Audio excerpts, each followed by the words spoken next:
Honorable members and guests, in the interest of safety, as we did yesterday, for all of us who are present in the chamber, we request that you please keep your masks on and sit in your designated areas. The Secretary will now read the order of the day.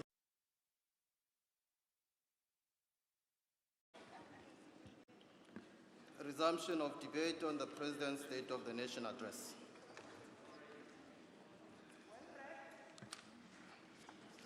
Thank you very much.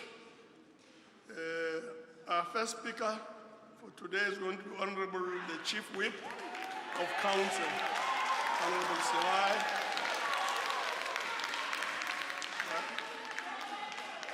Greetings to you, Chairperson, Speaker, and all the presiding officers. His Excellency the President, Comrade Cyril Ramaphosa, and Deputy President, Comrade David Mabuza.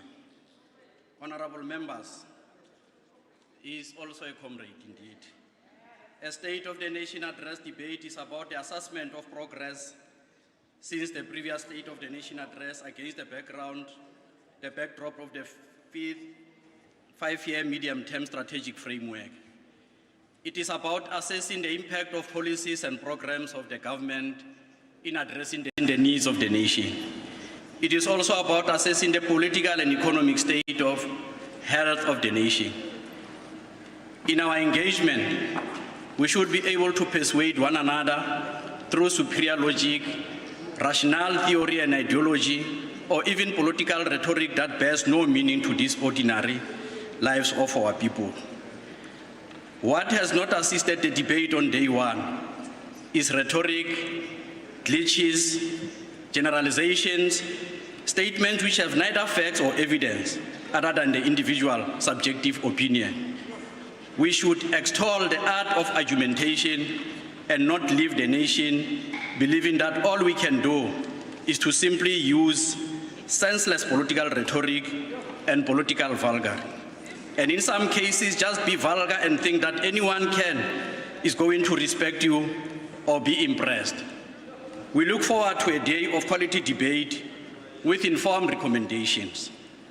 Our lived experience in provinces as we do our constituency work is that the emergence of the science of economy ghost towns can occur within 1 decade. From an industrial area like Velcom to the distressing sign of manufacturing shutdowns and secondary industry withdrawing and moving elsewhere are common. Common to all of this is rising unemployment, widening inequality, and deepening poverty. So what does it practically mean, and what do we see across our provinces? Our stated policy position is that our infrastructure-led growth drive is the best proven mechanism to use, not only to create jobs, but to provide critical infrastructure for local economies to grow. The infrastructure-led growth in turn provides the opportunities for reindustrialization and manufacturing to have a base from which we grow. Both of these interventions provide for manufacturing of goods that produce the resources to feed back into reindustrialization and manufacturing. The economic renewal, through its sector master plan, sets out immediate and short-term measures that provide different stimuli in the economy, focus on industrialization and localization. But progress is there for those who have the honesty to admit. It is there, for example, in 2021, the President opened a number of new production lines around the country, one of these being the Toyota Corolla Cross manufactured in eThekwini, vaccine and anesthetics made in Gqeberha by South African workers and technicians, wet clothes made in Cape Town by South African designers and clothing workers, soya oil and poultry feed that comes from Mpumalanga, made as well by South African workers, and so on. Localization is increasingly being supported by retailers, ShopRite checkers buying all their sugar from local farmers, Woolworths and Pick n Pay supporting local farmers. These initiatives are supported by government procurement policies, set aside for women and youth, and by Master Plan of Economic Reconstruction and Recovery. And yet we must listen to those who want to tell us nothing is happening, nothing is being done, remove the whole cabinet. What is worse is come from members of parliament who are supposed to have some integrity and not use false statements to generate support for their parties or use deflection to detract attention away from their own problems. Our push is for an inclusive transformative economic project involving those who are defined as being economically active, being part of initiative to bring them into the economy, policy and projects that are designed for progress, growth and development, and using where possible, labor-intensive methodology. We can justifiably state that in our provinces we have infrastructure investment projects as part of the 340 billion network industries such as energy, water, transport and telecommunications. While progress is uneven for the people, the arrival of infrastructure means better access to things and job creation.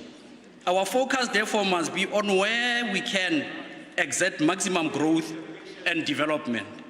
Household consumption contributes the highest percentage towards GDP growth, followed by government spending, consumption, and that both states and private sector investment has roughly the same percentage contributions towards GDP contribution.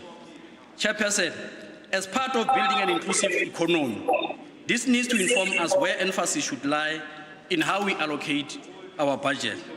The period between 2003 and 2008 produced our highest GDP growth, and if we are to examine why, it was driven by household consumption and demand side of the economy. It is also true that we did not, during this period, experience huge employment growth, but we certainly had growth, which we had not experienced since 2008.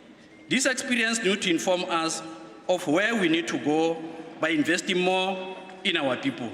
Therefore, in welcoming the 350 social relief of distress grant extension and other practical forms of stimuli to our people, their intention is to provide basic economic platform for people to create and contribute in the economy, and at an initial regulatory level, as they become drawn into economy.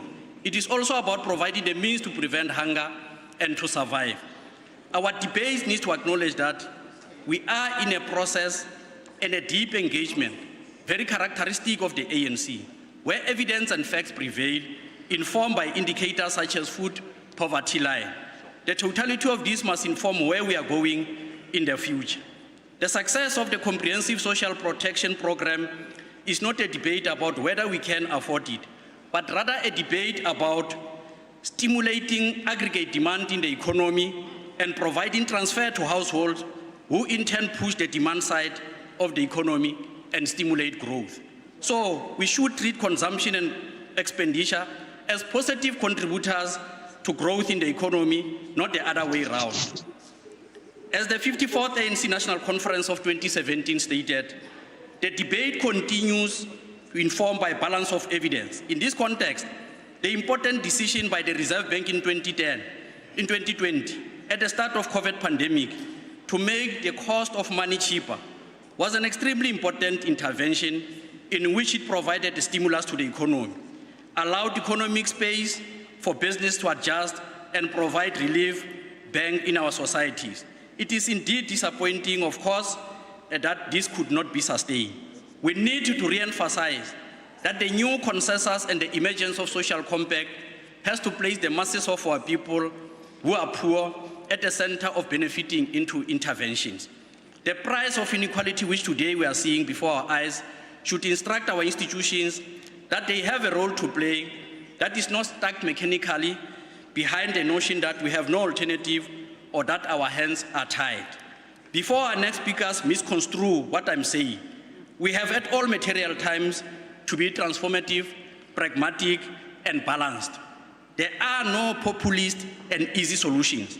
Rather, we have to confront the challenges of unemployment, poverty, and inequality through practical interventions that involve working with our people, not making promises, but practically involving them in an inclusive way to help solve the challenge become their own liberators, a deep and thorough-going exercise in which development takes place. Chair, in this context, let us examine the responses we have had to listen since the President delivered the State of the Nation address. One party is so excited that they clap hands and boldly claim that the President has adopted their blue economic policy book and that the state is out as it cannot achieve economic growth.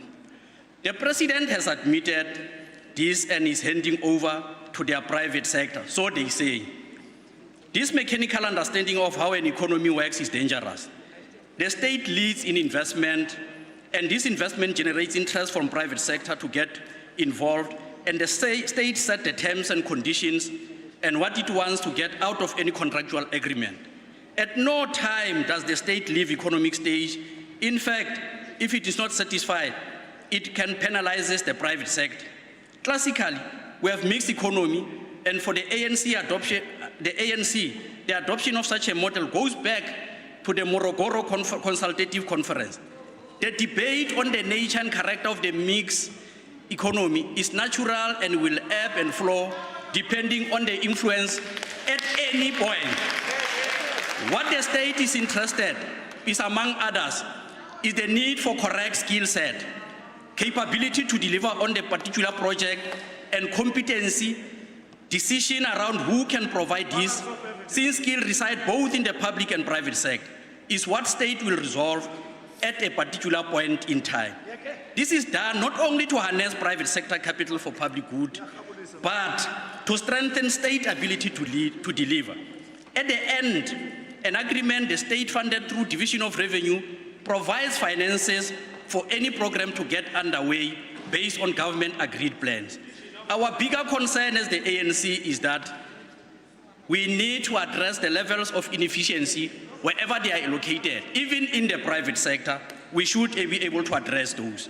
For those in borrowed rate who say SONA is a vote of no confidence by the President, in the President and the Executive, because of the reference to private sector and job creation. Again, this is another mechanistic approach which is not supposed to be coming from so-called Marxists, who are supposed to be more endowed in theoretical understanding.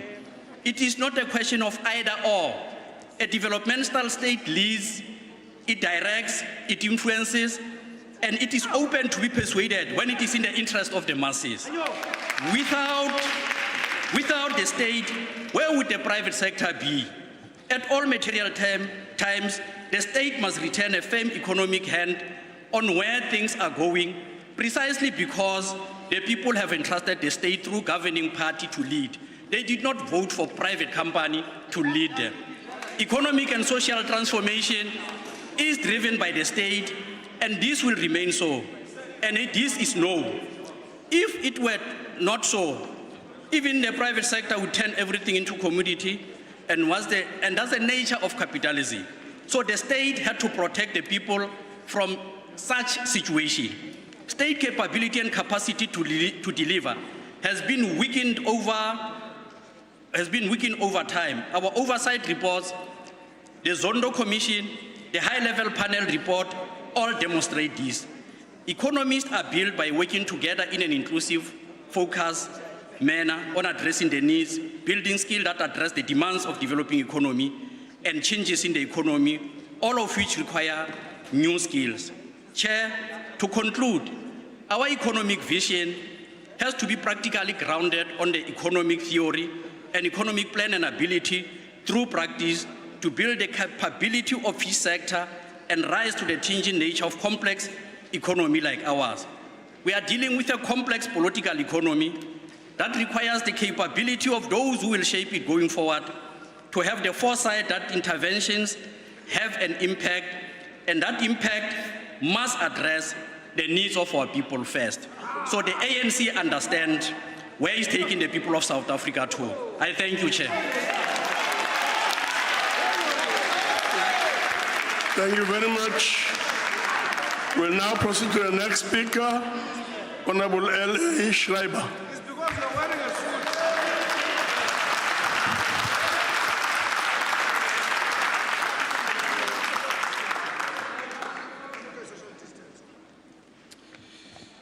Honourable Chairperson, trying times need courage. These words anchored last week's State of the Nation address. Like he did for most of his speech, the President correctly diagnosed the problem. We urgently need courageous leadership if we are to turn around the desperate state of our country. In the context of the ANC, dumping the state-centric model that has devastated our economy in favour of private sector-led growth and fixing our broken state will indeed require political courage. Accurate though the President's diagnosis is, it also gives rise to a fundamental question. Who exactly is it that needs to develop the courage to reform our state and economy? It is certainly not the people of South Africa who are lacking in courage. The President spoke about a lady who was arrested for selling dog beds next to the road without a permit. She certainly did not lack for courage, as she worked to put food on her family's table every day, despite the constant threat of harassment and arrest by Minister Bheki Cele's officers. Equally, there is nothing anyone can teach South African farmers about courage, as they continue to produce food for our nation, despite the spectre of brutal farm murders and broken infrastructure. And victims of gender-based violence who work to rebuild shattered lives are the very incarnation of courage. So we know it's not the people of South Africa who need a helping of courage. But what of your courage, Mr. President? Where was your courage when you said you'd rather fall on your sword than reveal how taxpayer money was used to fund ANC campaigns? Where was your courage when you testified before the State Capture Commission? Instead of doing the courageous thing by acknowledging before Judge Zondo that the Cadre Deployment Committee that you chaired between 2013 and 2018 enabled state capture, you tried to convince him that the committee is innocent. Now, thanks to the DA's work in exposing the minutes of the Cadre Deployment Committee, we now know that this is not true. The minutes make it clear that Cadre deployment is the very foundation of state capture. They show that during a period of only 3 years, the ANC Deployment Committee interfered in appointments to at least 88 different government departments and entities, including Chapter 9 institutions and the Constitutional Court. The minutes show that the Deployment Committee even reprimanded you, the President, when you forgot to ask for their permission to appoint an advisory council. Rather than stand up to this unconstitutional political interference, you apologized. Does this sound like courage to you, Mr. President? Now, fortunately, in only 2 weeks' time, the State Capture Commission is set to confirm that the DA has been right about cadre deployment all along. In that regard, I'd like to present a letter of my own to this House today, which was sent by the State Capture Commission to the ANC's lawyers on the 21st of January. In response to the ANC's claim that its deployment committee does not unconstitutionally interfere in state appointments and that its minutes should therefore remain hidden, Acting Chief Justice Zondo wrote the following, and I quote, "It is in the public interest that it be known how the deployment committee of the ruling party influences decisions that are made by state institutions in regard to certain appointments."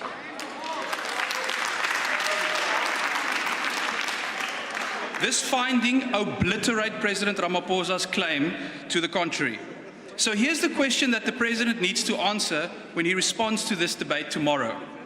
When the State Capture Commission confirms at the end of this month that the ANC Cadre Deployment Committee he chaired is the key cause of corruption and state capture in this country, will he support the DA's efforts to abolish it? South Africans deserve a courageous answer tomorrow to this fundamental question. Honourable Chairperson, there can be little doubt that the President has finally realized just how badly his fellow cadres have broken the state. But instead of summoning up the courage to fix the state by ending cadre deployment, he is now openly working to bypass the government that he is in charge of. Over 50 people now work in the office of the President, trying to do the things that cabinet ministers are supposed to be doing. The State Security Agency, the Head of Investment and Infrastructure, tourism envoys, and now a new unit for reducing red tape are all run from the Presidency. It's as clear as daylight that, like the rest of the country, the President has no confidence in his cabinet or in government departments. But the way to fix our broken state is not to try and run away from the problem like the President is currently doing.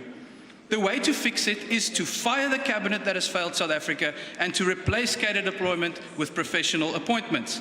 But the President simply lacks the courage to do this. Honourable Chairperson, most fundamentally, if the pledges made by the President last week are to mean anything, he has to find the courage to finally choose South Africa over the ANC. For the past 4 years, he has consistently put the unity of his political party ahead of the needs of the people. The short-sighted strategy of appeasing the enemies of progress has been a catastrophe. It has caused enormous hardship to the victims of a failing state and economy. And last year, it also resulted in the worst election in the history of the ANC, with the party losing its national majority and on its way out the door in 2024. It will take courage. It will take courage to break this vicious cycle. The courage to risk a split in the ANC for South Africa to have a chance. The courage to actually implement the DA policies he outlined at SONA. The courage to end cadre deployment. And if that causes the RET thieves to pack up and leave, for goodness sake, man, let them go. Let them go. Let them go and isolate themselves along with the EFF while the rest of us focus on fixing our country. Mr. President, embracing the DA policies outlined in your SONA address will cost you the RET faction, but it will save your legacy and our country. Now, we've already seen a glimpse of what this courageous new world could look like, Mr. President, right here in Parliament. During the vote on whether to investigate the public protector, the DA more than compensated for the EFF and RET members of your party who opposed the motion. We must now do the same for all the other reforms our country so desperately needs. Mr. President, it is clearly not the people of South Africa who require a lesson in courage. The whole problem is that their president has none. There can be no better example of this than the fact that the President has already backpedaled from his SONA address at the very first sign of resistance from his own comrades. Just yesterday in his newsletter, the President tried to walk back the truthful statements he made that it is the private sector rather than government that creates jobs. The President's speech made it very clear that he knows exactly what is needed to fix South Africa. But the minute he encounters the slightest resistance, his resolve crumbles. Does that sound like courage to you, Mr. President? Ours is a country held hostage by a single man's political cowardice. For all our sakes, we better hope that the President finally takes his own advice. Trying times need courage. Thank you.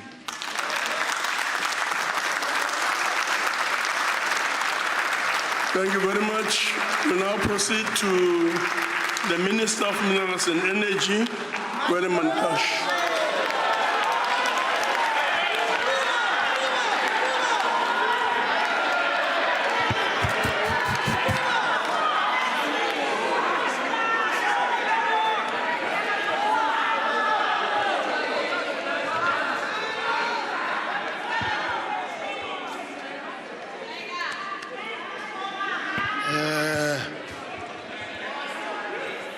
The Speaker of the National Assembly, Mamnus Viwa, Mapisang Hakula, Chairperson of the National Council of Provinces, Ndade Amos Masondo, Honorable President Cyril Matamela Ramaphosa, Deputy President David Tabede Mabuza,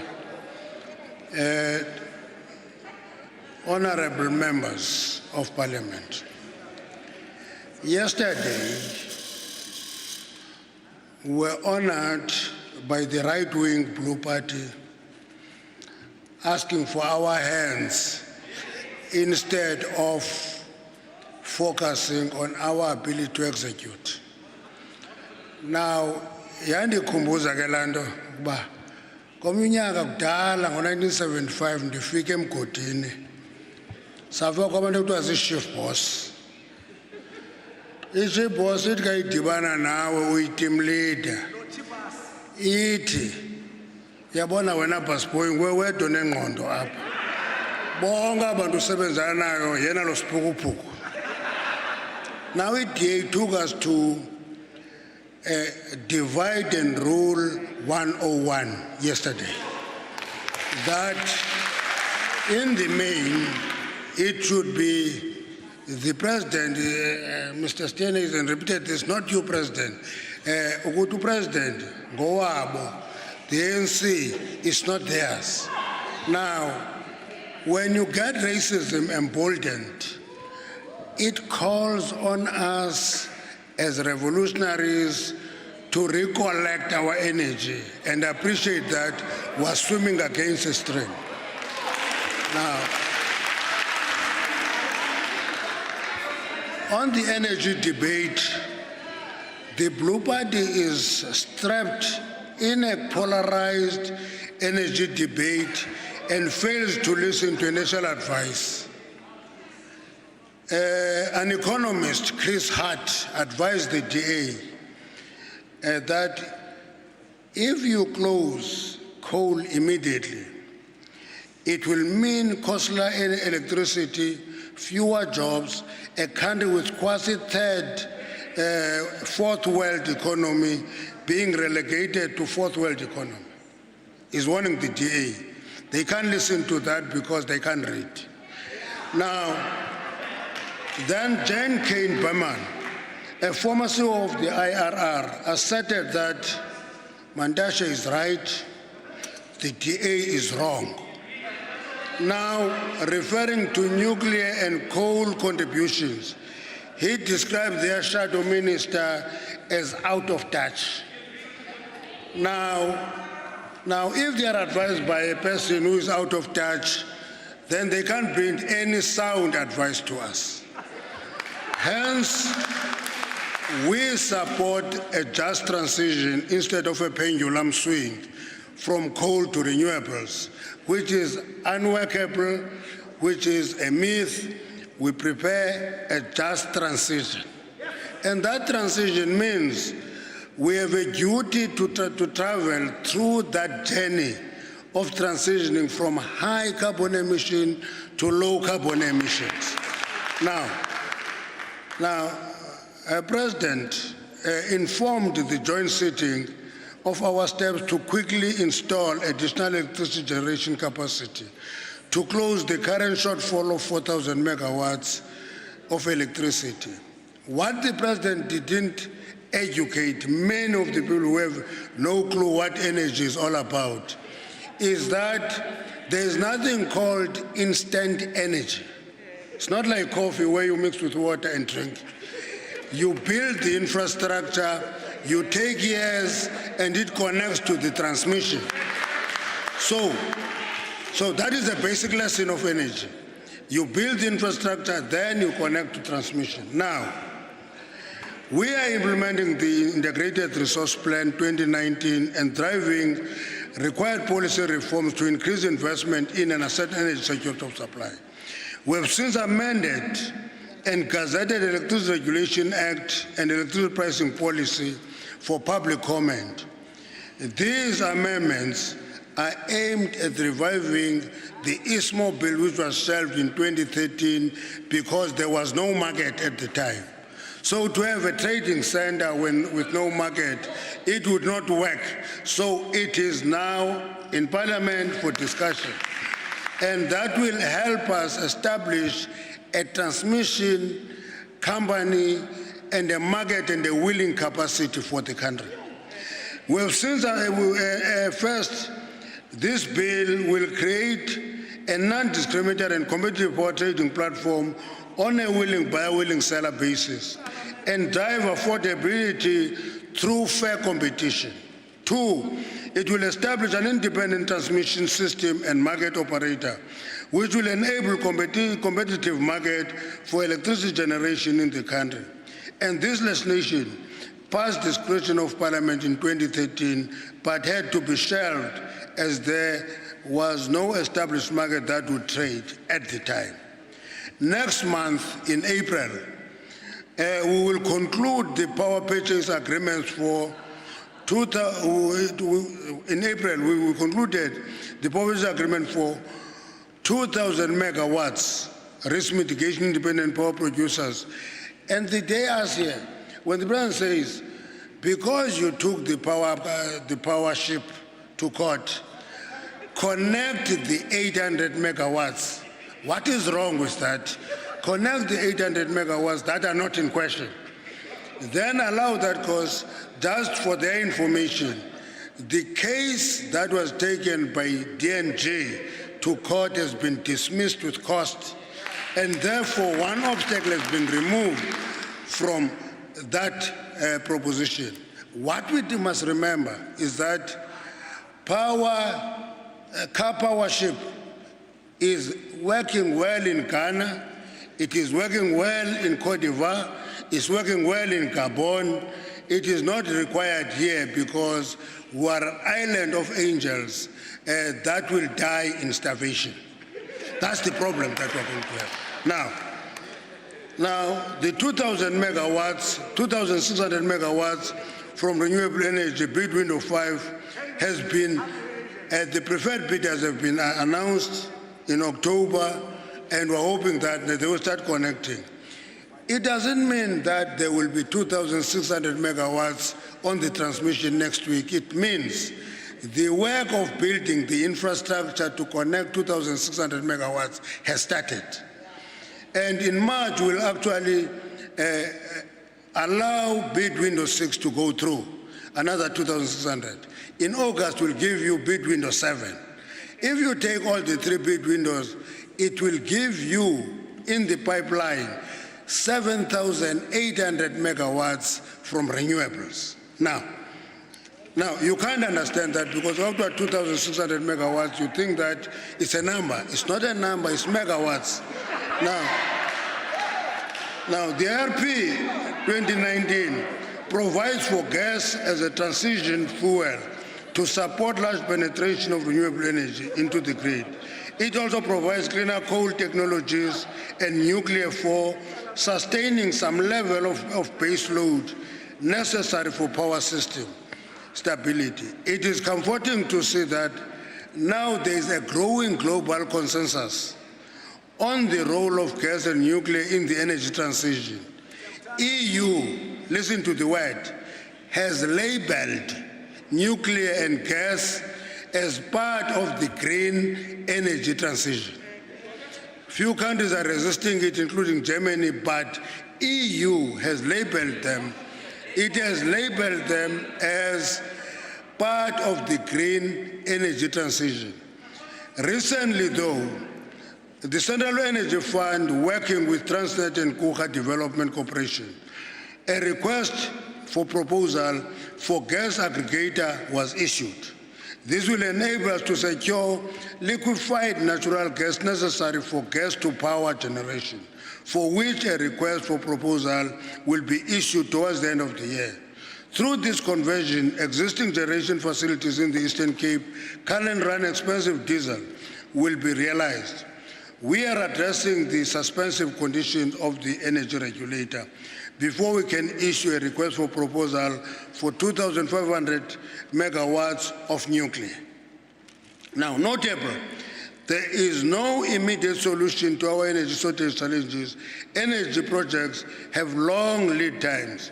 We must be systematic in our approach and appreciate that it will be a while before we convert them into energy. So in other words, what is important here is that let us be systematic, focus on the goal and not focus on the needs. The needs can be addressed as we move, but goals have to be addressed. We urgently need meaningful establishment of upstream petroleum. I'm just touching on that because the attempt to take upstream petroleum projects to court all the time is driven by the theme, kill investment through the court system. No investor will want to invest in South Africa if it has to go to 3, 4, 5 years of the legal system. We are killing the investment, but we say we want investment. It's a contradiction in terms. So we must deal with that issue. We chased Shell here, and they went to Namibia and discovered oil. We chased ENI in KZN. They went to Cote d'Ivoire and discovered huge oil deposits. And that's what I describe as an island of angels that will starve to death. Now, so the issue therefore is, we must also address a little bit with the 2 minutes left, we must address the energy poverty as we address the movement to cleaner energy. So you can't just talk clean and forget energy poverty and ensure energy security.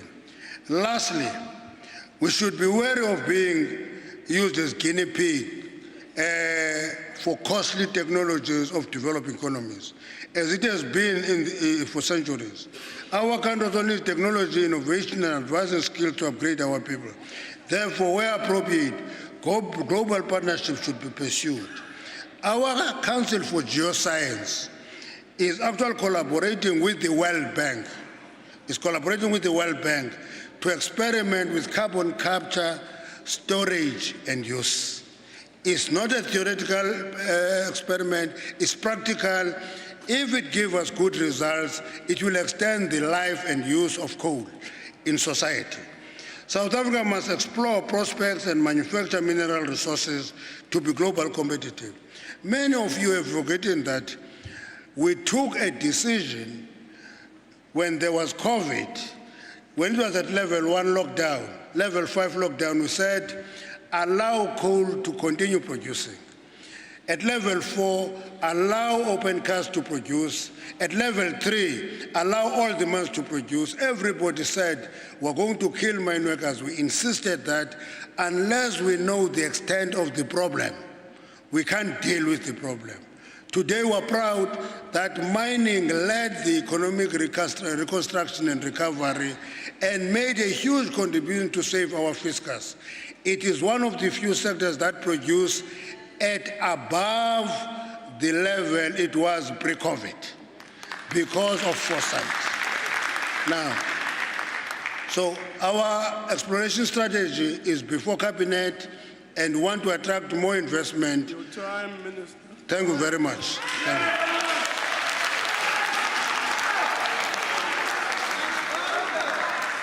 you. Thank you very much. Now we'll have Honorable OMC Mautwi.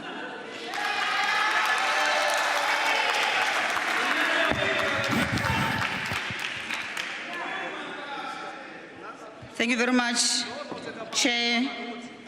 President, colonialism and apartheid were deliberate about creating a filthy-rich class of white people.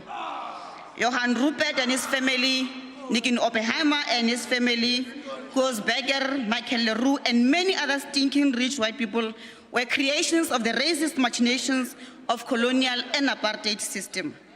These people still control the South African economy, and it is to these people that we want to entrust the responsibility of creating jobs, eradicating inequality, and decolonizing our economy and society in general. You want beneficiaries of racism, who are themselves racist, to solve problems created by the very racist conditions that led to their wealth. Our revolutionary torchbearer and eminent Pan-Africanist, Dr. Kwame Nkrumah, taught us that revolutions are brought about by people who think as people of action and act as people of thought. You, sir, have neither the capacity to think nor the capacity to act. You are simply in the presidency just for vibes, with no clue of the destructive influence of your words and your actions. Today, 4 years later, after you assumed power, you still do not know what you want to do to lead this country out of the quagmire it finds itself in. You do not know whether you want to return the land or not. You do not know whether you want to fight corruption or not. You do not know whether you want to strengthen the capacity of the state or not. Your presidency has taken the shape of an amoeba. It can be anything to anyone because you say you are not a leader. The address you gave here last week, Thursday, was a consistent marker of your inconsistency, your indecisiveness, your lack of direction, and your treasonous betrayal of the hopes of millions of our people. Your declaration that the state cannot create jobs should have been a final nail in your presidency. You did not only abandon your obligation to create jobs, but you are also in a dangerous path to to decapacitating the state-owned entities. You are implementing the Economic Reconstruction and Recovery Plan, your blueprint for privatization and undermining South Africa's economic sovereignty. You have again committed to continuing with this plan that does not have any practical, believable, and implementable basis besides looting strategic assets that are meant to create jobs for our people. When Eskom was at its peak in 1987, it used to employ more than 56,000 people. More than 25 years later, Eskom has 44,000 employees, and we are told that Eskom needs only 38 employees to operate efficiently, meaning that there's still going to be 6,000 jobs that will be lost. In 1981, when I was born, the Black Trade Union of Transnet Workers, said by the South African Railways and Harbours Administration, had a total of 60,000 out of the 95,000 black workers. In 2021 alone, more than 3,000 workers lost their jobs at Transnet, and of the 3,300 were train drivers. These men and women are the critical skills that Transnet needs to remain an efficient logistics company, yet they were meant to take VSPs. When Dinel was operating 11 factories in 1992, it employed a total of 11,000 workers, and this figure used to increase to 13,000 during protest. Today, as we speak, Mr. President, the number has decreased to 2,000, and they cannot even afford to pay even the few workers that they have remain. With modernization, efficiency, and wider mandate to deliver services and engage in industrialization, the few strategic state-owned companies like Dinel, Transnet, Post Office, ISCO, SAA, and Eskom should employ close to 5 million people in sustainable jobs with living wage. 5 million jobs the private sector will never create anytime soon while you are still alive and even beyond your life. But you won't do it because you want to collapse all the SOEs in this country. There is a bid window after bid window being opened to make space for your independent power producers with their parasitic relationship with Eskom. Despite this, you are continually tormented, we are continually tormented by rolling blackouts because we have put a man who has no knowledge or appreciation of energy in charge of that entity. In the last 2 years, South Africa experienced worse load shedding than what we saw in 2015. We are told to get used to it because load shedding will be with us for more than 5 years when others were fired because of load shedding.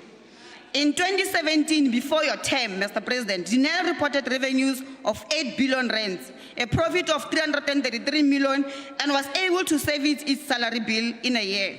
Today, Dinel did this and still had a cash at hand of 2 billion rands. Today, as we speak, Dinel can't even pay salaries for their people because Mr. Godin took over in 2018 and destroyed that entity. In 2020, after you took power as the president, Dinel's revenue dropped to 2.7 billion, losses were over 1.9 billion, and the entity declined from 2 billion to 600 million in the bank. Dinel, which used to be a formidable player in the arms and engineering sector globally, is broken, and its defense contracts are awarded to companies that have contributed to the CR17 campaign with links to you and Mr. Godin. Before your reign as president, Mr. Ramaphosa, Transnet reported profit of over 2.7 billion rands, had cash at hand of over 6 billion in the bank, and revenue had increased by 5.3% to 65 billion in 2017. Today, you are determined to privatize ports and harbor services, creating direct competitors to a Transnet that could have been repurposed to play a far much greater role in South Africa's industrialization and infracontinental trade. Today, the revenues of Transnet are in decline, and in the last financial year, it declined even by 10.5%. This is almost equal to revenues of the 2017 financial year. This is by no means a mistake, but a calculated and deliberate collapse of Transnet to push for ongoing privatization at our ports and harbors. At SAA, you destroyed this country's aviation, and you are still trying to sell it to the people who don't bring any strategic advantage of capital. The so-called strategic partner you claimed will bring revenue is just getting free state assets that they will use to make money while the state services are dead without getting anything out of the transaction. Why should taxpayers pay the debt of SAA while it is being privatized and given to people who bring nothing but just take? Mango is being privatized. We warned you when you hired a CEO who lied about his educational qualification that he does not have either the capacity or sophistication to turn Mengo around. But because it was a white man and Mr. Godan, who has absolute faith in matriculants as long as they are white, we are here today with that Mengo that is collapsing. While the world is looking at ways to restructure their economies in a COVID and post-COVID era, including reforms to make state-owned companies stronger, bigger, and better, you think you can resolve deep entrenched structural economic challenges by depending on the private sector and the Johannesburg Gambling Stock Exchange. As the EFF, we maintain that state-owned companies must be at the center of South African industrial policy and lead innovation, industrialization, and job creation in South Africa and the continent. Thus far, Mr. President, all we can say is that you simply characterized by your deep hatred of black people, your easy surrender to white interest, your lack of originality. You have successfully resisted absorbing the communist ideas you claimed you were fed by the likes of Trelleborg. As a result, the state today is directionless and you should be chucked out of that office by all means revolutionary possible. Thank you. Thank you very much. We'll move on to Honorable M. Shangwa.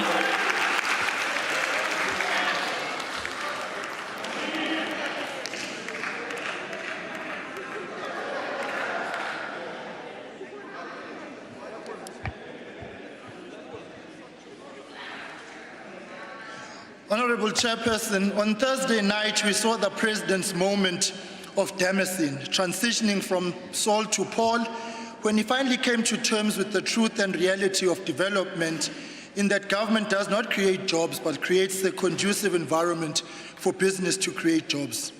This acknowledgement is the right step in the right direction. But as is typical of a broad church organization, the backtracking could not have come sooner, when speaker after speaker yesterday and today sought to incoherently backtrack on the President's clear statement. The non-election contesting elements in the ANC, in the form of COSATU and the SACP, are again a case of deja vu, who sneeze and we then all catch the flu. These elements derailed GIA, ASGISA and the NDP, and now they stand by ready to derail a fundamental policy shift as announced by the President last week.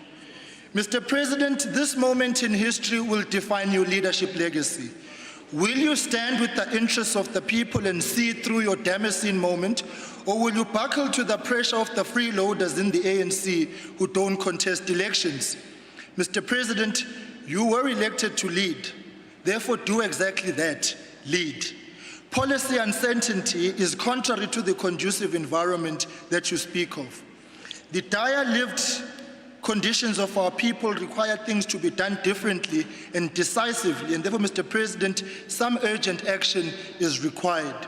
One, noting that all development is local, empower municipalities through increased budget allocations to meet the demands of development. Two, scrap the burdensome fuel levies.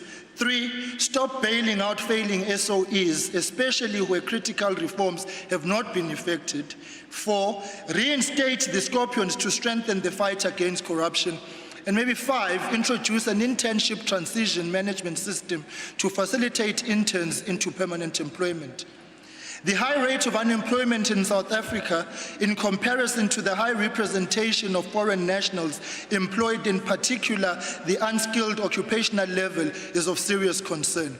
In this regard, the IFP has finalized a bill for introduction to Parliament, which amends the Employment Services Act of 2014 to, amongst others, regulate the recruitment of foreign nationals in certain economic sectors, strengthen the current regulatory framework regarding recruitment of foreign nationals, require employers to first confirm whether there is no suitable South African or permanent resident that can be employed in a position before recruiting a foreign national, and finally require the Minister of Employment and Labour to set numerical targets for identified sectors on the basis of what would constitute equitable representation of South African citizens and permanent residents.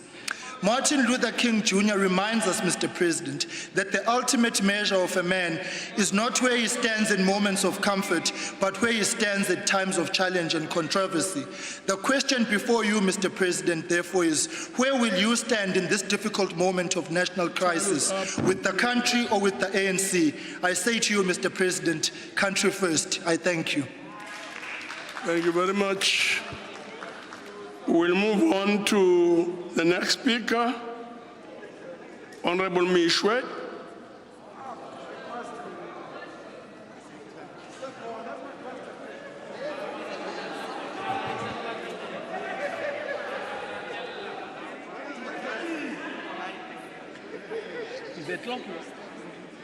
There in front of you, on your left. Honorable Speaker, Honorable Chairperson of the NCOP, Honorable President, and Honorable Members, during the State of the Nation address, the President surprised many of us when he said, and I quote, "We all know that government does not create jobs, business creates jobs. The key task of government is to create the conditions that will enable the private sector, both big and small, to emerge, to grow, to access new markets, to create new products, and to hire more employees," close quote. This is something the ACDB has been saying since inception. It was indeed a surprise to hear this coming from the President, considering the many promises of jobs he made over the years. For example, in January 2018, he launched the YES initiative, which was supposed to create 300,000 jobs a year. This did not happen. On the 15th of October 2020, the President promised 800,000 jobs by October 2021. That did not happen either. During the SONA of 2019, last year, President Ramaphosa promised 2 million jobs for youth by 2029. Will this happen? Well, according to the track record, I don't think it will. While campaigning for the 1st of November local government elections last year, he again promised jobs, houses and services, but most needy people are still without these promised commodities. But given the many empty promises the President makes, he does not seem to care about his reputation. Every failed promise means that people cannot take him at his word or trust him. Chairperson, in a broadcast to the nation on the 1st February 2021 about government's plans to fight the COVID-19 pandemic, President Ramaphosa promised the nation that, and I quote, "Nobody will be forced to take the vaccine." He repeated this statement at least twice later that year, and further said, I quote again, "No one would be forbidden to travel wherever they want, including from enrolling in schools or from taking part in any public activity if they have not been vaccinated. Nobody will be given this vaccine against their will," he promised again. The President seemed to have changed his position again because it is reported that his government is now considering mandatory vaccination for the country. It makes no sense for government to be considering COVID mandate and for companies to continue pressurizing employees to take the vaccine or lose their jobs when scientists and the WHO have revised their position on whether or not the vaccinated would be protected from COVID infections. The fact is that both the vaccinated and the unvaccinated can get infected with the virus. Even President Ramaphosa himself and some cabinet ministers got infected after they had been vaccinated.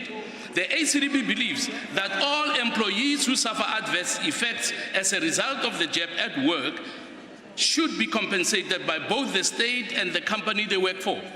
Former employees such as Zakhele Gotlo, who was a paramedic in Newcastle, and Soreka Uosteisen are among such people and need urgent assistance with their medical expenses.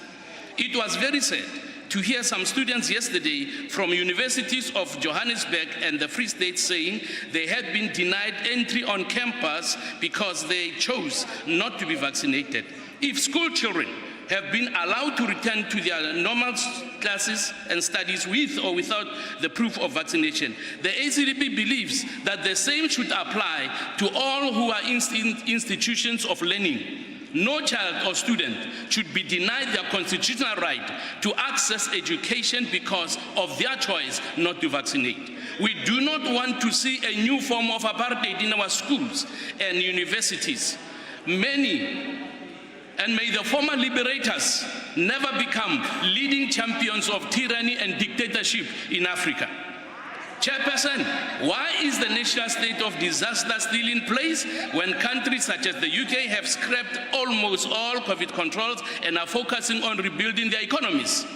Lastly, Speaker and Chairperson, the poor security in the country is a major concern for most South Africans. The ACDB is disappointed that even after appointing a panel of experts to look into what happened that caused destructive looting in KwaZulu-Natal and Gauteng in July last year, the President has only taken minimal action in the matter and shown a little resolve or determination to correct the wrongs that embarrassed us internationally.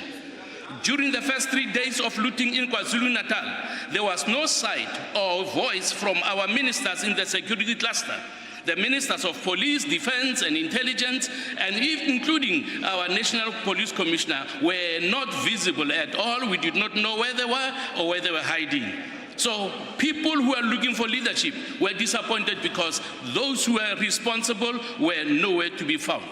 Mr. President, we believe, why are these people who failed the country and cost us more than 50 billion rand still in their jobs after we also lost 300 lives? We believe those people must be fired so that everybody will know that if you don't perform, you will be fired. Thank you.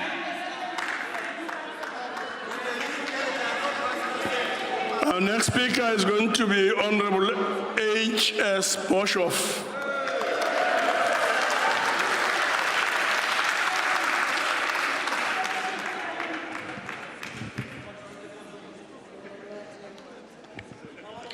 Thank you very much, Chair. Agbare President, u bevestiging na etlike jare se verset dat die sakesektor en nie die regering nie werk skep word hartlik deur die DA ondersteun en verwelkom. Dit is voorwaar 'n stap in die regte rigting en hierdie uitspraak sal met valkoë dopgehou word om te sien hoe u en u regering die gewenste omgewing gaan skep om dit te bewerkstellig.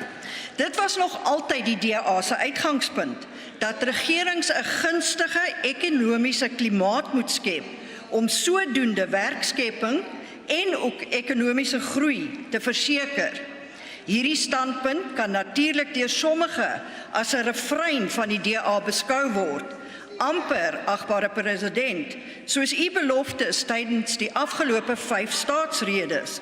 Die verskil is egter dat die DA onomwonde daarop kan roem dat in die Wes-Kaap, waar ons regeer, dit inderdaad die fondasie gelê het om 'n meer effektiewe en suksesvolle ekonomiese bestel tot stand te bring. Tans het Suid-Afrika 'n werkloosheidssyfer van 34,9%, terwyl die uitgebreide syfer gestyg het tot 46,6%. Dit, agbare President, is 5 keer meer as die wêreldgemiddelde. Dit impliseer dat 38 uit 100 persone tussen die ouderdom van 16 en 64 hulself in die gelukkige posisie vind om in diens te wees. As jy kyk na die Wes-Kaap, agbare lede, is die syfer veel laer op 26,3%. En die uitgebreide syfer staan op 30,3%. Dit, agbare lede en agbare President, is 'n klinkbare bewys dat waar die DA regeer, ons dit in belang en voordeel van elke inwoner doen. Beleggers is dit eens, luister mooi, beleggers is dit eens, dat hulle nie 2 keer sal dink om in die Wes-Kaap te belê nie, want dit is herhaaldelik bewys waar die DA regeer, gebeur dinge tot voordeel van die beleggers, wat werkskepping bevorder. Agbare President, u maak dan ook dikwels 'n beroep op politieke partye om saam te werk om werkskepping en ander belangrike prioriteite in Suid-Afrika te bevorder. U behoort derhalwe daarvan bewus te wees dat verskeie DA-parlementslede reeds 'n aantal nuwe wetsontwerpe in komitees ter tafel gelê het.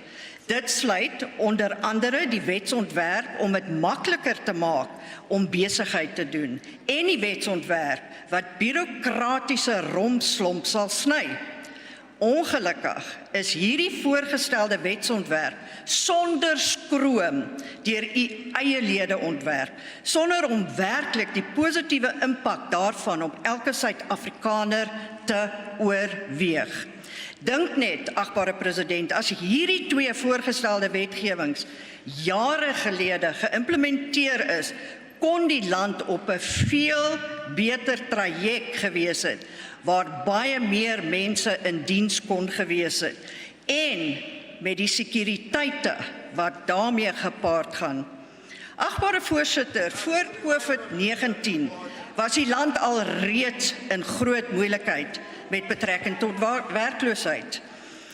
Die instel van die drakoniese ramptoestandreëls het daartoe bygedra dat die ekonomie verder in duie gestort het. Dit is 'n feit dat baie besighede na die opheffing van vlak 5 ramptoestand inperkings nie weer hulle deure kon open nie en het daar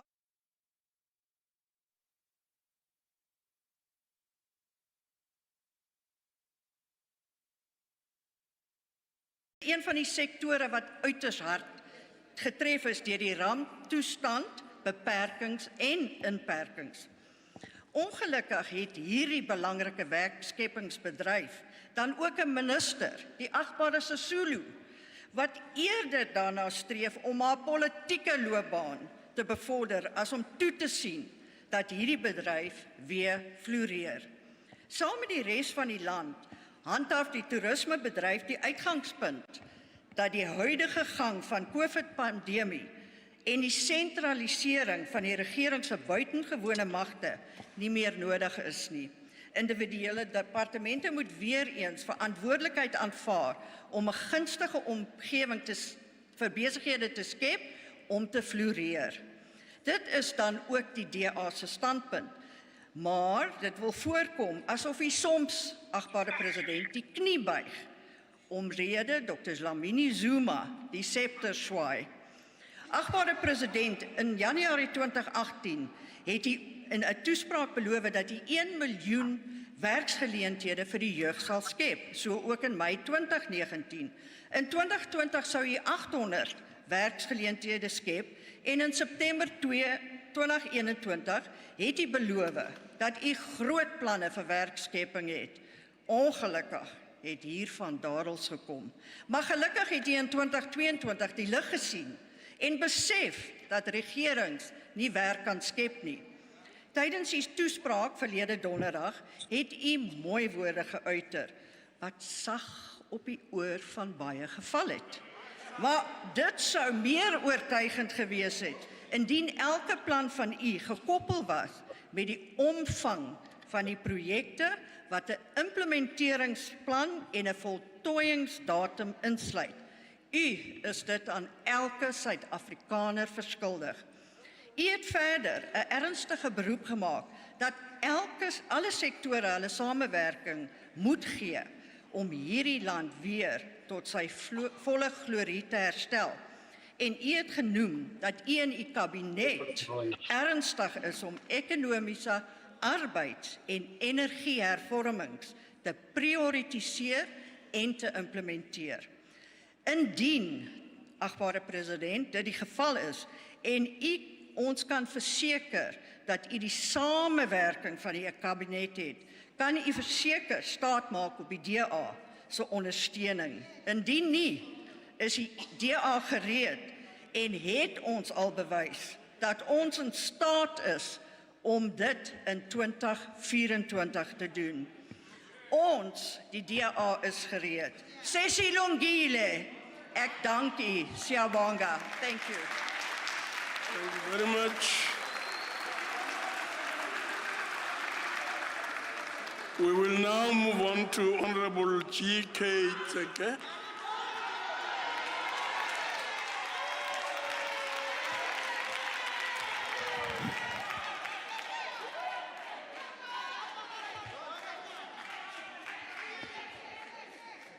Thank you very much, the Chairperson of the NCOP, the Speaker of the National Assembly, the President of the Republic of South Africa, the Deputy President of the country, Tate Didi Mabuza, Members of Parliament, Tumela.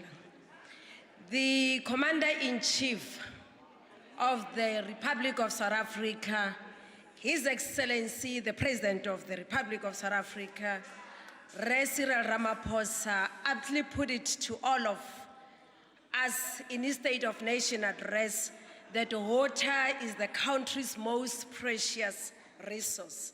This places this resource right where it belongs, in the center of socio-economic development. Lest we forget that the apartheid government had promoted a skewed distribution of water supply based on racial policies. Honorable members, black people, particularly women and children, had to fetch water long distances to have water in their homes. Mo ngwageng e fetileng re kgona go nna le katlego mo go atoloseng phitlhelelo ya metsi le kgelelo leswe tse leng ditshwanelo tsa botho mme di sireleditswe ke molaotheo.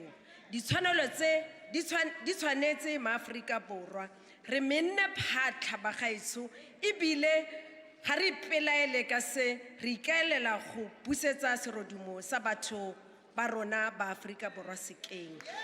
Access clean water has increased to 82.2% by 2018, more notably in the Eastern Cape and KwaZulu-Natal in the recent past. Even with this increase in access of water, we cannot be satisfied or rest in our laurels until 11.8% who comprise the outstanding number have water access. Honorable members, these are the democratic gains of the South Africans and our ANC government. Whilst we acknowledge that some of these challenges still face us today, we are hard at work and to ensure such disparities are banished to the history books. The country continues to face capability challenges in the water supply area, with water service authorities struggling to deliver outcomes in some projects. That being said, we must acknowledge those that have succeeded. In the process to the desired outcome of secure water supply, we also have an ongoing projects to enhance the capacity of existing infrastructure. Examples of such work include, but are not restricted to, the Mokolo Crocodile West Augmentation Project Phase 2 in Limpopo and the Umkomazi water project in the KZN.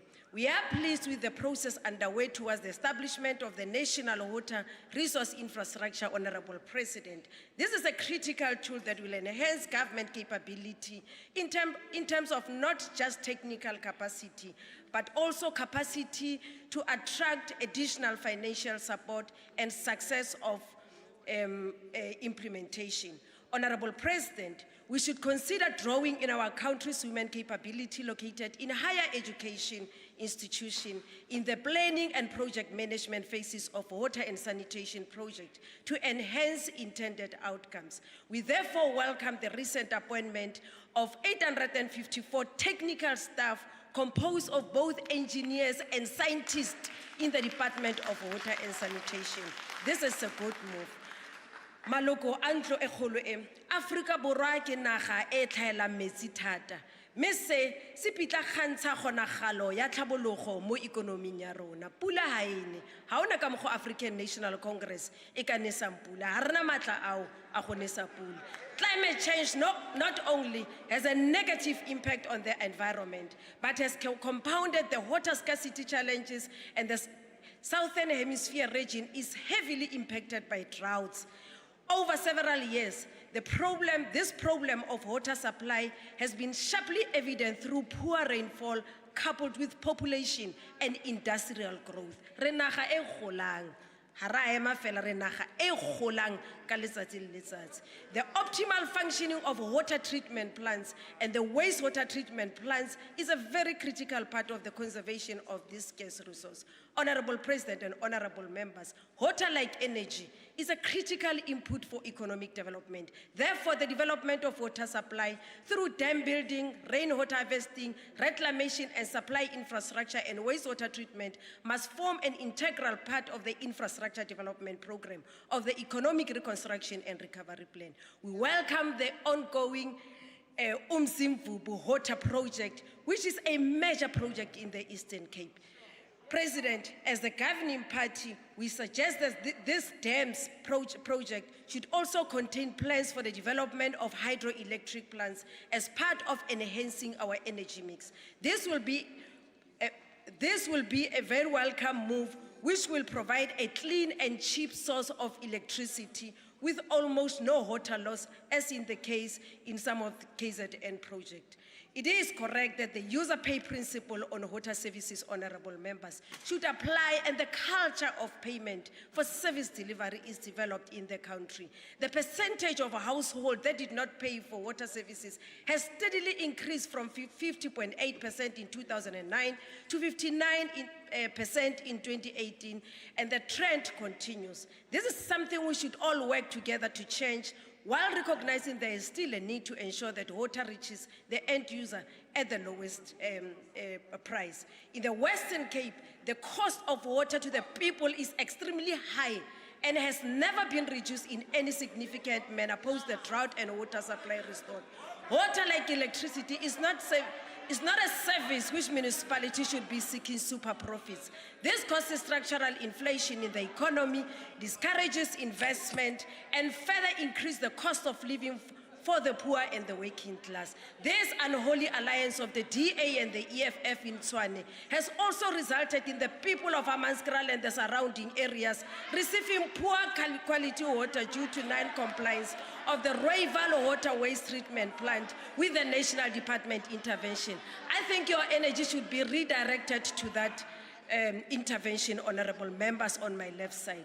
President, we need to consider an increase of groundwater contribution in the water resource mix is a sustainable manner managing cross-boundary equivals. At the moment, groundwater contributes 9% of water in use, and this particular will help rural areas. As Parliament, we will enhance our oversight this financial year and measure the progress on the implementation of major water and sanitation infrastructure. Maya Angelou, in one of her poems, says, and I quote, "You may shoot me with your words, you may cut me with your eyes, you may kill me with your hatefulness, but still, like air, arise." Honorable President of the Republic, Honorable President of the Republic of South Africa, rise. Honorable President of the African National Congress, rise and continue to make a lasting legacy to this nation. Make a mark on the world, make a mark on the world in creating a better life for all. The African National Congress will always support you. Thank you very much.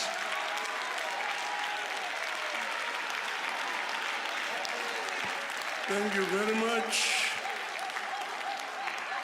And now, honorable members, we will have a maiden speech by Honorable N. Khatebe. Honorable Khatebe.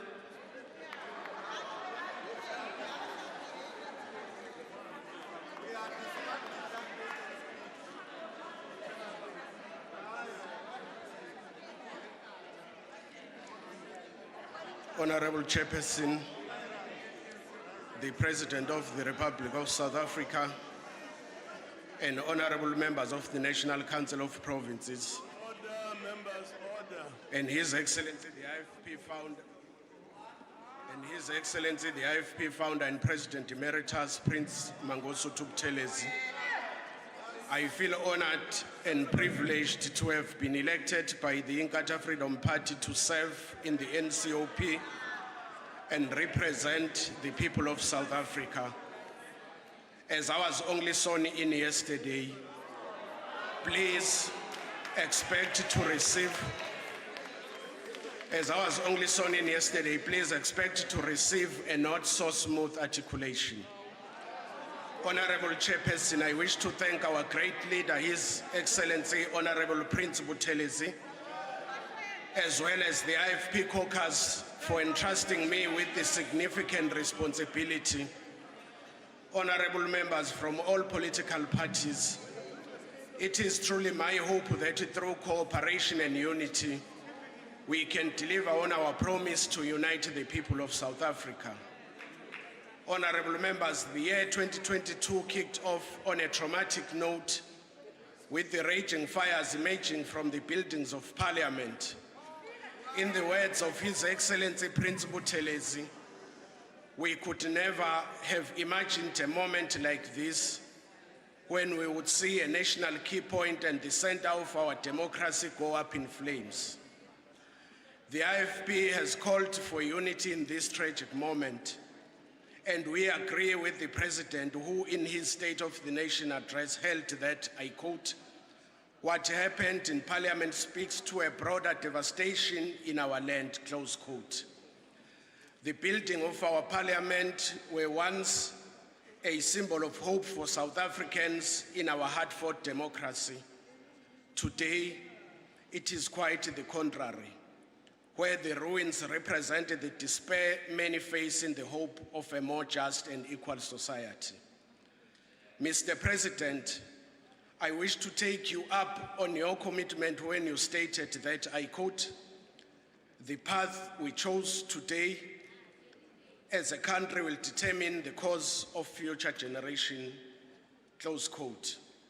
Unless you honestly and truthfully commit to understanding why it has happened, you can never truly appreciate the suffering that ordinary citizens face on a daily basis from the effects of this and past corrupt administrations. Our people continue to suffer in attempt to access their most basic human rights. What I've come to notice is that water remains a consistent challenge for the most vulnerable in our society.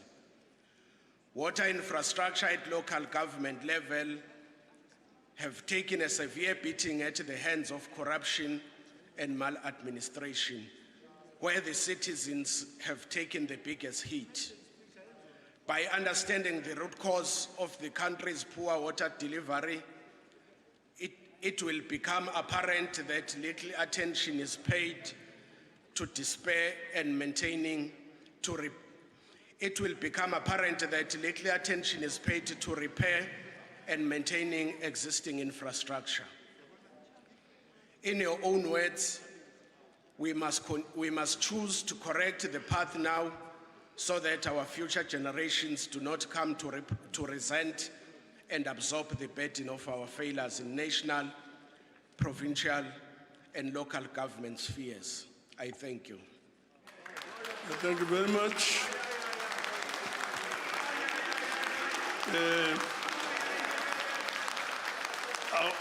Our next speaker is going to be Honorable D.W. McPherson. Honorable McPherson.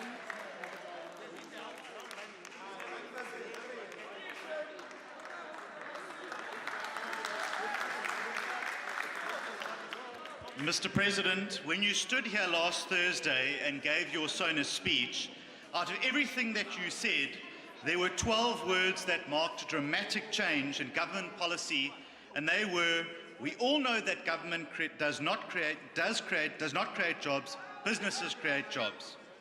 While at face value this may seem obvious, for nearly 3 decades, the ANC and national government have been in complete denial about this fact. COSATU and the SACP have been hysterical in their response to this point in your speech. And it's harder to tell what the ANC thinks about it, although I suspect the shock etched on the face of your MPs and their muted applause suggests they don't quite buy into the idea. It's concerning that you now appear to be flip-flopping on this in your newsletter just on Monday. but it's an important ideological shift for government. It signals the understanding that government, ministers and officials need to get out of the way of business doing what it does best, and that is create jobs and grow the economy.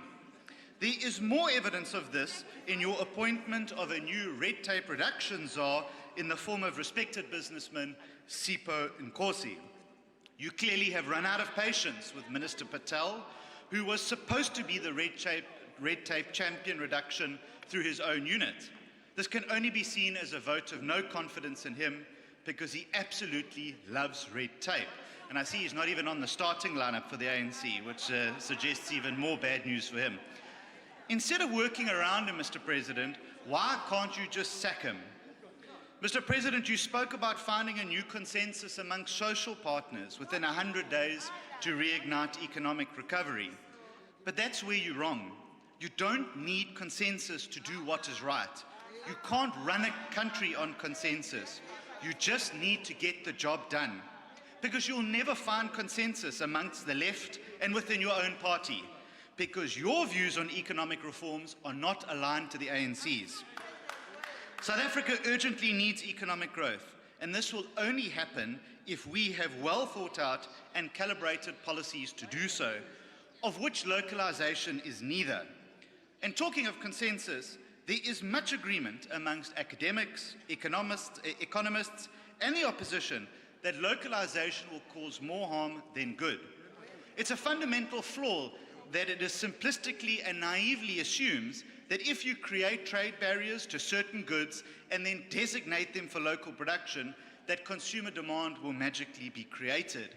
And this is not how economics work, Mr. President, and you know that, which is why I guess you have seemingly toned down your enthusiasm for localization in this year's SONA.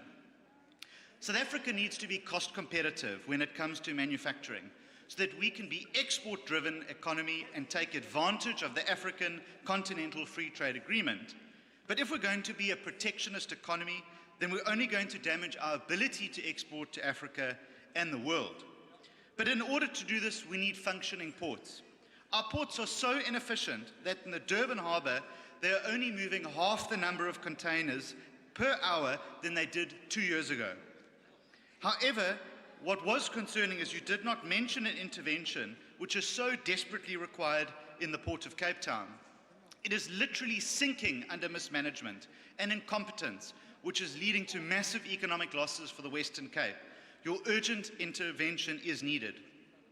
Mr. President, if those of us who understand how to get our economy going and growing can all agree that we need to put job creation at the center of our efforts and that only business can create jobs, then every single thing that government does needs to ensure that this happens. If there's a law that prohibits it, then repeal it. If there is a regulation that seeks to make it more difficult, then bin it. And if there is a minister that seeks to frustrate it, then fire them. You will have our support if you are prepared to follow through with those two crucial words. I thank you.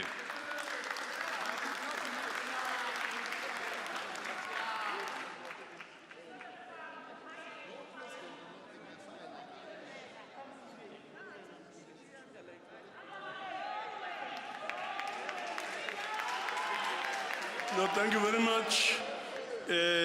Our next speaker is going to be Honorable Minister of Basic Education.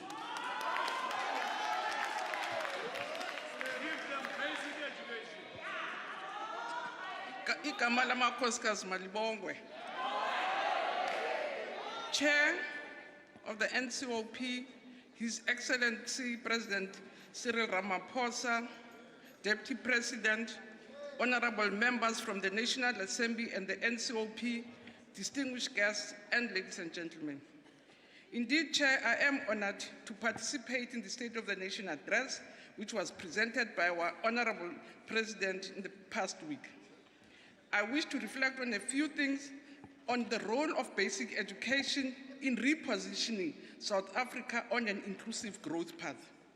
There's no doubt, Chair, that basic education sector holds a key to better life for all, better earning potential, better health outcomes, and the faster economic growth. In a collective effort to set the country on a new growth path, employment and transformation, there is no doubt that a vibrant basic education system is key. As the President opined, we must continue to work harder to realize the ideal of a much improved basic education with better learning outcomes and a solid care and psychosocial support for vulnerable learners. As we have come to know, the path to faster economic growth begins with our learners having access to the best early learning foundations. It has been empirically proven that countries that invest in education, value its teachers, have a greater chance to unlock economic bottlenecks and the entire economic value chain. But just to respond to what the leader of the DA said about dropout rates, to just educate, free education. Learners don't drop out because the minister is there. There are circumstances around what learners drop. That's why even in the Eastern Cape, even in the Western Cape, we will still find learners dropping out. But it is a matter of concern, and it is a fact that up to the grade 9, as a country, in the basic education sector, stop howling, a whole chest howling. In the basic education sector, we are able to retain more than 90%, and we begin to notice unpleasant dropout rates, and which we're working on, but amongst other members, amongst other things, which is an international fact, our learners fail because of gangsterism, which is rife in the Western Cape, teenage pregnancies, youth delinquency, parent responsibilities, and unfortunately in some instances, curriculum pressures, peer pressure that are faced by young people. But what we are doing as a sector, as a responsible sector, we are putting in place plans to respond. Just to respond to Mamu Notata, and again, that's like Delta Content is a Yensangao. Dr. Bisakdala, utucela abantu osebenzana baku-induct ngalento kuthiwa uyenze because cacile wazi nokuthi kubethwa baphi kuyiwaphi uthatha into enye uyaziphindaphinda so mabaku-induct emntu wabantu sizovutha uthini because andiyazi into oyithethayo. So Chair, at the heart of basic education reform, we all agree that is the recalibration of early learning foundations. Early childhood education is a foundation for cognitive development by its nature. To realize our mission of achieving a high-performing and quality basic education system in particular, in partnership with social development, we have reimagined the whole concept, definition, curriculum, and the funding of ECD. As we sit here, we can safely say with the Minister of Social Development, but by the 1st of April, the function shift will have happened. Speaker or Chair, we have developed a database ECD project, which we have codenamed it as the Thrive by 5 Index. The Thrive by 5 Index has assessed the quality of ECD programs in a nationally representative sample of ECD programs. And this index allows us to know the proportion of children who are developmentally on track for their age and the quality of ECD. And we'll be using the baseline from this information to track our progress. And as we know, the basic education sector has been battered by 2 years of intermittent COVID-19 closures and rotational timetable. On the 7th of February, so embarrassing to have a howling leader, Mahloni. Khawuthule kisimoya. Kisimoya. Awulihlazo man. So, Madam Speaker, on the 7th of February, we can report that all pupils from primary schooling and special schools have returned to regular schools. And this followed the cabinet decision on the day. And we are, Chair, very mindful of the fact that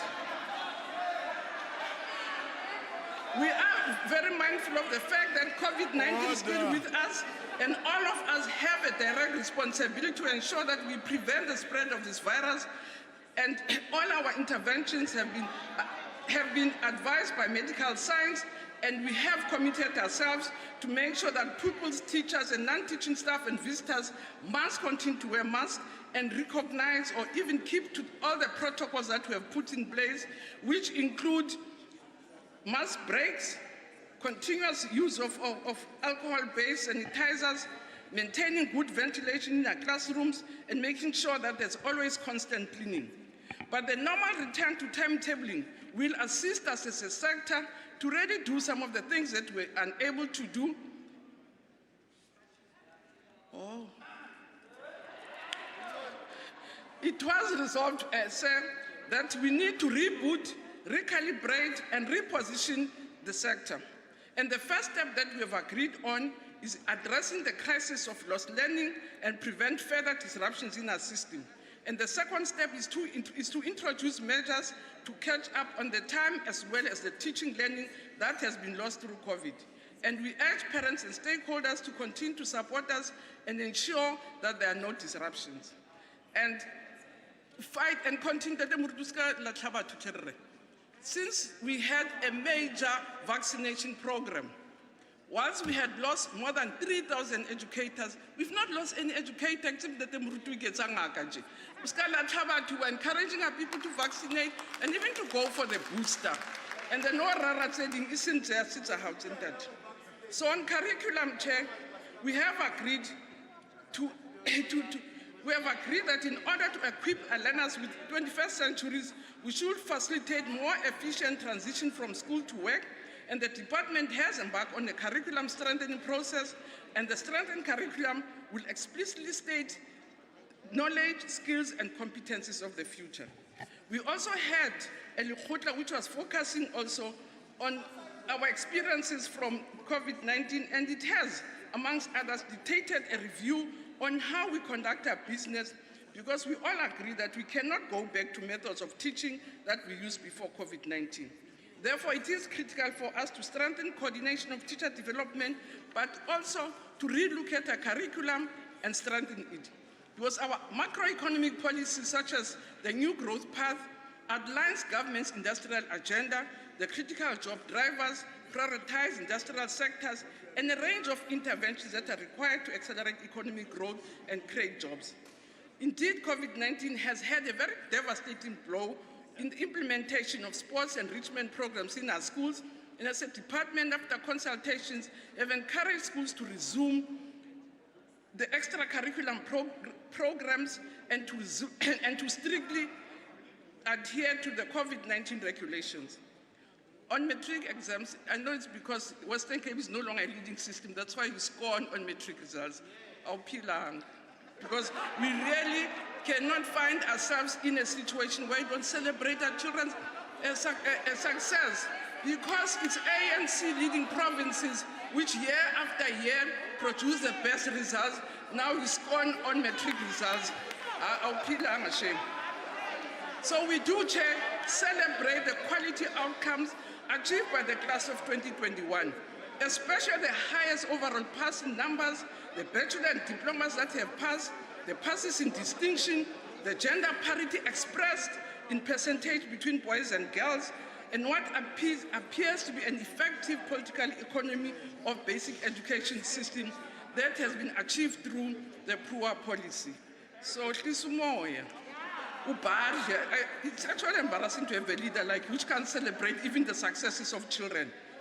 Speaker and Chairperson and honorable members who are interested in going through the detailed analysis, I'll send you a copy of the 2021 results. We can get them on our website. And again, for a person like you, I'm glad I wouldn't.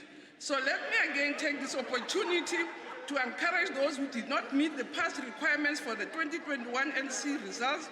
We have introduced what we call a second chance matric support program and encouraging young people to go for a rewrite. And again, we're very excited, Chair, that we were further encouraged when the President announced that government is introducing an innovative social infrastructure delivery mechanism to address issues that afflict the delivery of school infrastructure. The mechanism proposed will address the speed, the financing, the funding, the quality of delivery, mass employment, and the maintenance of school infrastructure. The school infrastructure remains a major challenge for the sector. The current backlog, we're told, stands at 200 billion. And with the current delivery financing model, there's no way the sector will be able to meet its objectives. And thus, the intervention is highly welcome. On youth employment, Mevrouw Boshovek, luister nu. On youth employment, the President presents 6 priority actions over the next 5 years to reduce youth unemployment. And amongst others was to establish the first cohort of a presidential youth service program, which will unlock the agency of young people and provide opportunities for them to earn an income while contributing to nation building. Last year, the basic education sector benefited from the presidential youth intervention, through which 595,000 employment opportunities were created for young people in the public schools across the country. This year, 319 opportunities were created, or 309 opportunities were created in phase 1, and this year we have 276 opportunities, and we're working on phase 3. So amongst these, we've been working with our provinces, working to provide training opportunities to all these young people. And amongst the training programs we have provided is artificial intelligence in the 4th industrial revolution, online safety, digital literacy, and teaching reading for meaning. The Presidential Youth Employment Initiative in the basic education sector definitely remains a flagship component of the Presidential Employment Stimulus Program and is currently the largest mass employment program. Eklo mevrouw Boshoff J. verstaan ons, or J. hoor en verstaan, nie net hoor. The availability of high-speed broadband, we believe, is no longer a luxury, but a necessity for our schools to leverage on the benefits that technology can add to the delivery of quality basic education. Government is fully aware that 74% of our schools which are reported to receive connectivity, only 10% of this is suitable for learning. So we believe that the solution to bring high-speed broadband into schools lies in the implementation of government policy on South Africa Connect, and this plan, we believe, will bring connectivity.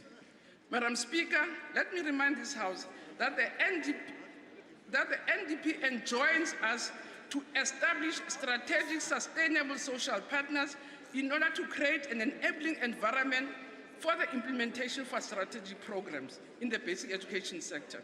The ruling party has always declared education as a societal issue, and to ensure the proper and focused coordination of the involvement of society in our programs and interventions.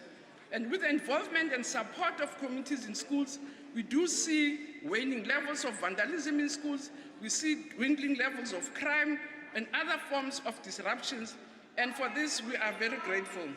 It is through these well-coordinated programs and support that we are able to support the sector. Yes. So I wish to thank the President and Minister, your time is up.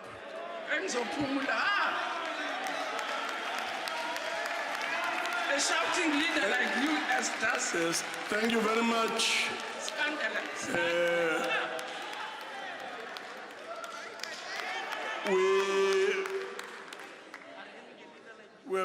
We'll have a slight change in our plans. So we'll call on Honorable House Chairperson of Committees and ICT. But as the next speaker comes up, we will request the Speaker, Madam Speaker, we'll request you to come over to take the chairing. So, House Chairperson of Committees and ICT.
Madam Speaker, the Deputy President of the Republic, His Excellency the President, who is also following the proceedings, members of the Executive, honorable members of Parliament, ladies and gentlemen. On behalf of the ANC, I wish to appreciate the leadership role of President Cyril Ramaphosa and our colleagues in Cabinet to have formulated a bold, credible, trustworthy position on climate change that could garner international support at COP26 in Glasgow. The updated emissions report towards 2030 is more ambitious and shifts the country's commitments closer to what is needed globally for us to limit warming to 1.5 degrees Celsius. Our country did particularly well at COP26 and achieved most of the objectives that were set. Now is the time to put our shoulder to the wheel and implement our commitments. However, recognizing the need to act is not the same as action itself. And the Glasgow discussions highlighted that the road to net zero will be fraught with many obstacles, both economic and behavioral. The pact will be realized only if countries take concerted and immediate action to deliver on their commitments. This means, it's inevitable, honorable members, the phasing down of fossil fuels, halting and reversing deforestation, speeding up the switch to electric vehicles, and reducing methane emissions.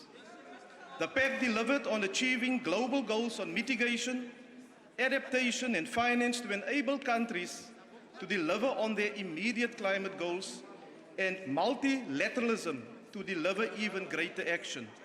However, as Professor Jeffrey Sachs states, and I quote, COP26 in Glasgow suffered the same lack of trust between developing and developed countries that has burdened global climate negotiations for almost 3 decades. Financing is at the heart of the geopolitical rupture on climate change. And developing countries are already reeling under countless pressures, such as the COVID-19 pandemic, where really the commitments from the developed countries did not materialize. There's weak domestic economies and so forth. In short, he states, they see their societies, that is developing countries, falling even further behind a few high-income countries, close quote. Developing countries regard climate change as a crisis caused largely by the rich economies in the world, which they also view as shirking their historical and ongoing responsibility for the crisis. As the African National Congress, we believe we must continue to work within the framework of the climate change instruments that are there to ensure that there is indeed a global effort to deliver on all the pledges, but most importantly, and Minister Mantashe referred to this afternoon, achieving the just transition in our country, especially considering our vulnerabilities. It is in this context that we appreciate the COP26 outcome on the just transition, where international partners have offered $8.5 billion towards South Africa's Just Energy Transition Program.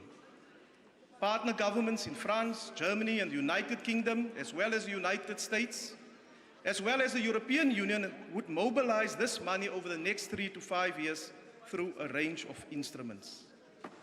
As the ANC, we have identified remaining issues that are outstanding so that we can fully understand the exact nature of this offer.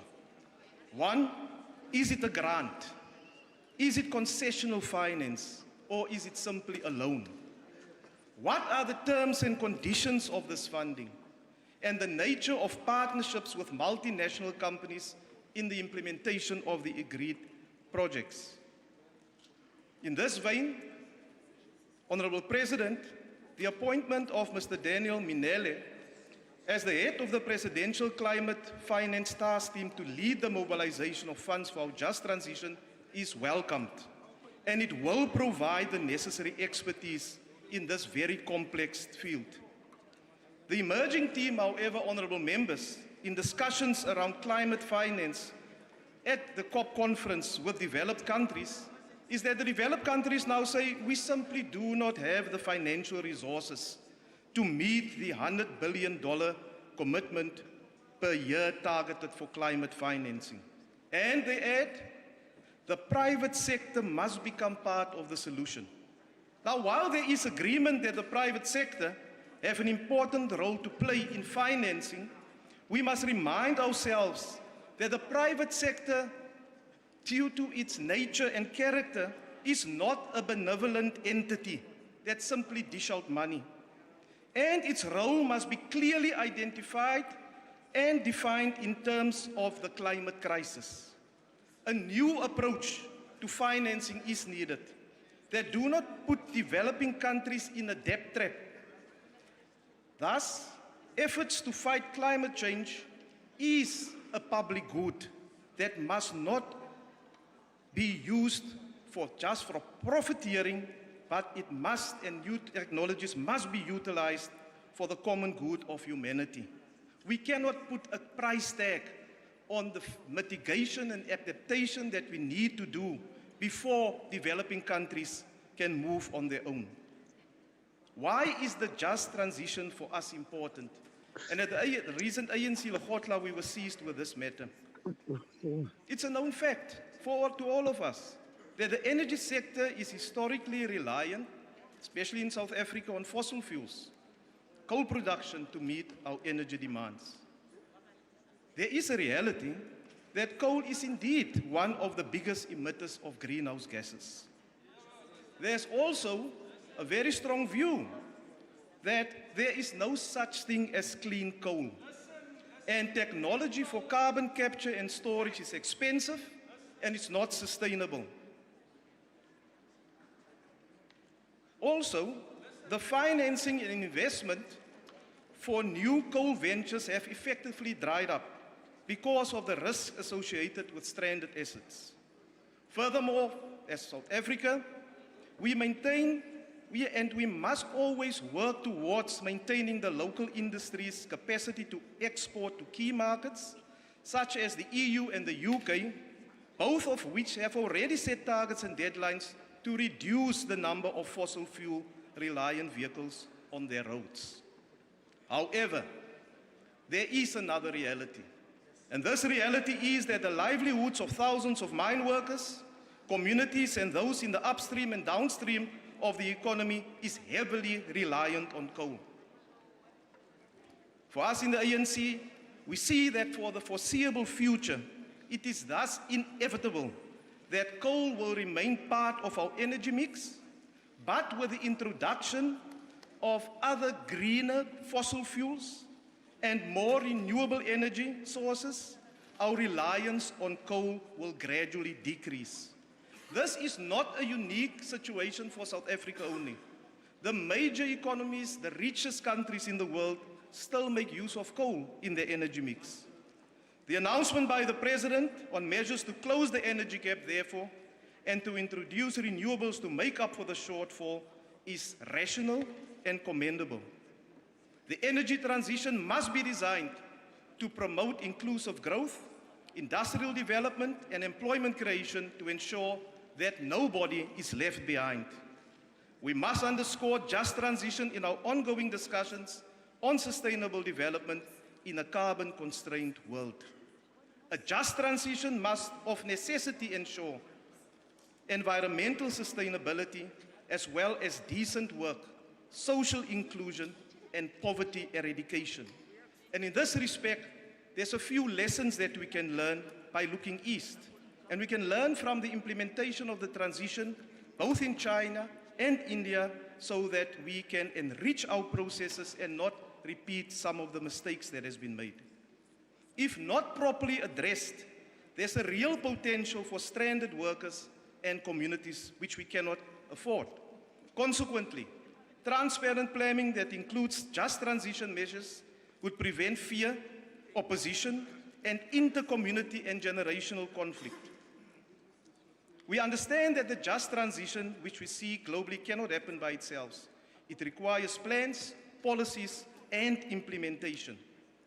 In conclusion, just transition requires us to leave no one behind. For example, for the coal communities, it would entail community renewal with investment in new energy, new industry, skills development, and new jobs.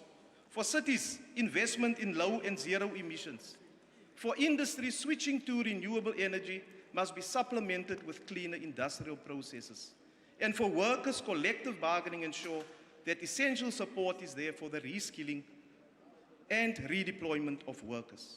For government, it brings the potential to resolve long outstanding issues in terms of climate change, while simultaneously addressing the triple challenge of poverty, unemployment, and growing inequality.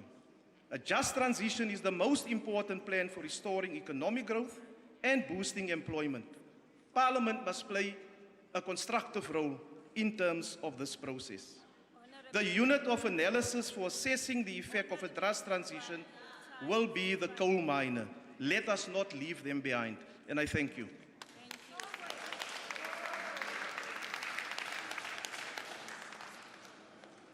Honorable S.J. Graham.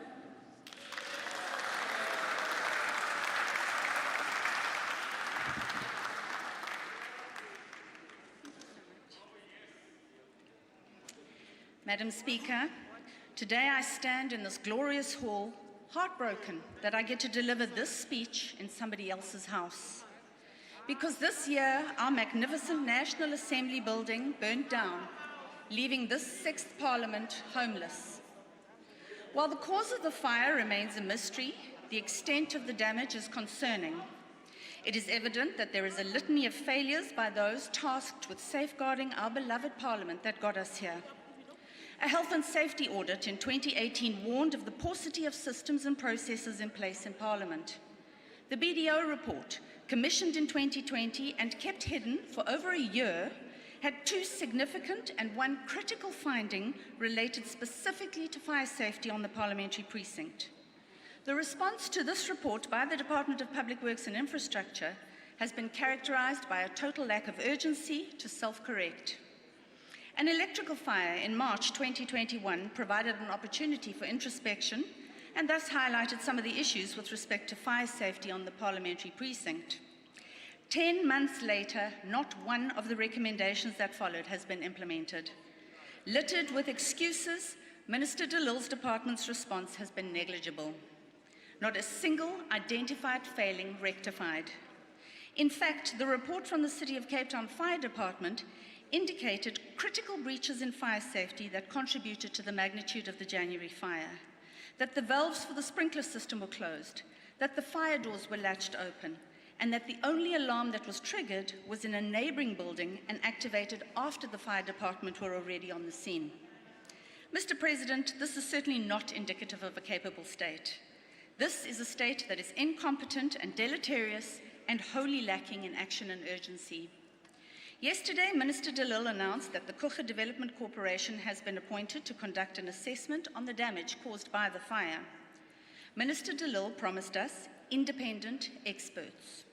What we appear to have is a regularly utilized public works implementing agent with tenuous specialist engineering credentials, but extremely powerful ANC connections. Experts, conceivably. Independent, not so much. Mr. President, you spoke several times in your address of a need for consensus. You stated that, and I quote, "The state must create an environment in which the private sector can invest and unleash the dynamism of the economy." Close quote. Excellent concept. But let's do a reality check. Abergold is a company that cultivates abalone, the most sought-after seafood in the world. They've been based in Hermanus for 23 years. 3 years ago, they started the process of renewing their lease with the Department of Public Works and Infrastructure, which comes due now in June. One would think that their proactive approach would have seen this process resolved timeously and effortlessly. One would be wrong. I have submitted 2 different questions to the Minister on this. I have written to the department on their behalf. Minister de Lille herself has been directly engaged on the matter during a visit to the Hermanus Harbour, and the lease has still not been renewed. 450 permanent sustainable jobs created by business hang in the balance. So instead of creating an enabling environment for the unleashing of dynamism, your government is strangling private enterprise through inefficiency, bureaucracy, and a total lack of urgency. Meeting the accommodation needs of its client departments is a fundamental role of the Department of Public Works and Infrastructure, and yet these needs are at best being met without any sense of urgency or care, and at worst, not being met at all. The department has spent 872 million rand on the Telkom Towers building in Tshwane to house the South African Police Service. 6 years since the inception of the project, these extremely expensive offices remain unoccupied. In the meantime, 51 detectives and 2 support staff in the Florida SAPS in Joburg have been working from one hall for 3 years because there has been a complete lack of urgency by any of the role players to solve their accommodation needs. Similarly, we have correctional services personnel who work with parolees. They are housed in a privately leased building in Gqeberha, which is so appalling that the Department of Labour shut it down in 2020. The DPWI, devoid of any solutions, sent them back. These offices cost us 70,000 rand a month. Mr. President, on Thursday night you said government was work for the people. Perhaps you should have been more specific. Government should use the resources entrusted to it to provide the best possible service to the people it serves. The citizens of the town of Hoedspruit go days without water almost every month because the Department of Public Works and Infrastructure and the local and district municipalities see absolutely no need to find a solution to the water provision for the town. There are very real, very possible solutions to this crisis, but it requires action and urgency, both sorely lacking. We have the Village of Hope, a visionary project which will, on completion, house up to 1,200 orphans in Hartbeespoort. 8 years after it was approved, the transfer of land to the project by the DPWI has still not been facilitated. And the private sector funders, having already invested upwards of 150 million rand, are unwilling to plough any more money into the project as it has no security of tenure. This is a concrete measure to address poverty, inequality and unemployment. And instead of supporting the project, Minister Dillal and co seem hell-bent on obstructing it. Mr. President, if we are ever to achieve a new consensus based on action and not just words, our first step needs to be to build mutual trust. As the examples I've mentioned today show, we cannot trust this government to look after its employees, its partners, or those who are creating jobs. We cannot trust this government to look after the very structures that house it. We cannot trust this government to work in a meaningful way for its people. And without trust, this consensus you seek will remain ever elusive. What we need is an executive that serves all the people of this country, not just their party, or in Minister Dillal's case, her benefactor's party. We need a public service that embodies service excellence, led by servant leaders who take pride in their work and deliver a dignified experience to our people.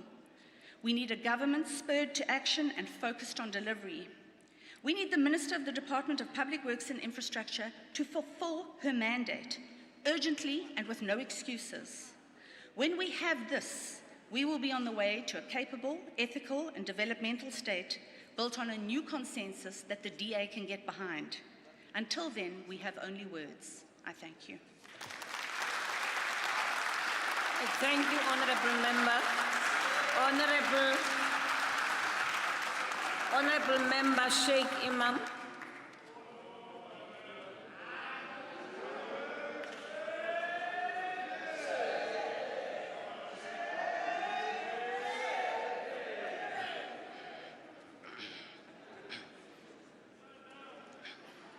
Honourable Speaker, President of the Republic of South Africa, Deputy President, honourable members, with limited time, let me start off by saying I think one of the things we need to accept that South Africa is in a crisis currently.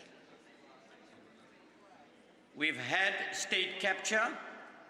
We continue to have state capture.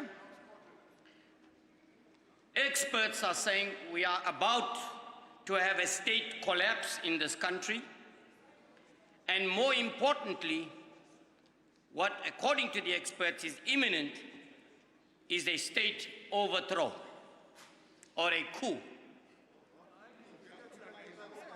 Clearly, let us not underpin or downplay the seriousness of what is happening in the country currently.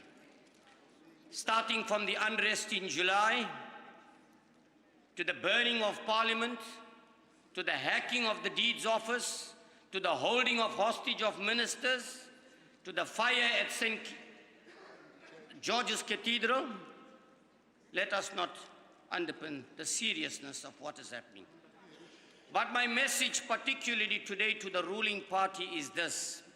Whether we like it or not, you need to accept that whatever happens in your party affects all 59 million people in this country. So my plea to you is to put your differences aside, to agree, but put South Africans first.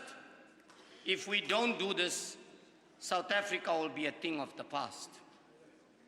Now, there are many political parties that have said a whole lot here today. But maybe what we need to do is to embrace those, like some of the comments and suggestions that have come from the DA.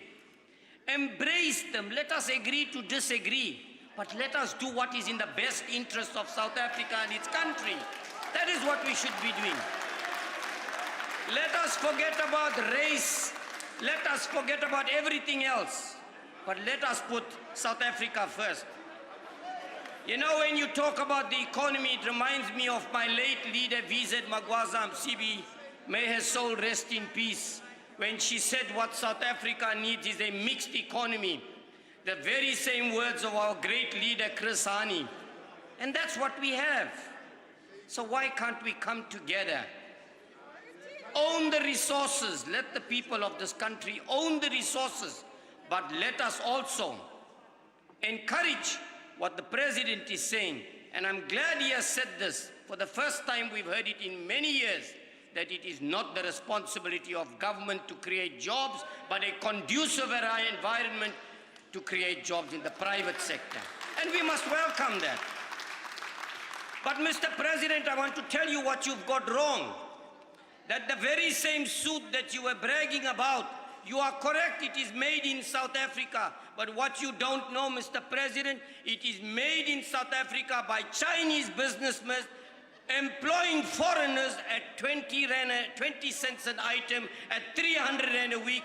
That is how our employees are being exploited in South Africa. But I hear people in this gallery applauding the Chinese. The exploitation of China continues in South Africa unabated. Where is the Human Rights Commission? Nowhere to be seen. And I dare any one of you to come with me and I will show you firsthand. I'm not sure if the Minister of Labour is here because he promised to meet me for me to show him.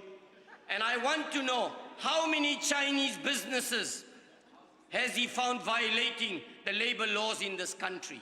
How many? How many of his labor inspectors have he apprehended who might have gone there and seen the way our employees are being treated and did very little or nothing about it? Now, Mr. President, let's talk about the issue of corruption. It continues today unabated right from local government election. It is payback time now for parties that benefited from the private sector and that performed exceptionally well in this election. What are you doing, Mr. President, to close those gaps once and for all? I want to suggest when it comes to deploying people, let it be the responsibility of independent persons. Let it not be the responsibility of any politician anywhere in the country. If we want to get people with the necessary capacity, the ethics, the values that can take South Africa forward. Now, Mr. President, the question that we need to ask, why would anybody want to invest in a country that is so lawless at the moment? We begged for freedom. We could not move and go anywhere you wanted to. You could not live anywhere you want to. Now that you have that freedom, you still can't go anywhere. You still can't live anywhere you want to. So what is the purpose and the benefit of this freedom? Mr. President, Sorry, your time Thank you very much.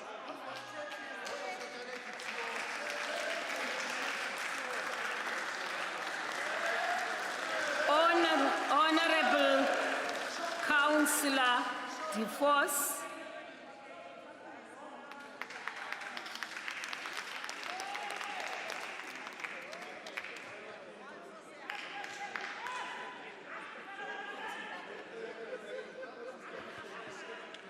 Speaker of the National Assembly, the Honorable Nosiviwe Mapisa Ngakula, the Chairperson of the NCOP, Honorable Amos Masondo, Your Excellency President Cyril Ramaphosa, His Excellency Deputy President David Mabuza, Honorable Premiers of the 9 provinces, Honorable Members, fellow South Africans. Madam Speaker, I speak here on behalf of the fraternity of local government, cognizant of the increased expectation by local communities of the role of the local arm of state in making a meaningful impact on development.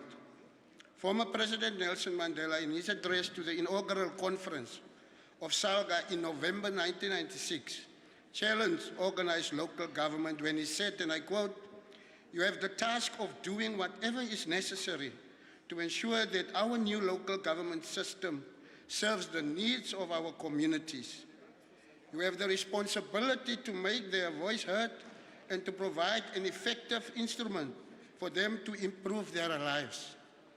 It is against this backdrop of these words that as SALGA we want to respectfully submit to this joint sitting that in order to achieve a local government that is capable of playing a developmental and transformative role if we are to reverse the legacy of apartheid, to ensure that all spheres of government supports local government as the sphere closest to the people and the implementation level of government to play a fundamental role in building a capable state.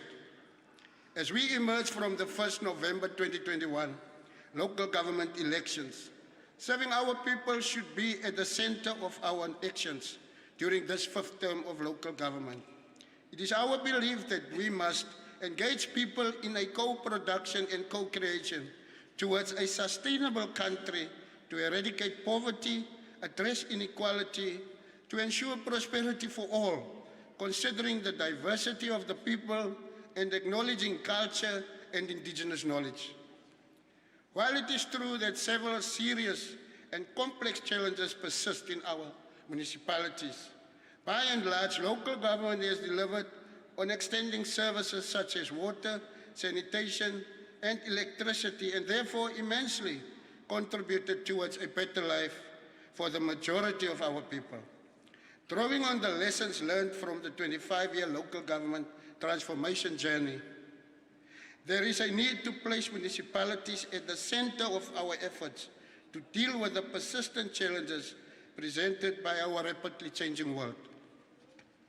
Madam Speaker, the role of cities, given their importance as engines of economic growth and job creation, in transforming the space economy and reversing our spatial legacy is key. This comes with particular reflection on the powers and functions necessary to execute the mandate, and why devolution and assignment is critical to the management of integrated spaces. Madam Speaker, we are excited at the President's announcement to commence the process of auctioning of the high-frequency communication spectrum. As SALGA, we call upon all operators to rally behind this initiative. Not only will this open the market for new players, but more importantly, it will unlock opportunities for rural and remote municipalities to access faster internet connectivity. This connectivity will ensure that these municipalities do not lag behind the digital age. As the world rapidly embraces 5G and its associated applications, this initiative has huge potential to ensure that we become at par with more developed areas in the country and as a consequence be more competitive. Madam Speaker, the rapid deployment of broadband infrastructure across all municipalities through establishing a standard model for the granting of municipal permissions is long overdue. These reforms will indeed revolutionize our technological development. SALGA therefore calls for more direct participation by municipalities in the provision of broadband and fiber. Firstly, the bylaws should not only be limited in the introduction of a uniform approval process of whale leaves for fiber rollout. Instead, they should also provide a framework for multiple modalities for public-private partnerships with broadband operators to ensure a far more financially sustainable revenue model for municipalities. A secondary dividend of this approach is that municipalities would then be able to compel their partners to also provide some basic internet to its communities, more in particular the indigent. For example, the PPPs would allow municipalities to participate in the provision of internet connectivity, including providing its own infrastructure to be used in provisioning of this service. In exchange, basic or minimum acceptable internet can be provided to indigent groups free of charge. Furthermore, Madam Speaker, as municipalities seek to be more financially resilient and seek to diversify revenue streams, it is our view that municipalities should be empowered and funded to roll out fiber to the home using their existing infrastructure. This is a call in line with our submission that broadband should be the fifth revenue-generating utility. Enabling infrastructure already exists in a number of municipalities, including rural municipalities, where fiber can be rolled out to the homes with ease and speed. This can be funded through several instruments to accelerate this rollout in areas that have been neglected by private operators. Lastly, we call for SALGA to be empowered to drive this approach as a sector-wide program and coordinate this work through centralized officer through its digital unit. This will further ensure that downstream solutions that are fit for purpose for developmental government are enabled. This includes smart infrastructure, smart services, smart homes, smart planning, and ultimately smart communities and cities. Madam Speaker, resident engagements in the IGR space have largely focused on debts owed by municipalities to ESCOM, water boards, and trading entities. Less attention and focus has been on municipal consumer debts, which amounted to 264.7 billion rand as at 30 September 2021, of which government debt constitutes approximately 19.6 billion rand, and households as the largest component constitutes approximately 186.6 billion rand. We remain concerned with the impact of this consumer debt on the financial sustainability of municipalities. The situation is further exacerbated by the reality that the current state of local government revenue, compared to the assumptions that underpin the financial model presented in the local government white paper, are not aligned. Both potential and actual revenue collected by municipalities fall far short of the assumptions in that planning, implementation, management, and expenditure demands placed on local government were radically extended, whilst per capita revenue based to fund those demands was radically reduced. A significant number of municipalities will never come close to that target under the current fiscal framework. Madam Speaker, in the recent actions by the city of Tshwane to disconnect non-paying ratepayers comes at no surprise. These actions are in line with a standing SALGA resolution that advocates for municipalities to urgently and aggressively enforce credit control management measures. This, in our view, is to be done in two phases. Firstly, targeting properties and businesses through disconnection, and a second phase that includes rigorous analysis of the gross debt and restructured debts to see realistically collectible debts and those that could be considered for write-off or repeal as historical, uncollectible, not forgetting the installation of prepaid meters to mitigate against the raking up of excessive bills. Madam Speaker, whilst this is our view, is a step towards more financially sustainable municipalities, bold measures are needed to curb unviable municipalities, ensure municipalities collect and better manage their customers, and national interventions are taken to ensure that this growing debt situation does not undermine the solvency of local government. As we have done in previous debates on the state of the nation, we once more caution against a piecemeal approach in solving municipal financial sustainability. This would include current considerations to amend the Electricity Regulation Act. For instance, the long outstanding matter pertaining to municipalities' constitutional executive authority for the electricity distribution function requires that the necessary amendments are likewise affected to the Electricity Regulation Act to factor this reality. In so doing, we would take a huge step towards resolving municipal debt. Madam Speaker, following through on previous commitments that created heightened expectations at the local level, we are pleased with the President's announcement of a national rural roads program. We are of the view that if properly designed and implemented, it will be a massive public works program in municipalities, thus creating job opportunities for many young people, particularly in the context of the current state of the economy. As I conclude, Honourable Speaker, allow me to remind this joint sitting of the 1998 White Paper on Local Government Vision that, and I quote, "Local government has a critical role to play in rebuilding local communities and environments as the basis for a democratic, integrated, prosperous, and truly non-racial society." Whereas the journey of local government over the past 25 years in South Africa has been an imperfect transition, this vision remains relevant, and we therefore call upon all spheres of government and stakeholders to partner with us to achieve this noble objective. I thank you. I thank you, Honourable Member. I now invite Honourable I.M. Sileko.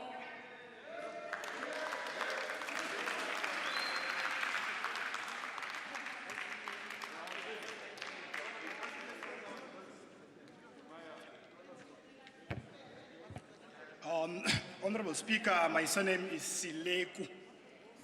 Sileko. Yes. My apologies, Honourable Member. Sileko. Honourable Speaker, Honourable President, Honourable Deputy President, Honourable Members, fellow South Africans, goeiemiddag, good afternoon, midagani. Voorzitter, President Ramaphosa se staatsrede van 2022 gee vir ons hoop. Nou wil ek die president die waarheid vertel oor die rol wat munisipaliteite behoort te speel in die opbouing van omgewings wat ekonomiese groei bevorder. En die waarheid is dat meeste van ons landse munisipaliteite eenvoudig nie daartoe in staat is of voorbereid is om die president se hervormingsplan te implementeer nie. The president has finally seen the light and agreed with the DA on the fact that the state, including municipalities, does not create jobs. This is the role of the private sector, and what we need from the state is for them to make it easier for business to thrive. Honourable Speaker, resurrecting infrastructure in municipalities in an attempt to provide services, growth, and development environments will be the biggest challenge of the success of the President's reform plans and to create prosperous rolling economies. I am encouraged, however, that the President mentioned this in his SONA. Speaker, the next goal is to facilitate closely knit and integrated spheres of governments between our national, provincial, and local governments. The mandates and effectiveness of municipalities will be extremely important to achieve this. This approach of an integrated participating governments of the different spheres embedded in the Western Cape government and where the DA governs. The Western Cape provincial government established synergy between provincial, local governments and participating national departments. This has already resulted in economic growth and development environments. Last year, the DA campaigned to have many failing key competencies under national government devolve so that competent provincial governments, such as the Western Cape, can provide the services that national government clearly cannot. Our people are not safe due to a failed police force, and on the 9th of September last year, we had this debate of devolution of powers to SABs, to provinces. And I said then, and I'm saying it again, when we talk about safety of our people, we don't play politics. Honorable Taylor always comes here and fails to protect our citizens. Instead, it's politics. Just last week, and the municipal official, which I used to serve with before I was a councillor in Grabo, and used to be a prominent ANC member, Solin Twana, was gunned down in front of his house with his 3-year-old son. That's why when you talk about devolution of powers, we're talking about safety of our citizens.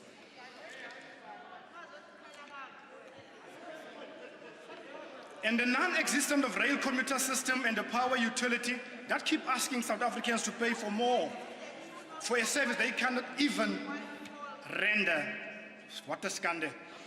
Once the Western Cape's mandates over SABS, land belonging to public works and rural development, and transport infrastructure is broadened, the economic growth trajectory will increase exponentially. I urge the President to act in the best interest of the country and not his party's addiction to control, and allow South Africans to get the services they need. Speaker, municipalities are the cold face of supporting local economies and needs to be fit for purpose to make the reforms work. Reports from the Auditor General and Ratings Africa tells us that the municipalities are depleted and they cannot facilitate growth and development. Speaker, this country cannot revive itself when a Mahlati local municipality at Umakala must arrange credit with a local pick and pay so that their workers can eat. What a scandal. That is their focus, not service delivery and economic growth. In the Amatola District Municipality, a female member of the Executive Mayoral Committee was dragged from office violently. How many female speakers were on this podium? Not even one of them condemned this act of gender-based violence. Instead, they came here and they bragged about 3 bills that the President is signing into law, but they failed to protect their own. What a shame. Let's go to the Northwest. The Moses Kotane municipality in Northwest, Honorable Dodozo, has since the election not succeeded to appoint members of the mayoral committee. The focus is not on service delivery and economic development, but battle for positions in the ANC. Voorzitter, my ouma het my groot gemaak in Boeverwes en ons was gewoond aan munisipale dienslewering. Dat het verander en die fokus is nou kaderontplooiing en korrupsie. In Mossel Bay municipality, political unity led to a situation where on the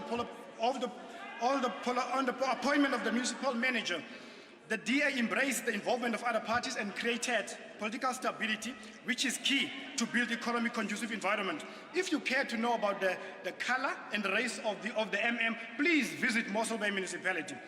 Chairperson, this is not only unique to Mossel Bay, this is how it is in DA governed Overstrand, Stellenbosch, Cape Town, and others. Speaker, the ANC was rejected in Johannesburg, Tshwane, Ekurhuleni, and other metros because they failed to provide services and grow economies. And in Ekurhuleni, Mayor Masina was escorted by municipal vehicle, but he had to go home with an Uber. What a shame. The successes in the Western Cape inspired voters to reject the ANC in these metros. They were rejected because the people saw the focus on economic growth and service delivery in DA-governed entities. Speaker, when the President took the oath as the 6th democratically elected President of the country, he said, "Yes, South Africa, Tuma Mina." The people did. We gave him that. We wanted to send him. And he rewarded us by sending leaders who continue to ruin the economy and municipal services delivery. The President, men and women, acted on the wrong intentions and reality of Tumamina. They went in with their long fingers into the tills instead of giving what services. For the ANC, Tumamina is a punchline. For the DA, it became a sincere intentions and reality and a way of living and governing. The DA said to the President, yes, Tumamina, so that we can give all South Africans what the DA gives to the people of the Western Cape and elsewhere. There, we already implement what you have articulated in your SONA 2022. And to Honorable Minister of Home Affairs. Honorable Sileku, Your time is expired. I wanted to give a message Your to the Honourable time Minister. is expired.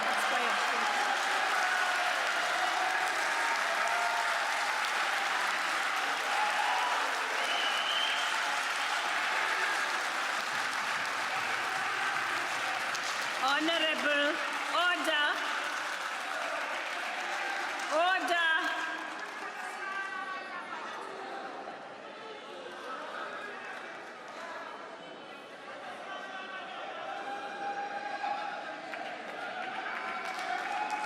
We are in a chamber, in a National Assembly. We're not in a concert.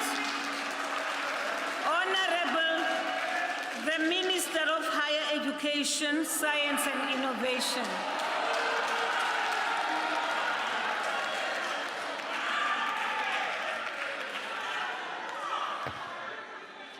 Thank you very much, Madam Speaker. Honorable President of the Republic and the Deputy President, honorable members. Ngiyamangala ukuthi labantu be-opposition abazokhuluma la bakhuluma ngokhongolose nohulumeni, abakhulumi ngabo at all. Kanti nithunywe ukuzokwenzani lana labantu abanivotela babezokwenzani nazokhuluma ngathi esikhundleni sokuthi nikhulume ngani. I wish to start by thanking the President for a very comprehensive SONA address, mapping a way forward to transform our country and build a better life for all. As contained in the speech, government remains resolute in expanding the post-school education and training system, supported by a careful and systematic enrollment planning, whose objective is to increase the participation rates of our youth, especially black youth and women. According to international university rankings, the South African university system is the strongest in the continent. But not only that, it is also the single largest university system that also remains public. It is home to some of the highly respected universities in the continent and globally. To ensure that we develop the entire public university system, we continue to intensify the implementation of the University Capacity Development Program to improve student access, success, and the quality of teaching, learning, and research. My Department of Higher Education and Training and that of Science and Innovation are also busy finalizing the skills strategy and innovation strategies, respectively, to support the economic reconstruction and recovery plan that is led by our President. Indeed, as the President has outlined in the SONA, through our skills development system, we will be offering about 100,000 opportunities, including but not limited to learnerships and internships. The primary aim of this is to assist the transition of our young people from learning to working.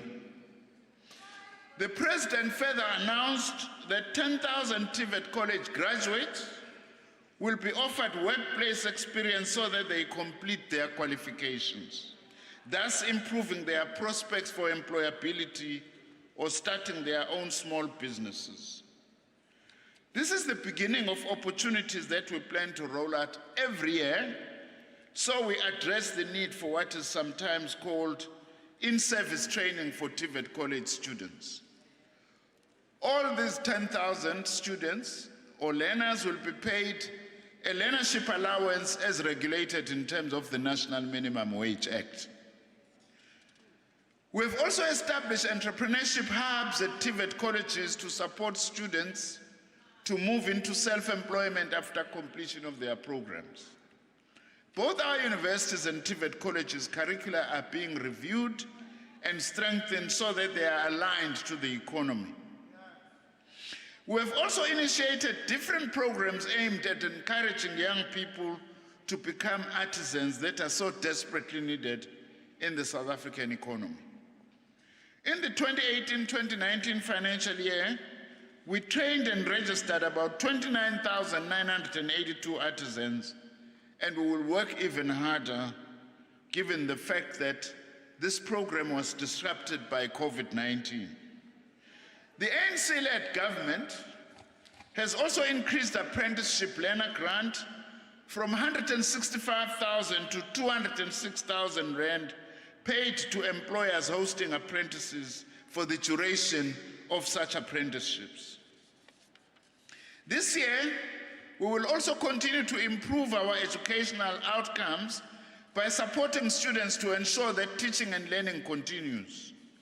In order to support teaching and learning in the wake of COVID-19, last year we provided devices such as laptops and data for approximately over 90% of our students. We also provided Wi-Fi to students who were allowed back on campus. We have begun to turn the tide in reversing the backlogs in student accommodation, both at our universities and TVET colleges, and we will make further announcements later on this score. Let me also report that since the announcement by the President in February 2020, I have appointed a ministerial task team to oversee work to conduct feasibility studies on the two new universities, the University of Science and Innovation Ekurhuleni and the Crime Detection University also in Gauteng. And a final report in this regard will be submitted by the end of this year. Honorable Speaker and members, by UNESCO standards, South Africa continues to spend a large share of its national budget on education, both schooling and post-schooling. It's important for the DA to listen to this.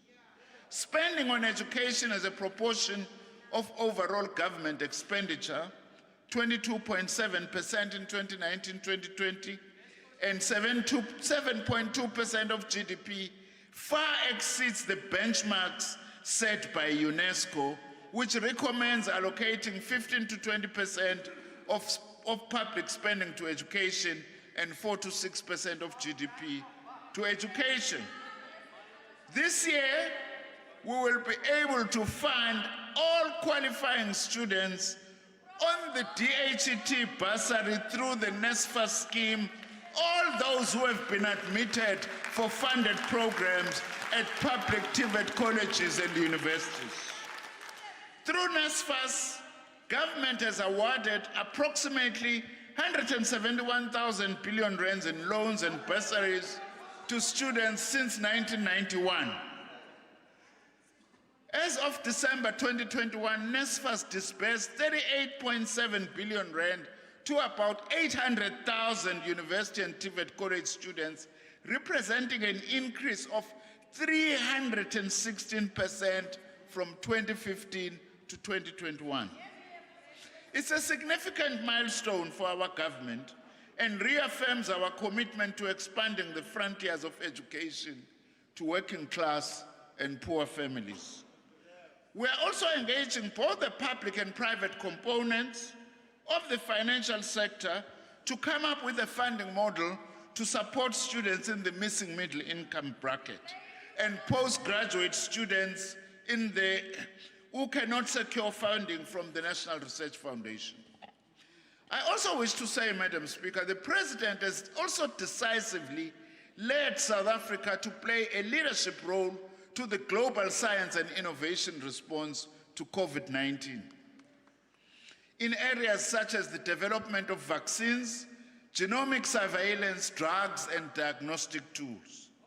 Through cutting-edge research done through the KwaZulu-Natal Research Innovation and Sequencing Platform, we have made world-class contribution in science in fighting COVID-19. Some of our other important achievements in the science and innovation space include identification of new COVID-19 variants, thus leading the world in this regard, the completion and commissioning of the 64-dish Meerkat radio telescope, and we have developed the South African Hydrogen Society roadmap, which the President spoke about, which we are launching day after tomorrow, to identify the socio-economic benefits that hydrogen can bring as alternative source of energy in our country. Government has allocated a budget of just under 30 million rands for the Platinum Valley project, which will cover the Johannesburg to Durban corridor and the OR Tambo International Airport to King Shaka Airport. As the Department of Science and Innovation, in conjunction with the Cape Peninsula University of Technology, we successfully launched the 3 Maritime Domain Awareness Satellite Constellation at an investment of 27 million rands. This constellation will provide us with cutting-edge, very high frequency data exchange communication system to the country's maritime industry, including monitoring of the movement of ships on our seas, as well as better management of our fishing resources. Who can doubt that the country's future is in good hands under the stewardship of President Ramaphosa? When the President calls for all of us to unite behind the priorities of the country, it's precisely because he knows it's only the African National Congress that is capable of leading this country to create a better life for all. Neither the DA nor the EFF are capable of playing that role, because both of them share some of the worst forms of racial chauvinism that will not help us to build a South Africa for all. Despite the fact that Honorable Shibambu, the EFF is only an accident of our political history. Thank you very much. I thank you, Honorable Member. May I now invite Honorable MP Gallo.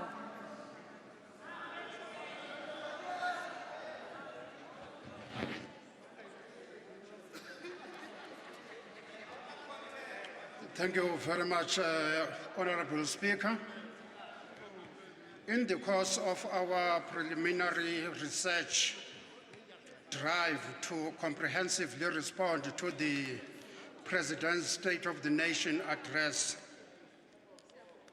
we were introduced to the contents of a book written by Juanita Hunter and her colleagues titled 8 Days in July. Major General Nonhlanhla Zulu's role during this period is reported to have shaped the course of our young democracy, which could have been plunged into civil war. As the leadership of the African Independent Congress, we salute Major General Nonhlanhla Zulu's innovative leadership. Regrettably, the heroic spirit of Major General Zulu cannot be said of the exile-steeped African National Congress and its blunt government. To drive this point home, we had a look at the use of the word establish. In all of his the President's speeches, dating as far back as 2018, the word appears more than 40 times in just less than 6 years. Figures don't lie. The President has no vision. He has established a parallel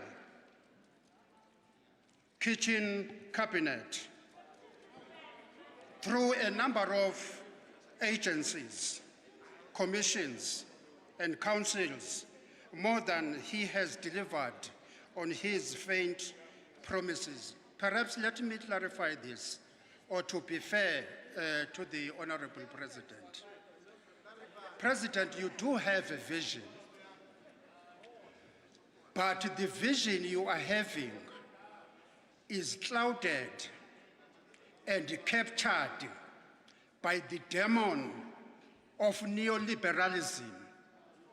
Neoliberalism is bad for the poor people and the working class. Mr. President, you should know better as the former founder of the National Union of Mine Workers.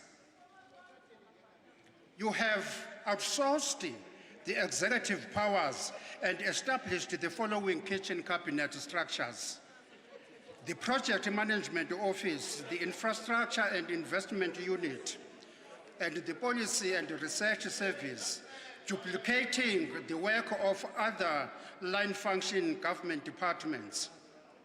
The Pathway Management Network, a network that mimics the work of the NYDA. The list is long. To save time, let me continue. The President is sleeping on the job. Instead of replicating the Tanzanian model on competition policy, which is buttressed by that country's Fair Trade Practices Act, he is occasionally in the habit of appointing retired managers. This time around, to rescue the small and medium-sized services sector, the Rwandan Fair Trade Practices Act prohibits, restricts practices, regulates monopolies, including the concentration of economic power and prices. The noise about red tapes must be led by this House, by the members of Parliament, through a series of concerted structural reform, and not through irregular appointments of retired managers. We are equally disappointed with the posture of the ANC government regarding structural and pro-poor reforms. Our disappointment is shared by many people, including Tula Simpson. Simpson writes that the first democratically elected president of South Africa, once he had met the Chinese Premier Li Peng on occasion of the World Economic Forum in Davos on 2nd February 1992, changed the track and abandoned the ANC's radical economic policies. Honourable Member, your time meant has to expired. change the lives of the ordinary South Africans. Honourable Member, your time has expired. Thank you very much. Thank you very much. We will now call on the Honourable the Minister of Communications, Honourable Nchaveni Malibongo.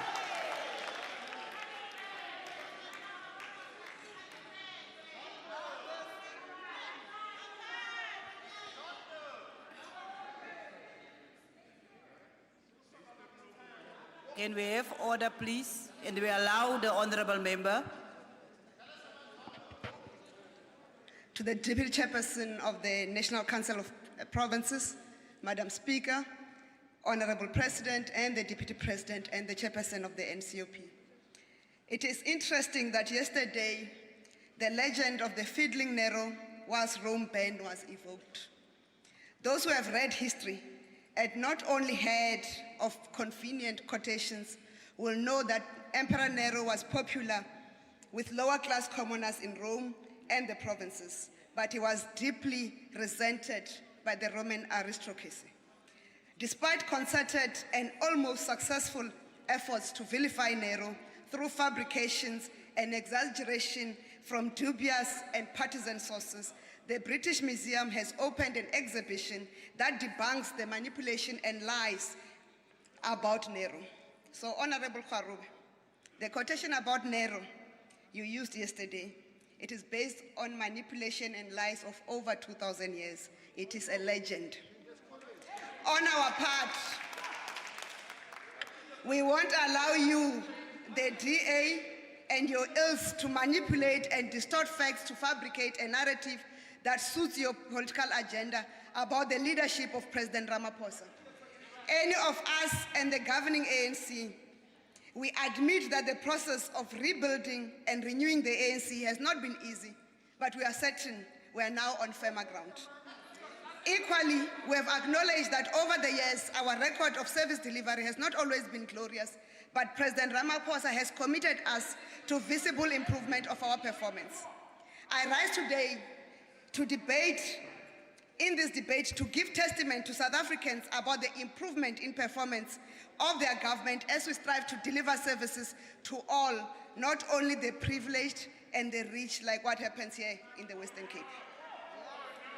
In his State of the Nation address, President Ramaphosa announced that our communications regulator, ICASA, will commence with the auctioning of the high-frequency communication spectrum in March 2022. This is despite the ongoing litigation because the withdrawal of Part A from court allows the auction to proceed and further gives confidence that parties can find each other outside of court on outstanding matters that are part of Part B. Thus, progress did not happen by coincidence. It is a result of continuous engagements to find common ground with all stakeholders.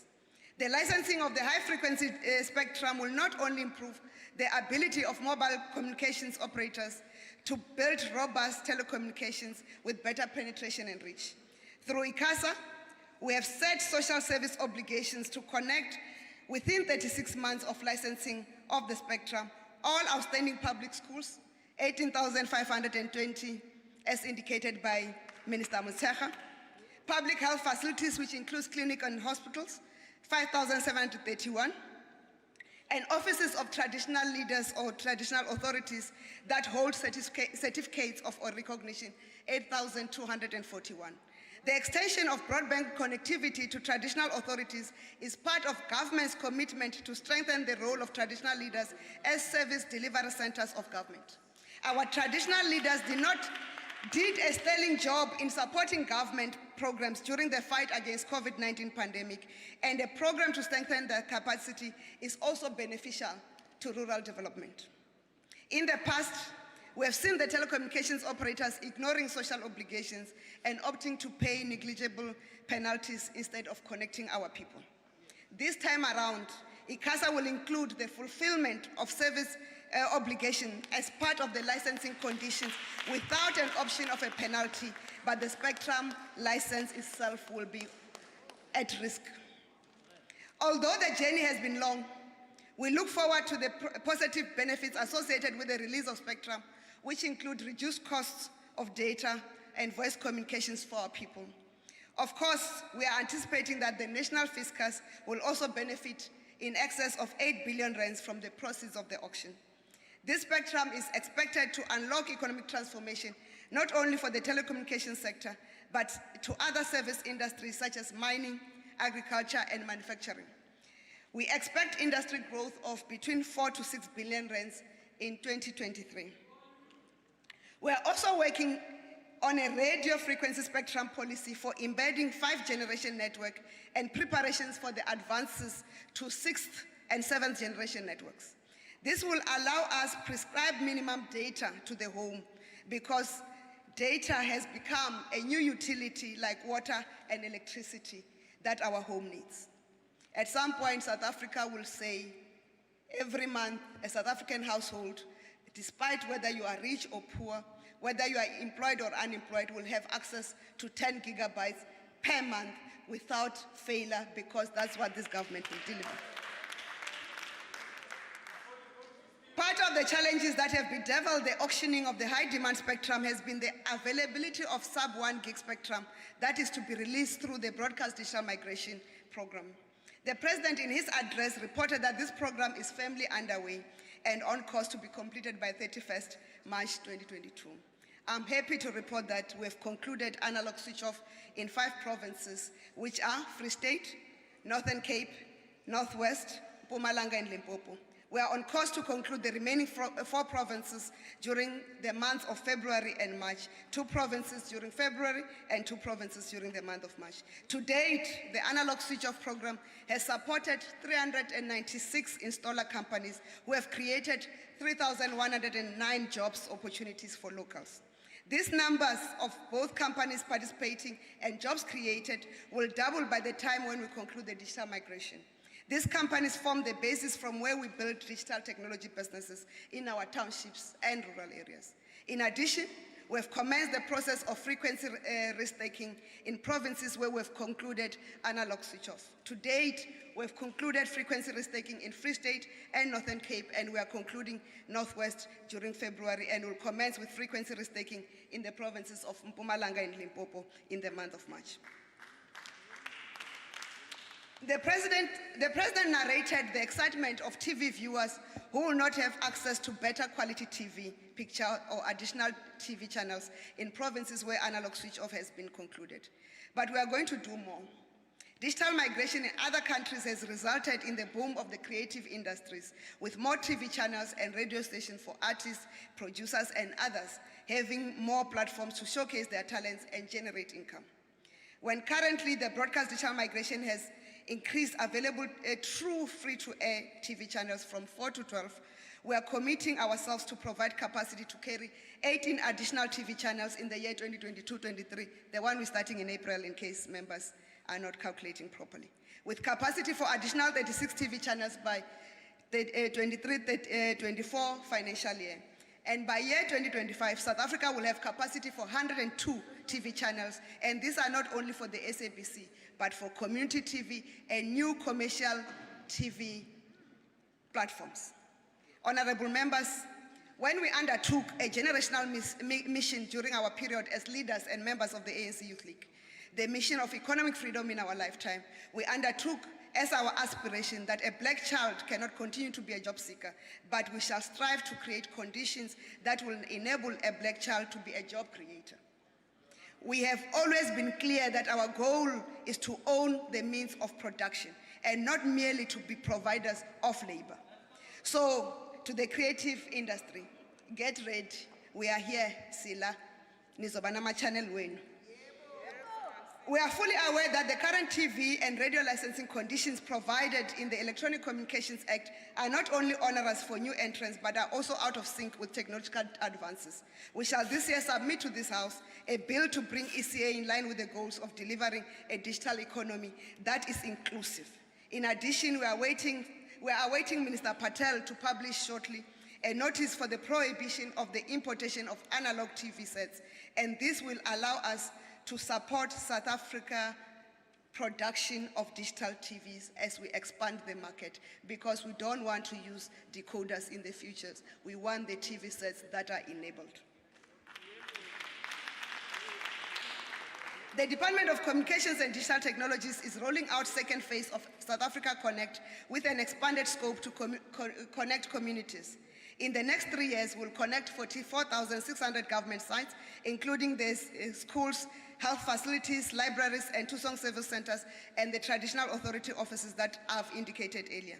In the same period, we will roll out more than 33,000 community Wi-Fi and broadband to households.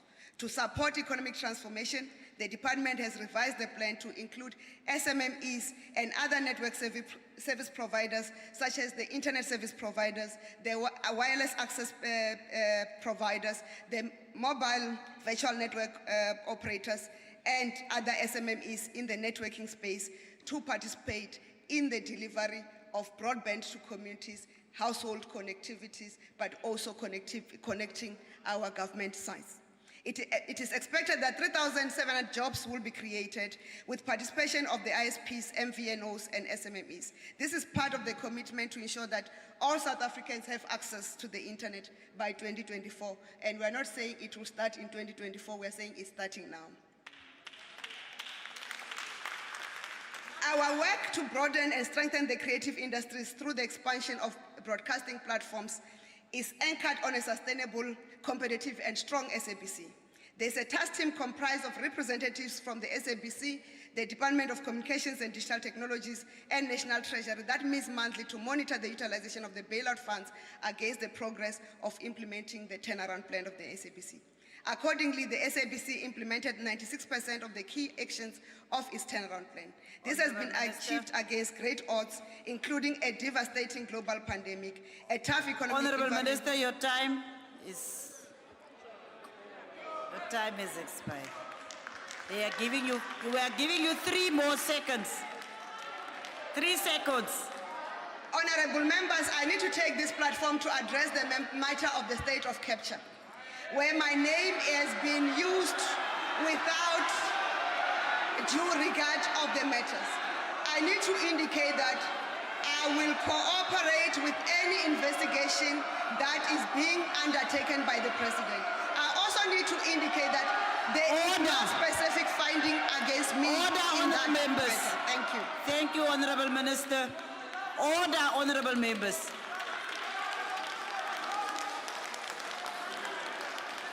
Honorable members, may I be allowed as the presiding officer?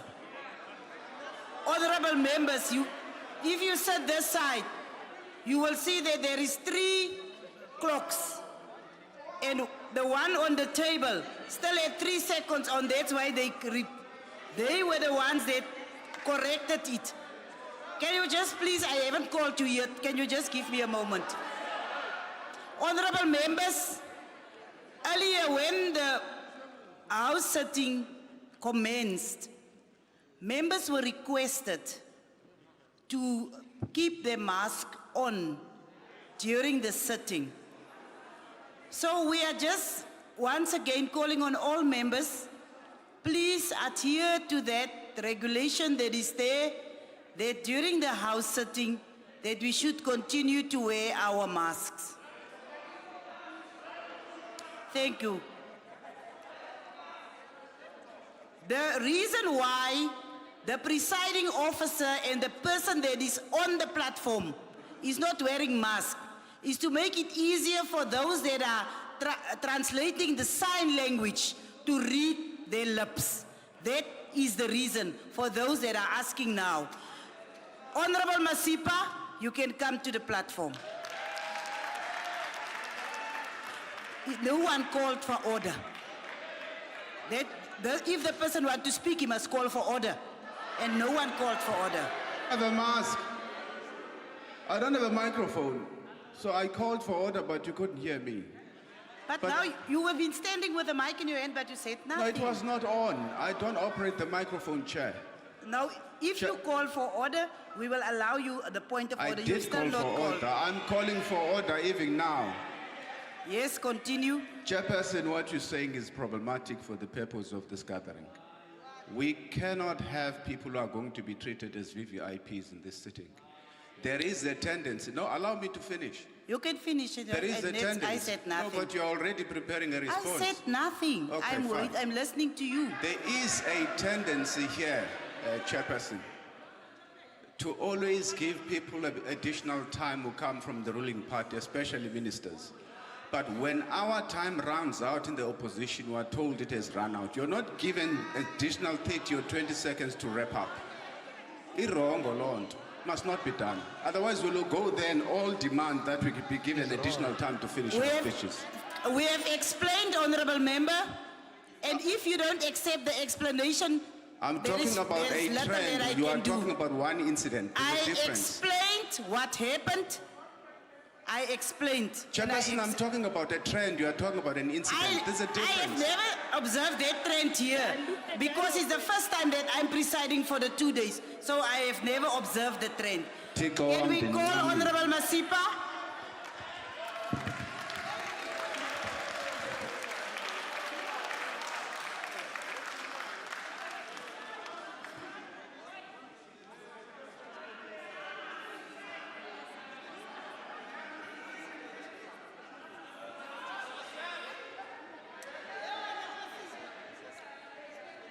House Chair, Alan Weinstein once said that listen to a man's words, but give his actions more value before you give respect. The president's speech reminded me of a young black farmer, Mr. Wenid Dirks, who purchased a 400 farm through the land bank with the intention to commercialize it. A year later, his farm was hit by a 3-year drought. He struggled to honor his yearly bank installments. The land bank initiated process to repossess his farm. The DA Western Cape Government Department of Agriculture provided him with the grant, whilst Grain SA supported him to fight off the effects of drought. However, as the damage from the drought worsened, he wrote to your Deputy Minister, SABC Skwatsha, seeking help. Nothing came out of it. Minister Skwatsha not only failed to reply to him, but essentially ignored him and ignored his emails and messages. Mr. President, the response received by Mr. Dexter from your minister's provincial office here in the Western Cape was as follows, I quote, "Due to the fact that you bought your farm privately, we cannot assist you with anything." In your SONA speech, Mr. President, you highlighted the importance of public sector-private partnership, but the truth is your RET ministers do not believe in this economic building block essentials. The lack of accountability among your ministers and corrupt ANC government has left farmers without help or recourse. Yet no one is held to account up to date. The good news is that the DA-led Western Cape governments understand the importance of public-private partnerships. They value implementation and accountability. It is through this process that the province has been able to keep comparatively low unemployment when compared to the other provinces in the country where ANC rules. The DA's Western Cape government has set a good example on how to support emerging farmers through the public-private partnership. The President's new consensus, which embraces the DA's policies, borrows from the Western Cape government's tried and tested red tape reduction, which has been a key initiative in driving investment in this province. Mr. President, you don't need 100 days to reach your consensus. What you seek to achieve is already being implemented here in the Western Cape. Without basic support system at policy and infrastructure level, the agriculture industry will not be able to deliver on its food security mandate, reforms and economic growth. The cater deployment animal has to be cut from the head in order to deal with cadres who are only motivated by accumulation, debauchery and crass materialism. Mr. President, I fully agree that the government does not need to create jobs. Instead, it's the business that is creating jobs. The lack of reforms in land ownership in rural areas is a big stumbling block towards the meaningful participation of private sector in rural areas creating jobs.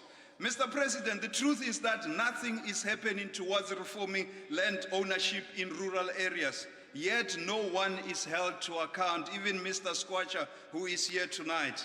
For businesses to invest meaningfully in rural areas, they need security of tenure. Our people in rural areas migrate to the cities for opportunities, live in villages endowed with land because they cannot use the pieces of land for economic benefit. It's a fact. Mr. President, you mentioned that the country needs well-run ports to export their produce to overseas market. This is a basic function of a capable state. That your government and your corrupt ANC has failed to fulfill this function and comrades are still settled in their cushy jobs is an indictment on your leadership, Mr. President.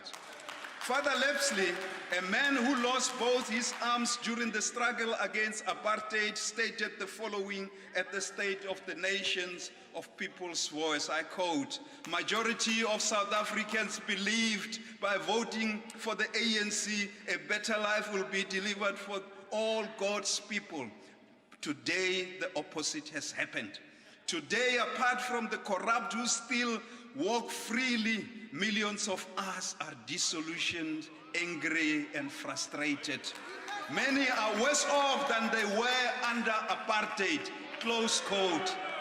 While the DA welcomes your invitation, Mr. President, for public-private partnerships, the corrupt and the incompetent ANC cadre remains a hindrance to realizing this country's full economic potential. Mr. President, you rightly mentioned that horticulture has significant potential in driving job creation. Still, you failed to mention the livestock sector, which easily contributes 50% of the total value of agriculture in terms of turnover. Both Agricultural Research Council and Honestaport Biological Assets are failing the livestock industry. There are no vaccines at the moment. Foot and mouth disease vaccines are being sourced from Botswana instead of being manufactured here. Farmers are at their wits' end because of the shortages of vaccines. Yet, no one is held to account. National Treasury approved 500 million for ARC to build a new FMD vaccine plant. It is alleged that 100 million was used to upgrade the offices and build a toilet and a canteen for a CEO in the corrupt ANC government. Yet, no one is held to account. The previous board of OBP hired a capable CEO with knowledge of vaccine. However, while he was busy trying to fix the institution, a board came in and he was allegedly made to face frivolous charges. The failing of OBP is a threat to animal health and the livestock industry. Your ANC cabinet is mum about this. It is about time that private sector is allowed to produce and distribute vaccines. In conclusion, President, we welcome the public-private partnership approach, but it is important that non-performers on the right, corrupt and deadwood in your ANC cabinet are dealt with to enable the realization of South Africa's full economic potential. I thank you. Thank you, Honourable Member. Honourable Member, thank you. We will continue with the debate, and we will now call on the MEC for Finance of Gauteng, Honourable Nkomoro Alehoko.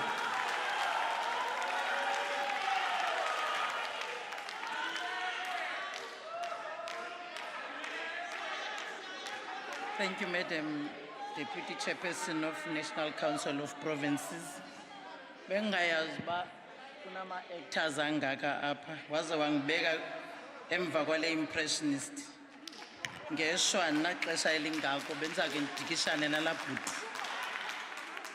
Let me greet you, Madam Speaker of the National Assembly, Susnosiviwe Mapisa Ngakula, Chairperson of the National Council of Provinces, Babu Masondo, His Excellency the President, Babu Cyril Ramaphosa, the Deputy President, Babu Titi Mabuza, presiding officers, honorable members of the House, ladies and gentlemen, a very good morning, afternoon, I'm sorry. I'm disturbed, Ilando de Pangasemva, but let me focus.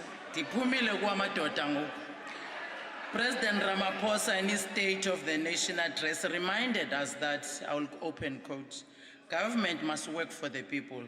That is why our foremost priority is to build a capable, ethical and developmental state, close quote. This statement is born out of a very profound observation lifted from the words of former President Nelson Mandela on the occasion of the State of the Nation address on the 25th of May 1994, where he said, I'll open quote, and so we must, constrained by and yet regardless of the accumulated effect of our historical burden, seize the time to define ourselves what we want to make our shared destiny.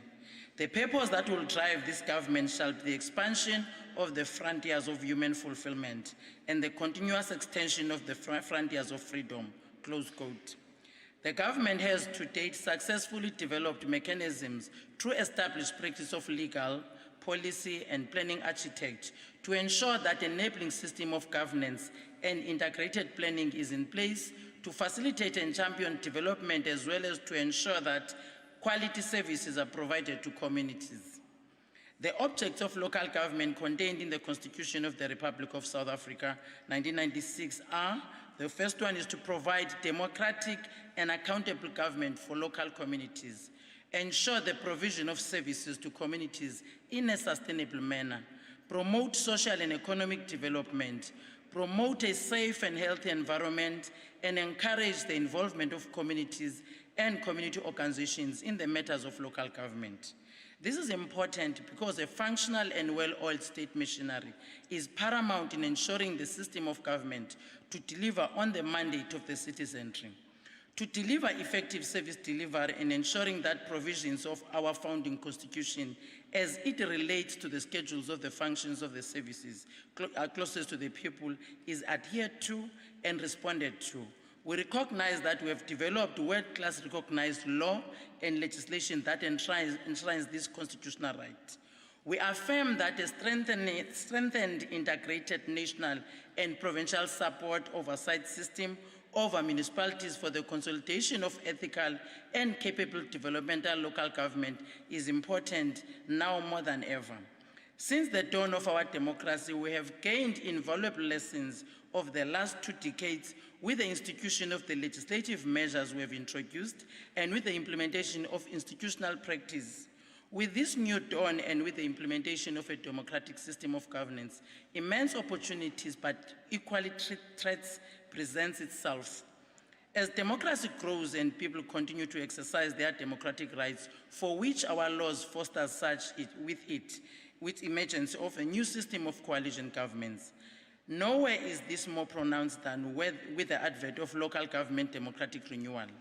The new United Nations Development Programme refers to good governance as governing systems which are capable, which are responsible, inclusive, and transparent. All countries developed and developing need to work continuously towards better governance. Good governance revolves around the following principles. Those are the 3 that are critical, is the transparency, participation, and accountability. Facilitating this vision into action will involve a transition to a more functional and integrated government, which is capacitated with a professional, responsive, and meritocratic public servants to strengthen relations and efficiency.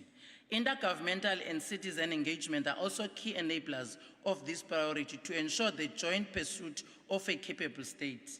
The developmental state we seek to build must provide conditions that grow the economy, conditions that create jobs, conditions that improve society's quality of life in order to eliminate deep poverty, persistent unemployment that we have, and inequality in our country. A capable state requires effectively coordinated state institutions with skilled public servants who are committed to public good and capable of delivering constantly high-quality services while prioritizing the people in the achievement of the nation's developmental objectives. Challenges of poor and uneven performance in the machinery of state are as a consequence due to capacity challenges in local, provincial, and national government. This manifests through the political administrative interface, instability in administrative leadership, skill deficit, the erosion of accountability and authority, poor organizational design, and low staff morale. Accordingly, legitimacy crisis of the state is compounded by the erosion of trust and confidence in the state institutions, as evidenced by the prevalence of violent protest, unfavorable ratings in public opinion surveys, and international credit rating agencies.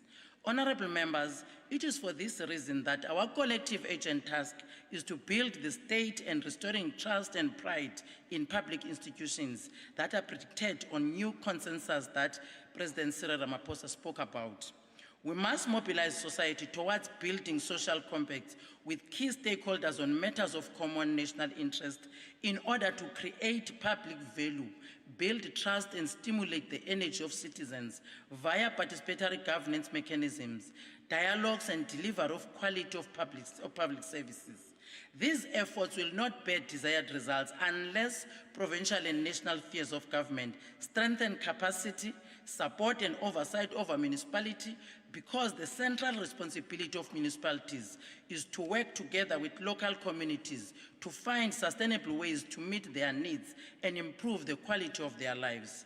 Developmental local government, supported by other spheres of government, must have a major impact on the daily lives of South Africans, and where such is failing, other spheres may have to adapt a more prescriptive approach towards municipal transformation.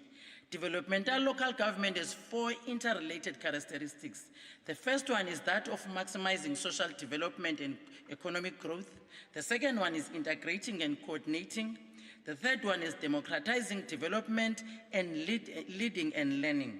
One of the most important methods of achieving greater coordination and integration is integrated development planning, expressed through the IDPs and the one district plan that we have. Strategies for building sustainable human settlement may differ between localities. It is clear that the establishment of a sustainable and lively settlement depends on the coordination of a range of services and regulations, including land use planning, household infrastructure, environmental management, transport, health, education, safety and security, including housing. People must be at the center of community development, and municipalities must adopt inclusive approaches to fostering community participation, including strategies aimed at removing obstacles to and actively encouraging the participation of marginalized groups in the local community. In the same breath, participatory processes must not become an obstacle to development and held hostage by narrow interest groups who seek to capture the development process. In the context of leading and learning, communities must find new ways to sustain their economies, build their societies, protect their environments, improve personal safety, in particular for women and children, and eliminate poverty. There is no single correct way to achieve these goals, and it is precisely at this point that the provincial and national spheres provide required support. In practical terms, municipalities can build social conditions that are favorable to development through building the kind of political leadership that is able to bring together coalitions and networks of local interest that cooperate to realize a shared vision. Responsive problem solving and a commitment to working in open partnership with businesses, trade unions and community-based organizations, while ensuring that knowledge and information are required and managed in a way that promotes continuous learning. Honorable members, national government must provide an overall legislative framework for local government within the general legal framework set out in the Constitution.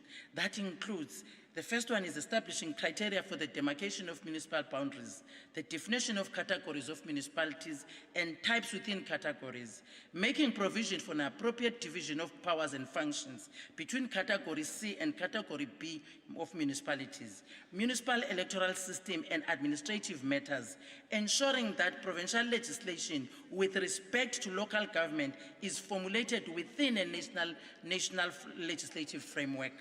Provide a framework of intergovernmental relations, including the structures, procedures, and mechanisms to promote and facilitate positive intergovernmental relations and resolution of intergovernmental disputes within and between the spheres of government.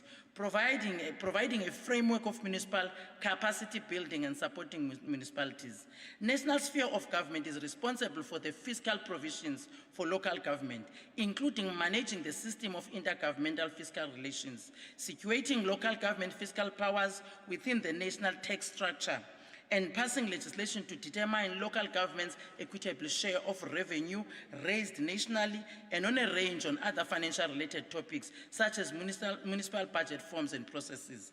They must also monitor and do oversight in order to ensure that the necessary levels of compatibility, uniformity, consistency, and national government needs to develop an overall framework for a system of monitoring and oversight within which other organs of state, particularly provincial governments, will perform these functions. Provincial government is primarily responsible for the intervention. National government will also need to intervene together with the provincial government, or instances where a provincial government fails to intervene, or where national fiscal resources are implicated, or where such intervention is required. We need to maintain economic unity, essential national standards, national security, or to prevent unreasonable actions that are prejudice to a province or a country as a whole. The provincial governments must tailor their approaches of supporting local government according to specific conditions which prevail in each area, which include a strategic role with respect of developing a vision and framework for integrated economic, social, and community development in the province through the provincial growth and development strategy. They should ensure that the municipal integrated development plans combine the form of a viable development framework across the province and are vertically integrated with the provincial growth and development strategy. Provincial government is a responsibility for processing grants to municipalities for bulk infrastructure, housing and public works, and must ensure that municipal planning and budgeting processes give priority to basic needs of the community and promote the social and economic development of a community as required by Section 153 of the Constitution. In terms of intergovernmental role, provincial government must play an intergovernmental role in relation to local government by establishing forums and processes of the purpose of including local government in decision-making processes with effect. Provincial government can promote horizontal cooperation and coordination between municipalities in the province, and the regulatory role contained in Section 1557 of the Constitution, which gives national and provincial government the legislative and executive authority to see to the effect of performance of municipalities of their functions in respect of matters listed in Schedule 4 and 5 by regulating exercise by municipalities in their executive authority. They already play a critical role, by the way, in monitoring financial status of municipalities through the provincial task teams of project viability. This monitoring role may be extended. Provinces have a critical role in building the financial management capacity of municipalities and intervening with necessaries to ensure local financial viability. Their ability to effectively monitor local government can be enhanced through tabling Auditor General's reports on each municipality together with the municipal comments at the Provincial Public Accounts Committee. The provincial members of Executive Council for Finance, all of them, are also represented on the budget forums. Hence, they play a key role in determining budget allocations for local government. Provincial government has interventionist role with the powers of intervening in the affairs of local government in order to provide and safeguard, protect, promote minimum standards. Your time is expired. Thank you, Madam.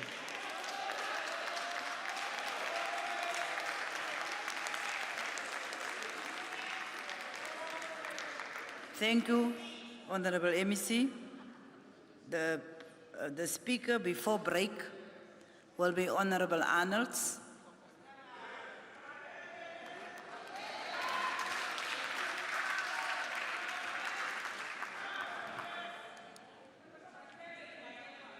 Baie dankie, agbare voorsitter van die Nasionale Raad van Provinsies. Ek groet graag ons opperbevelvoerder en president, agbare Julius Malema, en ons adjunct president, agbare Floyd Sewambu, van die ekonomiese vryheidsvegters, die vinnigste groeiende en mees progressiewe partybeweging in Suid-Afrika.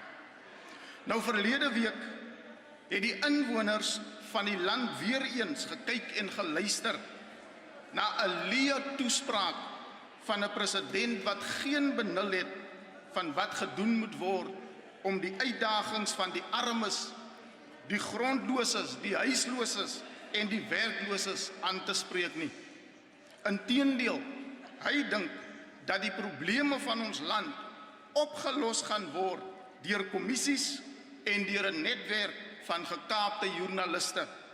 Inteendeel, die Ramaphosa het ingekom en homself voorgehou as iemand wat korrupsie gaan uitwis en die land terugplaas op die pad van ekonomiese groei. 3 jaar later en hy het niks om te wys nie. Die president is aanleiding van die grootste staatskapingsprojek wat die land nog ooit gesien het. Agbare voorsitter, swart Suid-Afrikaners bly aan die agterste speen trek, terwyl wit Suid-Afrikaners in die land bly van melk en heuning. Hulle besit 72% van die land en is minder as 10% van die populasie. terwyl 80% net 4% van die land besit. Dit is die grootste onreg wat gedoen word aan ons mense.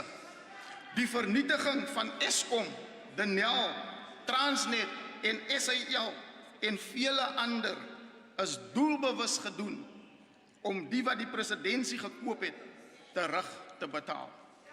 Vandag leef 55% van ons mense in armoede. Die uitgebreide definisie van werkloosheid staan op 44%. Die oorgrote meerderheid van ons mense bly in haaglike omstandighede. Kinders moet skole bywoon met swak gehalte onderwys en ons gesondheidsorgfasiliteite val uitmekaar uit. Honorable Speaker, just in July last year, the level of desperation and hunger almost plunged this country in an unled uprising. Instead of blaming the poverty and suffering, the president blamed it on the Zulu people and encouraged racist Indians and whites to kill our people as they did in Phoenix. July was not an unexpected moment. Things have been falling apart for a while.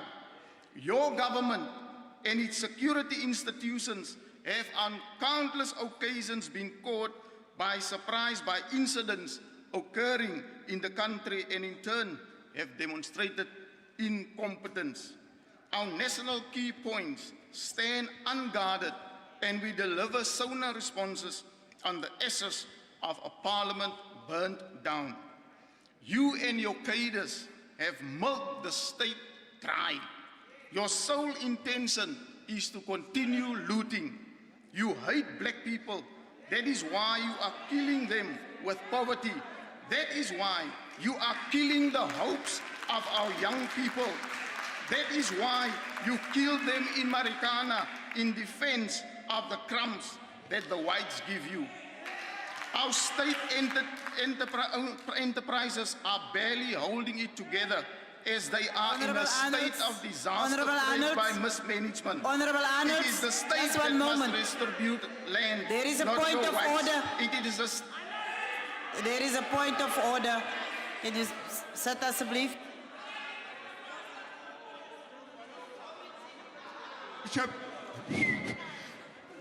Thank you, Honorable Deputy Chairperson. The member has cast aspersions on the character of the President by insinuating that he killed people in Marikana. Such an assertion can only be made through a substantive motion. Thank you. Thank you. We take note. We will then now go back to the Hansard and check on it, and we will have to make a ruling before the end of this session. Honorable Arnolds, Thank you you, may continue. As Deputy Chairperson, our state enterprises are barely holding it together as they are in a state of disaster plagued by mismanagement and corruption. Eskom, SAA, the Post Office and the NEL all stands dysfunctional, yet the President takes no accountability for the current state of affairs. The President is out of touch with the state of the nation and ultimately the needs of our people. The ANC is offering nothing for our people today. There is no plan, no vision, no capable men and women in that organization. It is for this lack of vision that the President now wants to hand over key state institutions to private sector. Sir, for a country as divided and unequal as ours, the state must play a leading role in industrial development, which will create jobs. It is not your whites. It is not the state. It is the state that must redistribute land, not your whites. It is the state that must ensure that there is sufficient energy, not those who bought your presidency. I thank you. Thank you very much.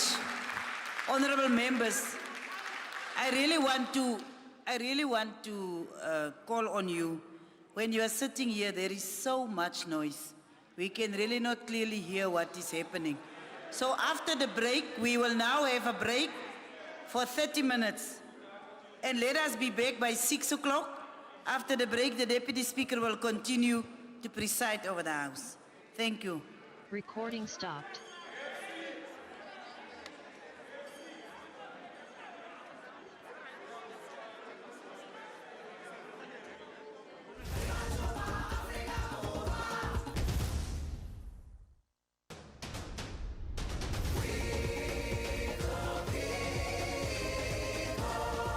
Following up on our commitments to the people, making your future work better. Parliament TV, channel 408 on DSTV.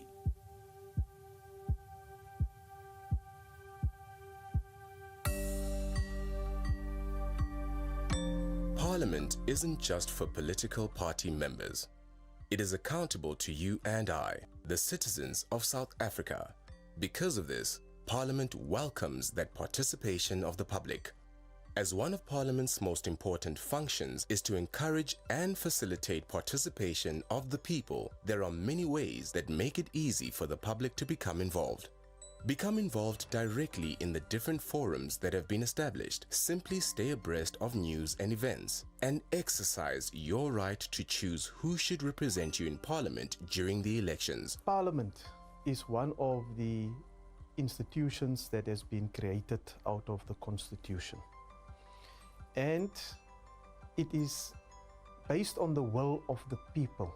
Whatever we do is based on the will of the people. That is what democracy basically is. So public participation is an integral part of the will of the people.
South Africa, COVID-19 is still with us.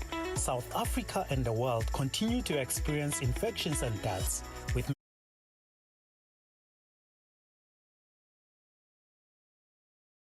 pandemic. While the government has opened various sectors of the economy to arrest the collapse of the economy and is rolling out the robust national vaccination program, the importance of remaining vigilant and never letting our guard down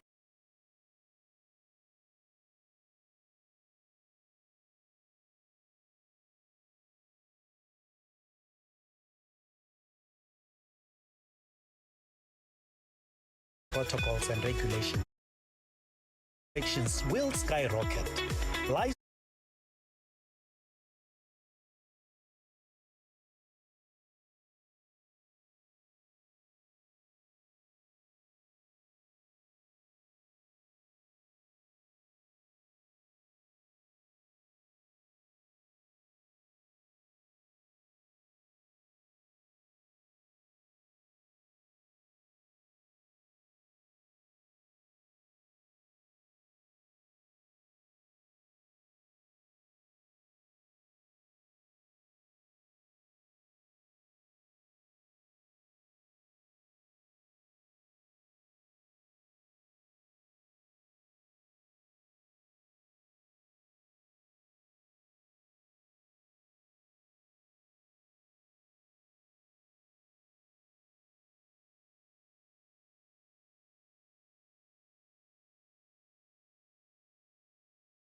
This new and redesigned loan scheme, which will serve small businesses, will involve in development finance institutions and non-bank SME providers in offering finance, expand the types of financing available, and adjust eligibility criteria to encourage greater uptake. The National Treasury is working with industry stakeholders to finalize the scheme, and the Minister of Finance will provide details soon.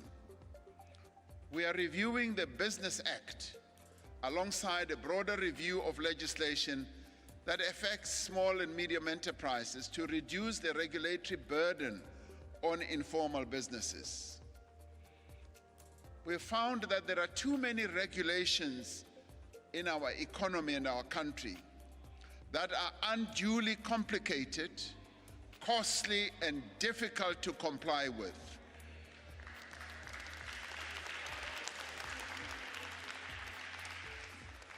Now, this prevents companies from growing and creating jobs. I will forever remember the imagery of a woman who was selling these dog beds, which she had sewn up herself. She was on the side of the road selling, and the Metro Police accosted her and went on to try and arrest her, and in fact arrested her, put her in the back of a van, police van. And her crime was, they said, she did not have a permit to sell a product which was going to put food on the table for her children. Now that for me is the regulatory strictures that we have introduced in our economy gone completely wild. Because what we need to be doing is to support that lady to sell products and support her family. Now we are therefore working to improve the business environment for companies of all sizes through a dedicated capacity in the presidency to reduce red tape. If we are to make progress in cutting unnecessary bureaucratic delays for businesses, we need dedicated capacity with the means to make changes.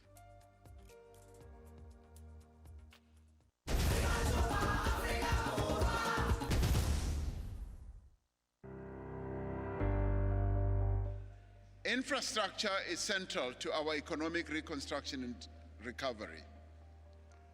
Through innovative funding and improved technical capabilities, we have prioritized infrastructure projects to support economic growth and better livelihoods, especially in energy, roads, and water management.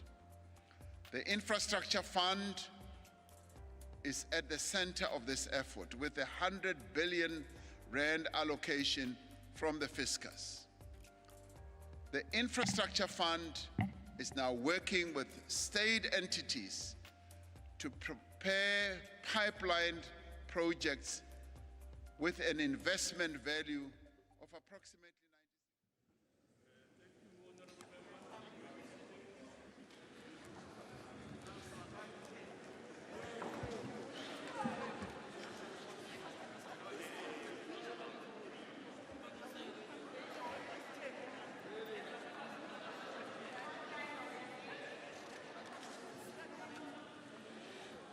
Honorable members, before we proceed with our speakers, I would like to make a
honorable members,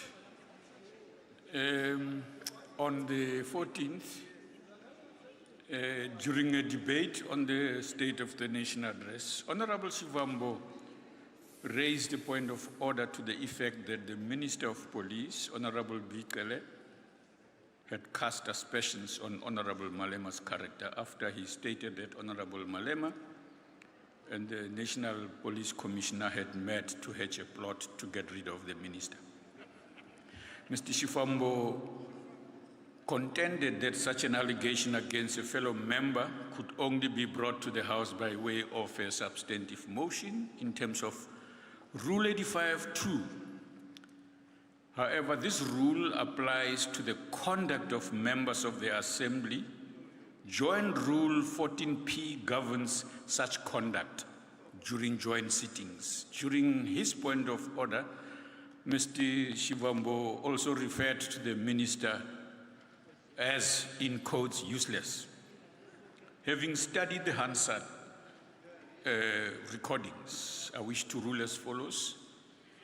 Within the context of Joint Rule 14P, presiding officers have consistently ruled that no member may impute improper motives to any other member or cast personal reflections upon a member's integrity or dignity or verbally abuse a member in any other way.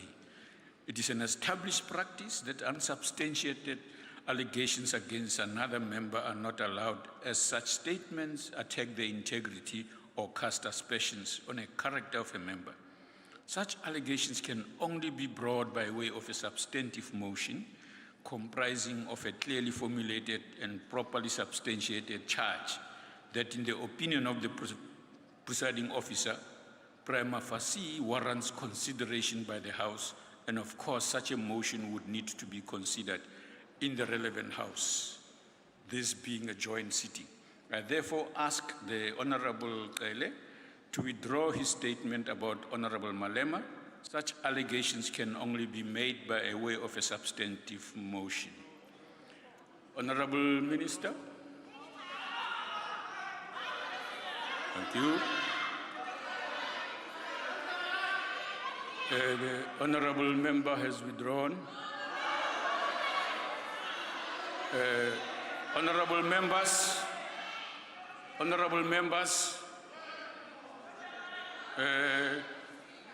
having heard to the context and tone in which the Honorable Shivambo used the word useless in referring to the minister, I find that he also has breached Joint Rule 14P. I therefore request the Honorable Shivambo to withdraw the remark that the minister is useless. Honorable Shivambo.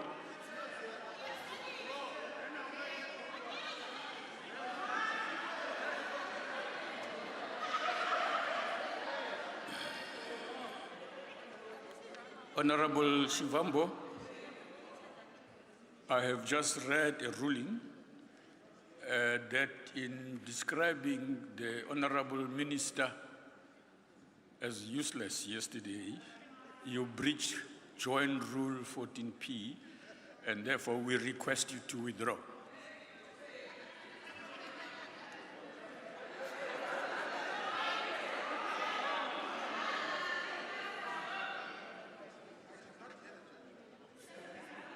I didn't hear the judgment. Can you please repeat it? Repeat the judgment. I have ruled. I want to hear the basis of the judgment before I apologize. No. But it's a fair thing. No, Honorable. Repeat the judgment so that I can hear. I was not here. Honorable Shivambo, I have pointed out to you what relates to you directly now. Yeah, read the entire judgment so that we can be able to. You have a choice. Honorable Shivambo, you have a choice. You have a choice to make right now. But I'm asking you to give me the answer. judgment. The answer is no. I have Why given are you saying it. that? Honorable member, Okay, can we raise a point of order first in terms of it can never be correct that in a parliament we cannot call the executive useless. How else are we going to expose their weaknesses Honorable member, in terms of what happens? And I can say the intention is because you are fearful of what we're going to do later on when we close this debate. You think that we're going to fall into the trap. We're still going to expose the weaknesses and expose all the lies that are told by different members of the executive. I withdraw, but I'm not withdrawing from the deep of my heart. I'm not convinced about the withdrawal. I withdraw. It's fine. We'll meet when we come back to the stage then. You'll see. Honorable member, I request you to take your seat. We don't really accept your conditional withdrawal. I will not pursue it now because we have time here for the House to proceed with its business. Honorable members, what's the point of order? So I've withdrawn and I told you what are the conditions of the withdrawal, but you must take note as well that we're going to appeal that in the internal rules process. And if it means we go to court, because it can never be correct. under no circumstances that we can't say people are useless. That we are going to appeal that. You must take note of that. Honorable. It must be in the minutes that we're going to appeal that in the internal process, and if it means that we'll go to court, we'll go to court to expose this irrational and senseless judgment that says we cannot say people are useless when they're useless. Honorable Shivombo, you repeat the offensive language you used even with the minister. It is inappropriate, and I request you to withdraw it unconditionally. Just withdraw unconditionally. He withdraw. Withdraw He did. unconditional. Honorable members, I'm not talking to you, I'm talking to Honorable Shivambo. And he's your leader. Please respect him. No. What am I withdrawing now? Didn't I say I withdraw, but you know what are the conditions of that? Honorable member, I said withdraw. I withdraw. Thank you very much. I withdraw, and we're going to expose you. Don't proceed. Yeah, we're going to expose you. Honorable member, take your seat. Deputy Speaker, I'm calling in order. What's the order, honorable member? Your ruling, you said to the minister must withdraw, but he didn't speak on the mic. We didn't hear his withdrawal. Can you be fair and ask the minister to speak on the mic so we can have records of the minister withdrawing? Can you just be fair once in your life? Honorable member, I repeated what the minister said if you didn't hear.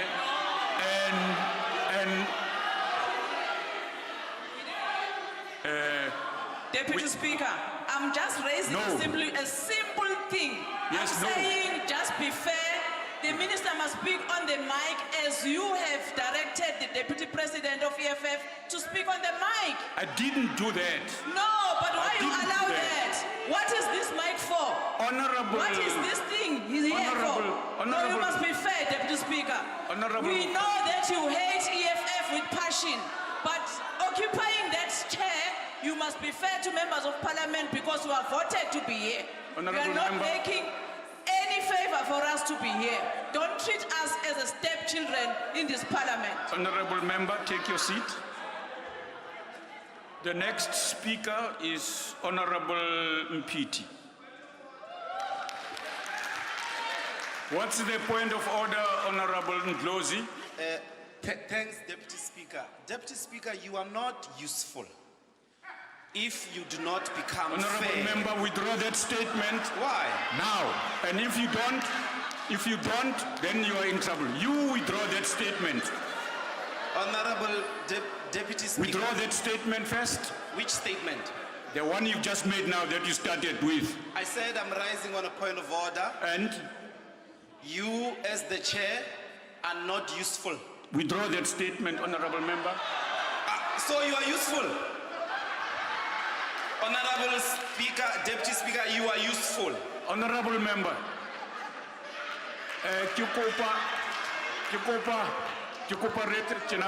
Honorable Deputy Speaker, you are useful.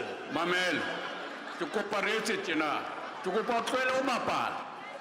Aw ka se raloke le nna nna le na re hlale. Re mosebetsing mona. Rena lona re bapale. A ska re bapala le nna. Re mosebetsing wa A setjhaba. re dichomi re ka se bapale, my man.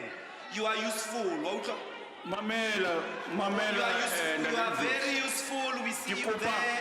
You are so high on your chair Honorable and member, very useful. can you take your chair? Can you take take Honorable member, take your seat. Honorable Mpiti, please proceed. On a point of order, Deputy Speaker. On a point of order, Deputy Speaker. What's your point of order? Deputy Speaker, you would know that the Minister Bekitele didn't speak on a mic. He just said, by the way. And you know the answer didn't get him, and he was not put on record that he have withdrawn. And then you allow that to continue on it because you are protecting him to not do it. And you are biased as usual. Now, the minister must withdraw on the mic, and you know that for a fact. For Hansat to get the information, he needs to withdraw it on the mic. What is this thing of people now just sitting and just say, yeah, withdraw? This is not his house. He can make those rules there at his house and those people that he bullies there at police stations, not here. He must withdraw. on the mic so that we can hear him, because what he said about the commander-in-chief, they have used the mic. Why doesn't he have the balls enough to use the mic today again and say he would draw? Let him show us how big his balls is. Let's hear it. Honorable members, I request that we proceed. No. Honorable members, we are proceeding, and I request that Honorable Mpiti address the House. Honorable. If we are going to speak on the same matter, it's out of the rules. No one is allowed to speak on a matter I have ruled on.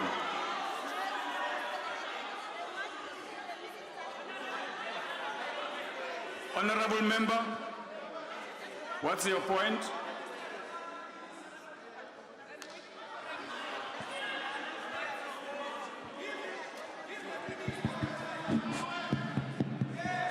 Honorable Deputy Speaker, on a point of order, Yes. we are supposed to be honorable members of parliament.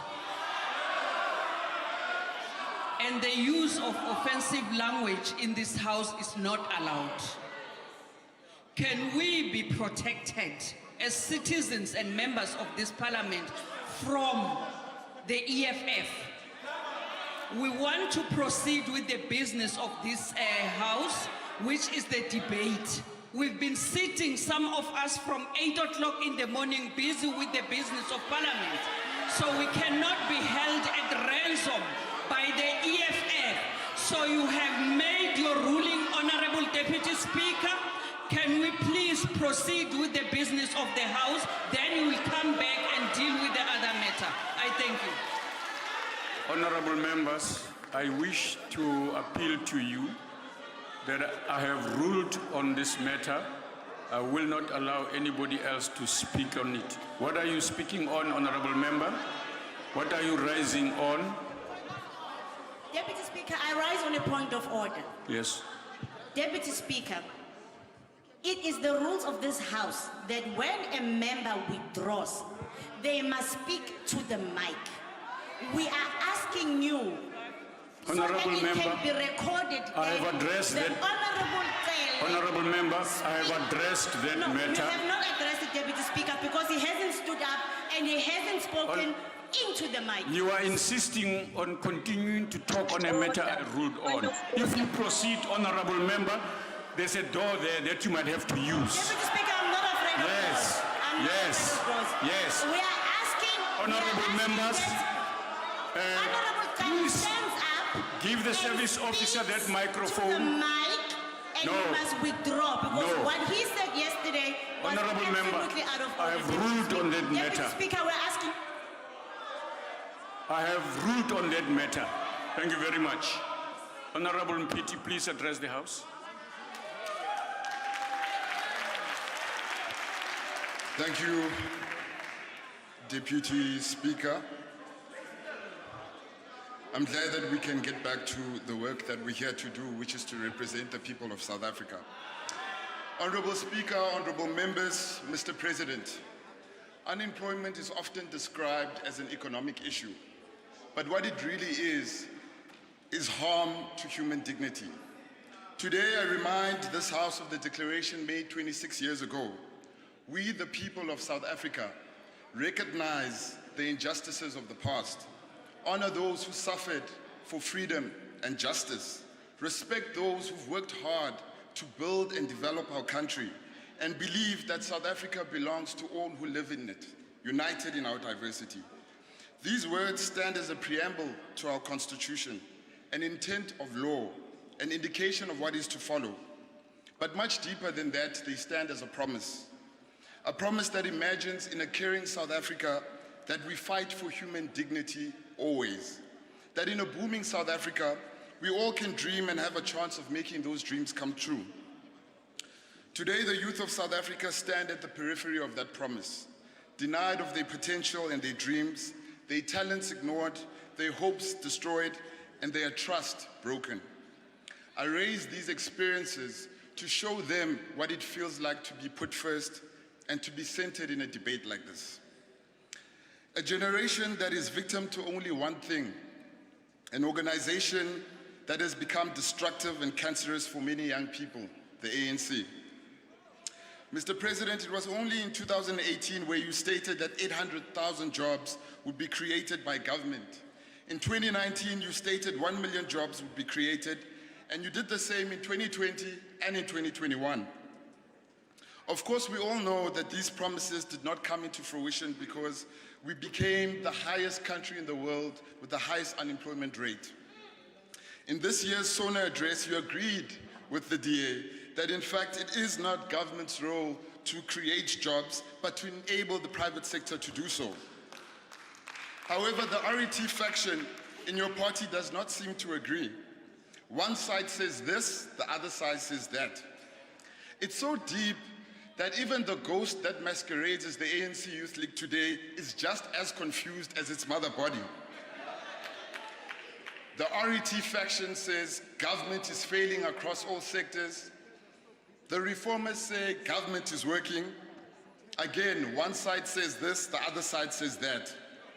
The call to support structural reform by supporting SMMEs, investing in infrastructure, and assisting the economy in creating new sectors is what we call in the DA clear blue water.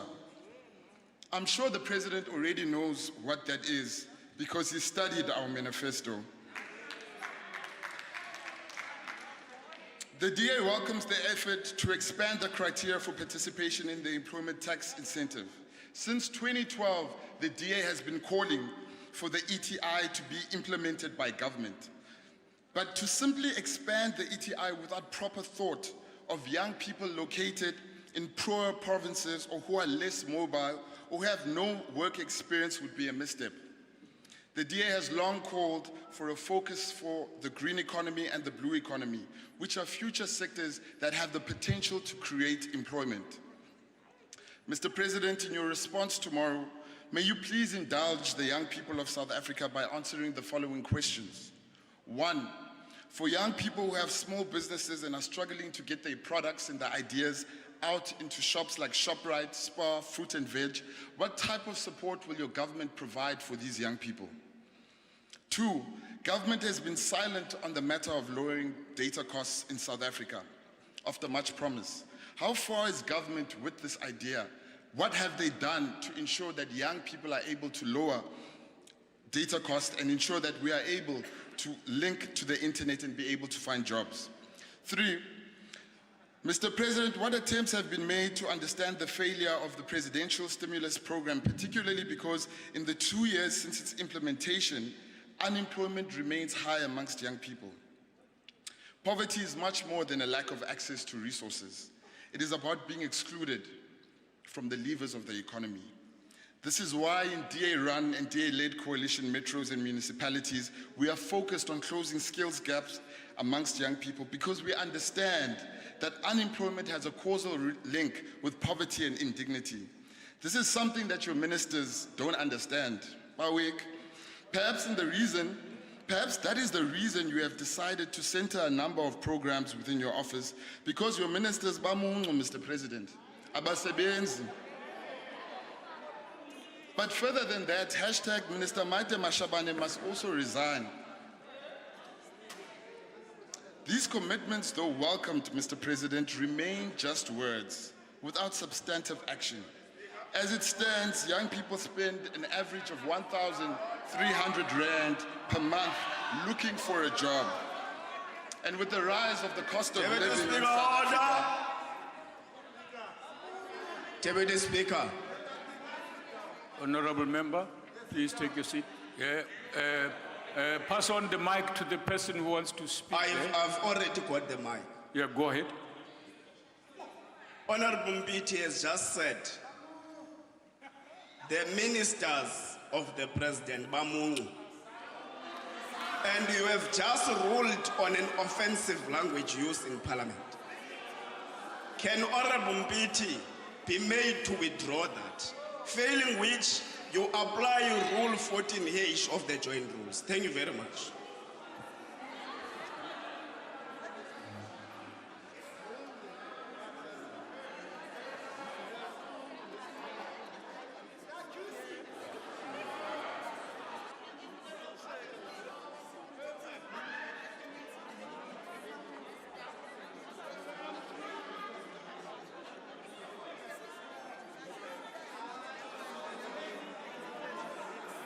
Honorable member,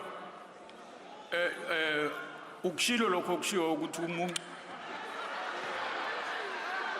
ukshilo. No, I'm not hearing you. I want to hear you, honorable member. Huh? Yeah, ukshilo. Yeah, confirm. Mamela ke sikala withdraw akushiwo lokho.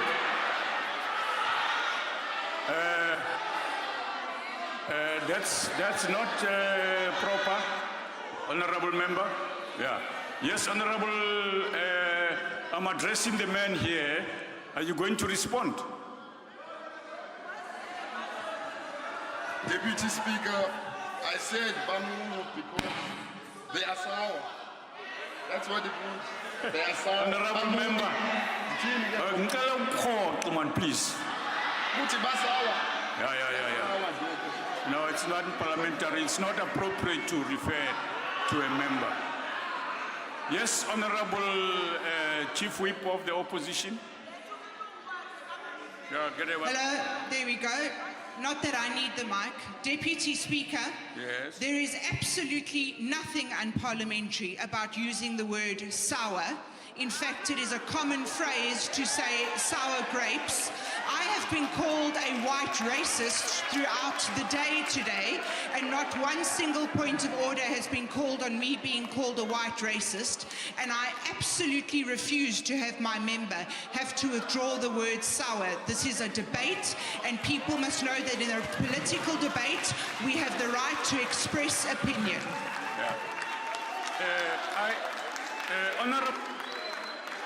Honorable member, you have a choice to accept the advice of your chief whip or the advice of the presiding officer who asks you to withdraw. If you are unhappy with that ruling, you know what you must do. If you are unhappy with it. Honorable Chief Whip, you know. We want to proceed with the debate, and the rules require that if you are unhappy, you know what to do. Yes? What are you saying, Honorable Member? Deputy Speaker. No, the person speaking is here in front of me. I wanted to correct the distortion of the meaning of the word umuntu. I have, honorable members, can I suggest we do this? And I'm suggesting we please proceed. Honorable Chief Whip of the Opposition, I made a ruling on this matter. If you are unhappy with my ruling, please let us know in writing so that it can be addressed properly in the right forums. You know we can do that. Instead of haggling over this matter, now delaying your members' address to the House. I'm appealing to you, basically. I have the mic. Deputy Speaker, I want my member to finish what he's saying, but I maintain that the level of discourse and the level of debate allows the word sour to be used, and please expect a very strongly worded letter from my office to yours. I will not, Honorable Chief Whip of the... Can I please appeal to you not to enter the debate? I have made a ruling on this matter. This question of interpretation, I have based my thinking on what I understand was said here. So, Honorable Mpiti, and withdraw first. You have to withdraw first. If you do want to finish, right? So withdraw. Thank you, Deputy Speaker. I withdraw the word Bamun. Bawik. These commitments, Deputy Speaker, welcomed remain just words without substantive action. As it stands, young people spend 1,300 Rand per month looking for jobs in this country. With the cost of living continuing to become more expensive, what comfort, Mr. President, do you have to ensure that these young people are able to find jobs in the near future? Mr. President, we must hold our values and our principles against the hard realities in this nation and see if indeed we are measuring up to the legacy of the forebears and the promise of future generations in this country. It is, Mr. President, the promise of the preamble of the Constitution of the Republic of South Africa. It's the promise that a young person who hopes to find a job and be able to support their families is possible. It's the hope that a small-scale entrepreneur who wants to grow their business will not be stifled by red tape, but will be able to grow their business in this country. It's the hope that young people's talents will not be lost or overlooked, but in fact, they'll be found and preserved and made sure that they grow in whatever career that they choose for themselves. It is about the audacity, Mr. President, to make sure that your words are backed up by action. And indeed, Mr. President, our hopes lie with the decisions that you will make to separate yourself from the RET faction and make sure that you take our country forward. Thank you. Thank you. Honorable the Deputy Minister of Cooperative Governance and Traditional Affairs, Ms. Tembi Nkadime.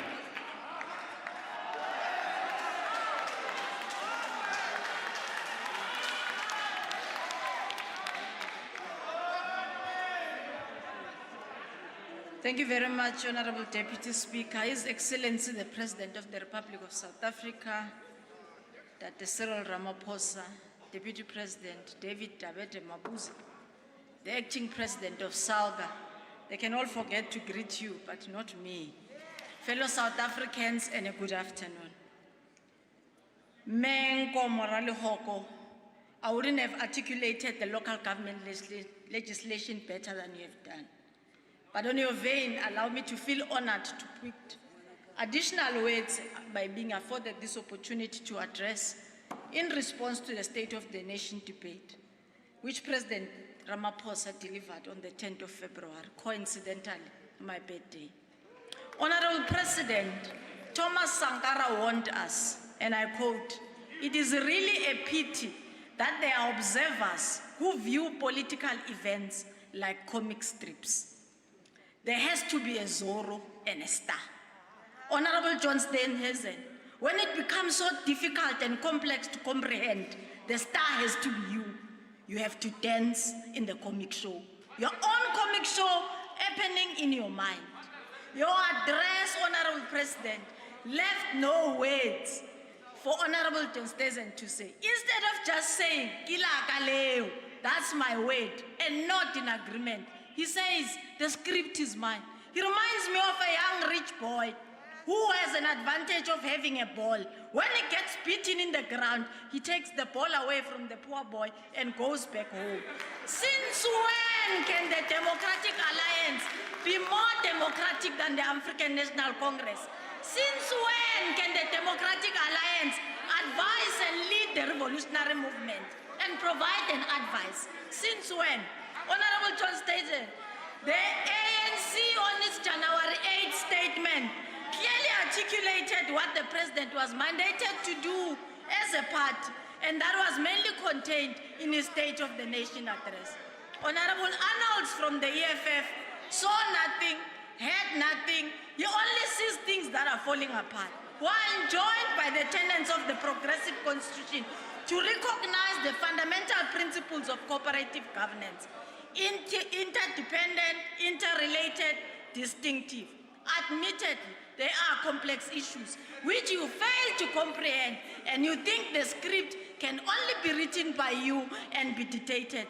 We have collectively harnessed the public resources behind the common goals within the framework of the district development model.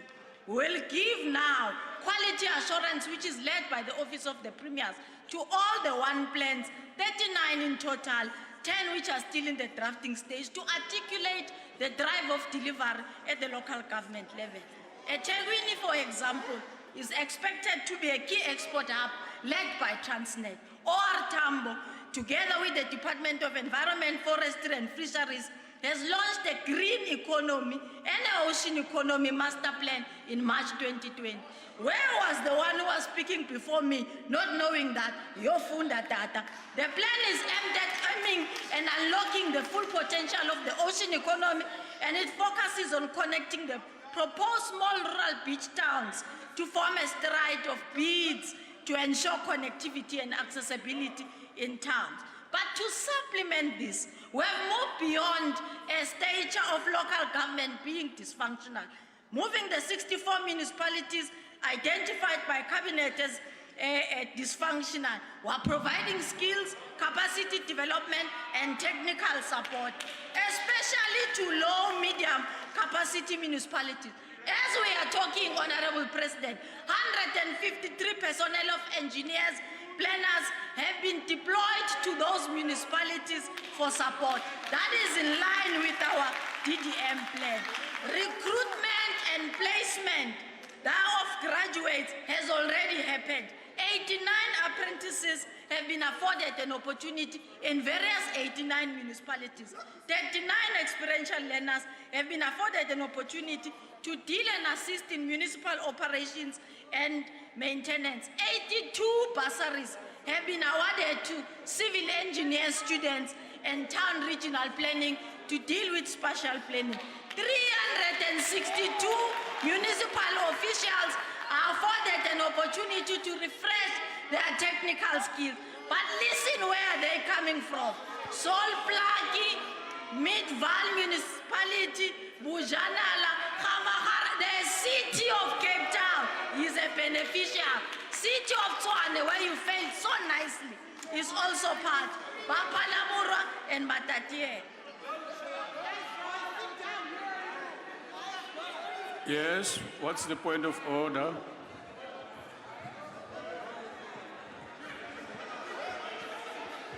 One, two. Deputy Speaker, Yes, sir. is it parliamentary to scream at us? The honorable member must withdraw screaming at us. It's not parliamentary. Okay. She's very close to the mic. We can really hear her. Okay. It's not parliamentary, particularly when you are a deputy minister, to scream. Honorable member.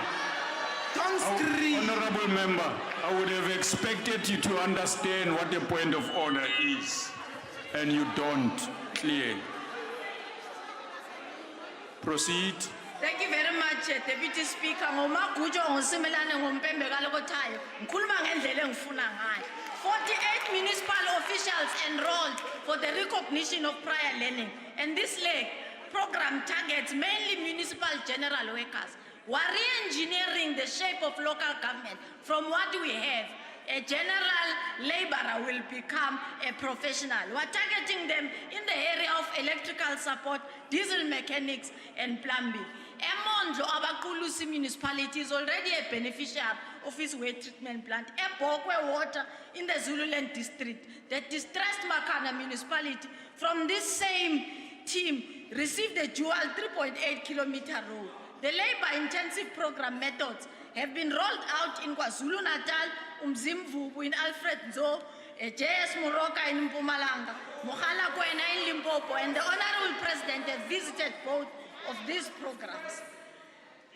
The Innovative Waste Management Program is targeted at 45 municipalities, and we've reworked the program of MIG. We now allow municipalities to purchase, plan with MIG, but also provide maintenance. And 154 municipalities and SMMEs have been given support to deal with this program of recycling, and Sakisi's a local municipality as one has been built a buyback center to create jobs using the very same milk fund.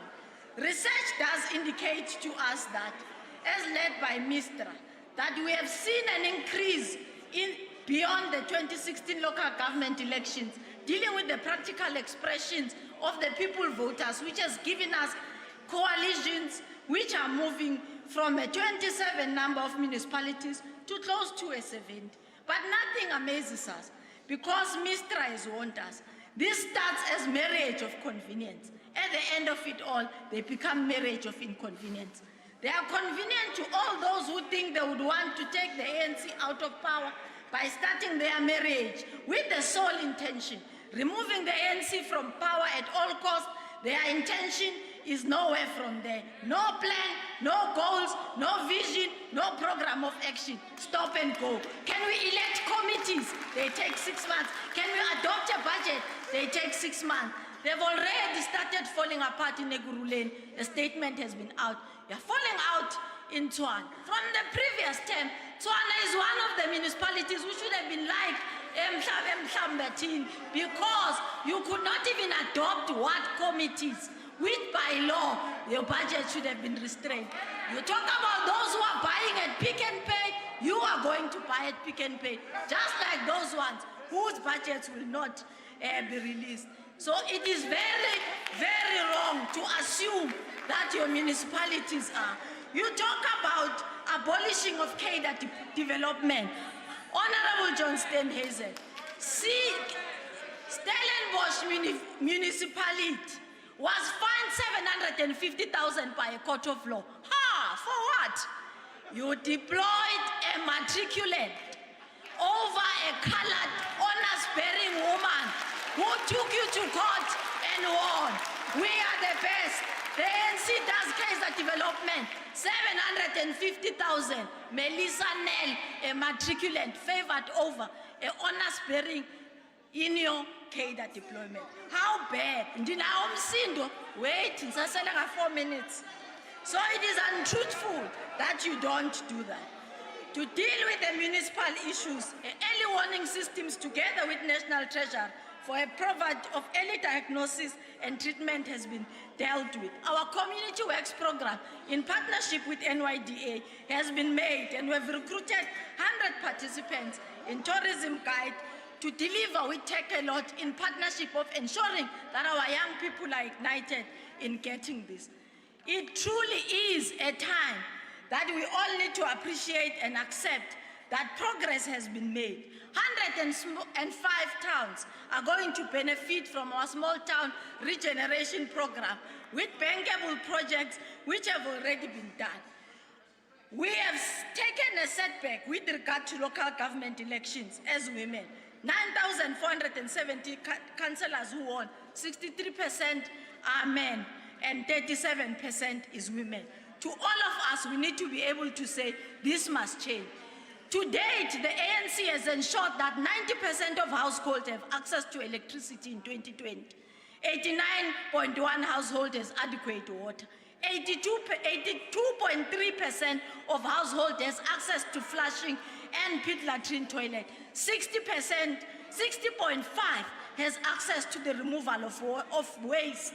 On top of all this, the ANC government still offer free basic services, 6,000 kiloliters for free, 50 kilowatts for free. South Africa is much a better place for an African than it was in 1994. Honorable Imam, we didn't get freedom, we fought for it. I thank you very much.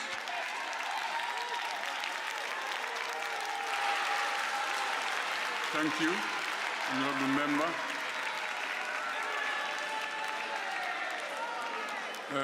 Honorable Hendricks.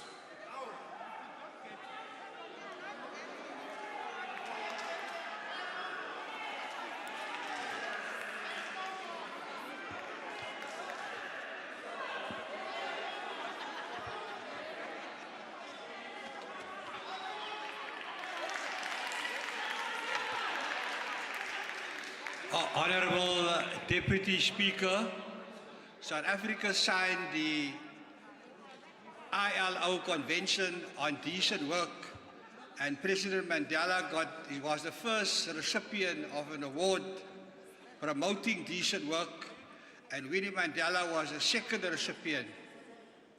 So when I hear about the private sector delivering jobs, I hope it will be decent jobs, and not the jobs that we had in apartheid, where we had the DOP system in place, where all the requirements of the ILO will not be met.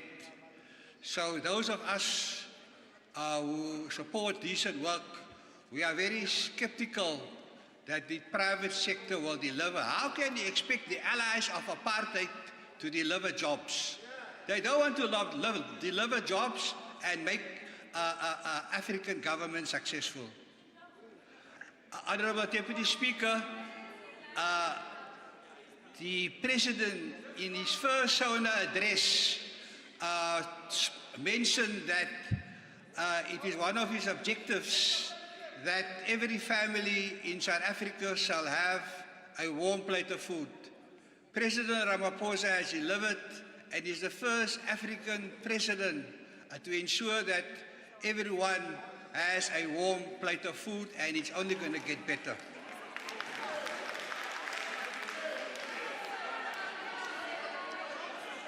Your Excellency, our leader, when you call for a revised social compact and consensus within 100 days, the magic potion or the silver bullet is collaboration, working together to uplift all South Africans.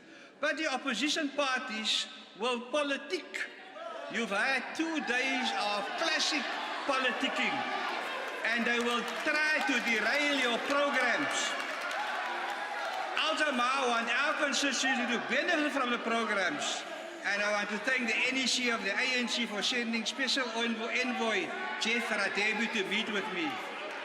The Al-Jamaa think tank is meeting in Umzinto near Scottsburg on Friday to unpack your programs for implementation. We are also having a workshop organized by Councillor and MPAC Chair Ustad Asghar Khan to brainstorm the first steps to dramatically change some villages in the Ugu district to smart villages, which is part, Honourable President, of your second smart city. We won a seat in Masakeli village in Harding, and Sheikh Said did well. Other villages we are changing to smart cities include the Mapami village, which has an ocean and a forest, and Maputa, where we funded 25 villages to attend 2-day CEDA workshops to become compliant for informal business grants. So, Honourable Chair, Al-Jamaa submitted a petition to the Speaker on behalf of Mapami village for electricity. Honourable President, let it happen in 100 days. Al-Jamaa is ready to take the first steps in some of South Africa's rural and deep seeded villages to change them into smart villages. The Presidency and all MPs are in fact invited to join our webinar on Saturday morning via Zoom. So Al-Jamaa must strengthen, and you must listen very carefully, even in a small way, the ANC, because it is the only political party of substance left from our dear liberation movement. Africans will only get their real freedom, be free from poverty, get jobs and live prosperous lives if a strong and resolute ANC governs. This is written in our history and must guide us in our future. I must also bat for my own constituency, Deputy Speaker. We are still waiting patiently for Muslim wives to have their marriage ceremony generate a legal South African marriage certificate. So, Mr. President, get the job done in 100 days. We have 2 private members' bills, one that will benefit Muslim wives, and the second one, all women seeking improvement to our maintenance laws. Let's get the job done in 100 days. The country's security is now embedded in the presidency, and under your leadership, Al-Jamaa is looking forward to remove the objection of the State Security Agency to grant Palestinians visas on arrival like they give to Zionists from Israel. When Madiba from this very same city hall thanked the international community for their contribution to the anti-apartheid struggle, he obviously did not include apartheid Israel and Friends of Israel and Israel-orientated opposition political parties. Honourable President, we need to speed up the e-visa system because there's 10 million Indonesians that want to come here as tourists, and I've already spoken to the city of Cape Town, which is ready to welcome them. Honourable Deputy Speaker, I want to ask the President not to shake off government's responsibility of study grants to students and leaving them as bait to the banks. It is shameful that after so many years, NAFAS is not performing efficiently. That leaves thousands of students and parents in despair. They fail to reply to students and parents' inquiries, and that neglect is like torture, Mr. President. Honourable Member, your time Thank you very much, Honourable Deputy Speaker.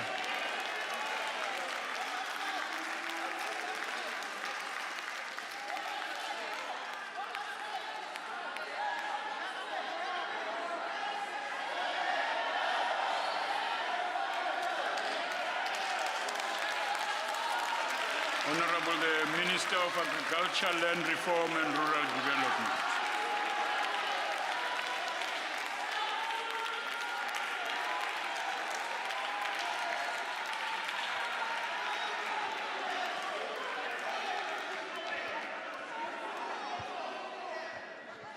Sekela somlomo yendlu yesishayamthetho somlomo wendlu yesishayamthetho usihlalo nosekela wakhe bendlu ehlanganisa izifundazwe kanye nohulumeni basemakhaya.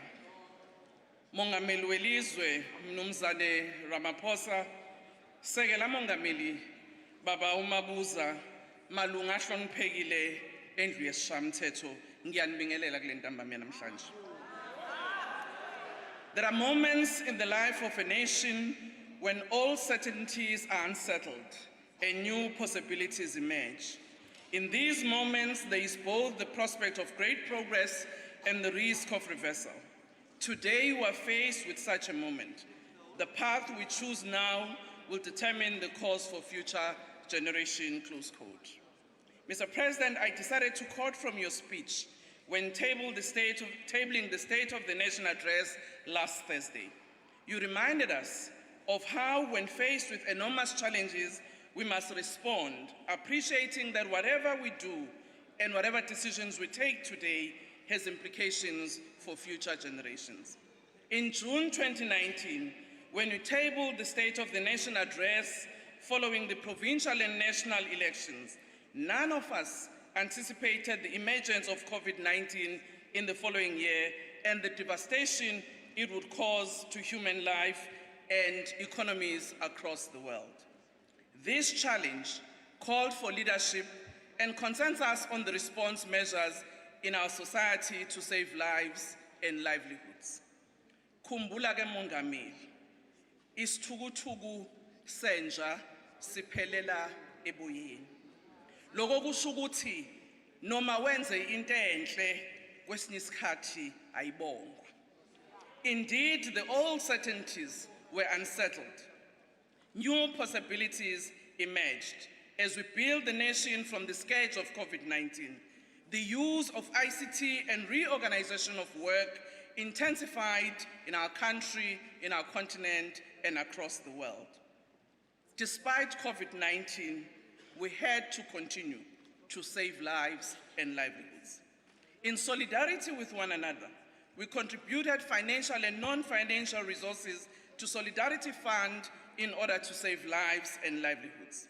The consultations you undertook with political parties here in this legislature, the civil society, and coordination among spheres of government showed possibilities of how the nation can work together to address its challenges. Mongameli, khumbula, inkonjane yakhela ngodaka. Kusho ukuthi noma bekugxeka, bekhuluma, bekungcifa, kodwa ungaphela amandla, you must stay the course. Mr. President, the social compact you spoke about is the heart of our economic recovery efforts. The development of master plans, which you mentioned here, across various sectors of our economy, brings together industry-specific relevant stakeholders to agree on what is needed to grow our economy inclusively, particularly on how we can prioritize employment in the scourge of unemployment that face our country. The Agriculture and Agro-Processing Master Plan, which we will conclude by March 2022, working with business and organized agriculture as well as our workers, has identified specific issues that we need to address if this sector has to grow inclusively and boast employment opportunities in rural and urban South Africa. We must appreciate that in society of higher poverty levels, inequality and low growth, getting agriculture going is critical for various reasons. Some of these I will highlight. Growth in agriculture is 2 to 3 times more effective at reducing poverty than an equivalent amount of growth generated outside agriculture. Secondly, The advantage of agriculture over non-agriculture in reducing poverty is largest to the poorest in society and ultimately disappears as countries become richer. Third, the growth in agriculture reduces poverty. It can also extend to other welfare outcomes such as food security. Among various interventions we will focus on in the coming year is to deal with the issues of animal diseases, which is critical for human health and safe meat for our consumers. The team of experts that we've brought together, including industry, academia, and the department, has already given us preliminary reports on areas of improvement in our animal health system. The possibility of partnerships on animal vaccine development without compromising the state capacity, such as the Onderstpoort Biological Products Factory, is critical.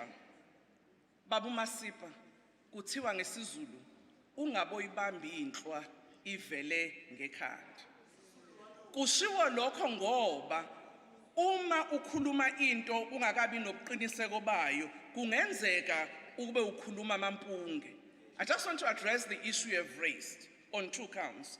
One, the matter you have raised with Honorable Squatcher, where you say he has actually shown disregard of supporting farmers. You did not mention the farmer, neither did you give him an opportunity to respond. Whereas you are a member of the portfolio committee, I think that is is not in order. Secondly, with regards to the issue of Onderstpoort biological products, as well as OVI, you know very well, we reported in Parliament that when the GMP facility was not concluded, we had to undertake an investigation to see what was the problem. We said we will come back to Parliament on the decisions that we needed to take following the investigation. And some of that investigation, it's what led to Mr. Dung, who was the CEO of that company, to actually undergo disciplinary hearing, and thereby he chose to leave. And I don't think it is really honest for you to come in this Parliament and raise the issues in the manner that you have. With regards to the OVI, there has been challenges of stealing the intellectual property of the Agricultural Research Council. And we have said clearly that when we have the challenges of vaccine, we will work with the private sector to address the issues of the livestock industry. We've dealt with this matter with the Animal Red Meat Forum as well as the Animal Health Forum. So to come here and say as government, we actually are not taking these matters seriously cannot be far from the truth. Honorable members, our agricultural sector is export-oriented. We export about half of what we produce in value terms. In 2021, amid challenges at our ports and unrest in the province of KwaZulu-Natal and Gauteng, government, business, and labor managed to work collaboratively to ensure the continuous flow of the export products. The statistics we have for the first 11 months of 2021 show that South Africa's agricultural export reached a record of $11.5 billion. This speaks to the large agricultural sector production of the past year and the social compact approach to facilitating export. Mr. President, you spoke of the ports of infrastructure, which is critical for agriculture, mining, manufacturing, and automobile industry. We are engaging with Transnet together with organized agriculture to respond to the near-term congestion challenges and long-term strategic intervention that boost the efficiency of our ports. In our endeavors to assist farmers produce transportation challenges, we concluded in Mkuze rail siding to support small-scale farmers for the transportation of their sugarcane by rail to Felixton Mill.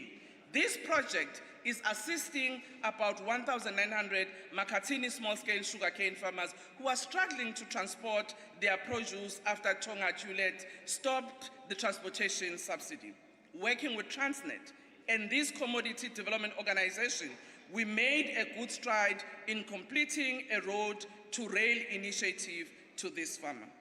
Honorable members, I've raised some of the positive things that have been happening in the industry. However, it is also important for us to raise some of the challenges. Some of these challenges relate to the issue of access to land by black farmers. It also relates to access to land for human settlement in order for us to deal with the spatial planning that still remains, the architect of apartheid. We've agreed, and as Honorable Masondo mentioned here yesterday, that we will work collaboratively across government in order to make sure that we fast-track land reform. We will continue to make sure that land reform is driven within the confines of our legislation and our constitution. We've commenced the process of engaging our traditional leaders and their communities on ways in which we can unlock the development opportunities in their areas while at the same time ensuring that customary tenure systems are legally secure. Our intention to hold the Land Summit last year may have been delayed. However, provincial consultations that was led by Deputy Minister Squacha working with Deputy Minister Bopela have enabled us to get necessary inputs from traditional leaders and their communities on how best we can conclude this matter. Nina basebukhosini amakhosi endabuko siyabonga ukuthi nina bekunene nisibeketele sakwati kusebenzisana safakana imlomo kude kuthi kuphuhliseka kwetindzawo tasemakhaya kube indlela lokuthatha imiphakathi nabaholi babo sihlangene nohulumeni ukuya phambili. Ngiyati ukuthi labanye benu nicelile umhlangano nasekela mongameli ukuthi sike sifakane imlomo ngaletinye inkinga letiphethe baholi bendabuko kanye nemiphakathi. Lokho kutosita ukuthi kusimamise indlela yokusebenzisana yona lendlela lobuyisho mongameli mawukhuluma lapha ngolwesine loledlule. Mr. President, despite the challenges of COVID-19 pandemic, the commitments you made in 2020 and 21 have been achieved and some are nearing completion. You announced in 2020 that government will release 700,000 hectares of agricultural land to individuals and communities. I want to report to this House, Mr. President, that a majority of these hectares have actually been transferred to communities. However, there are challenges in areas of Guachu farms that require speedy resolution. I wish to thank the Portfolio Committee, led by the Chairperson, Honorable Mandela, for the oversight in Guachu early this month. They saw for themselves the challenges that we are facing, and I hope collectively we will be able to find a lasting solution to this matter. Public Works have released land for restitution and agriculture, as we saw in Tafelkop farms, which were in the hands of the state, handed over to small farmers last year. Trunka land, a land that was actually designated by the then tricameral parliament for colored communities in Northern and Western Cape, have also been released, and the outstanding land transfers will continue to be prioritized. I want to say here, Malunga DA, it is important to appreciate that collective work can actually help all of us to grow. In Matikama, in the Western Cape, where Trunka land had been released, we actually as national government put the bulk water infrastructure to assist those farmers. And the Western Cape Department of Agriculture supported with production and other facilities to ensure that those farmers succeed. So you know, as well as I do, that working together, we can do more. Communal land identified for development by traditional leaders and their communities have been released as per application to the Ministers for Development. Ngiyabonga kakhulu ngithembe ukuthi lokhu lesikukhulumayo nawe mongameli uma uthi masisebenzise ngokubambisana sidokwenda kuya embili. Ngiyabonga.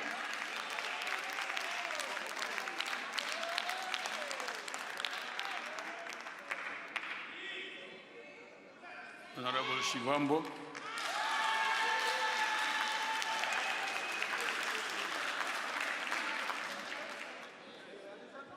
No, thank you very much, Speaker and Deputy President. I only acknowledge people who are here. I don't know why Parliament engages in wasteful expenditure and hire imbongi for the accompanying of the president, because there's plenty of them here. One has just left this podium now. So, Kumbula President.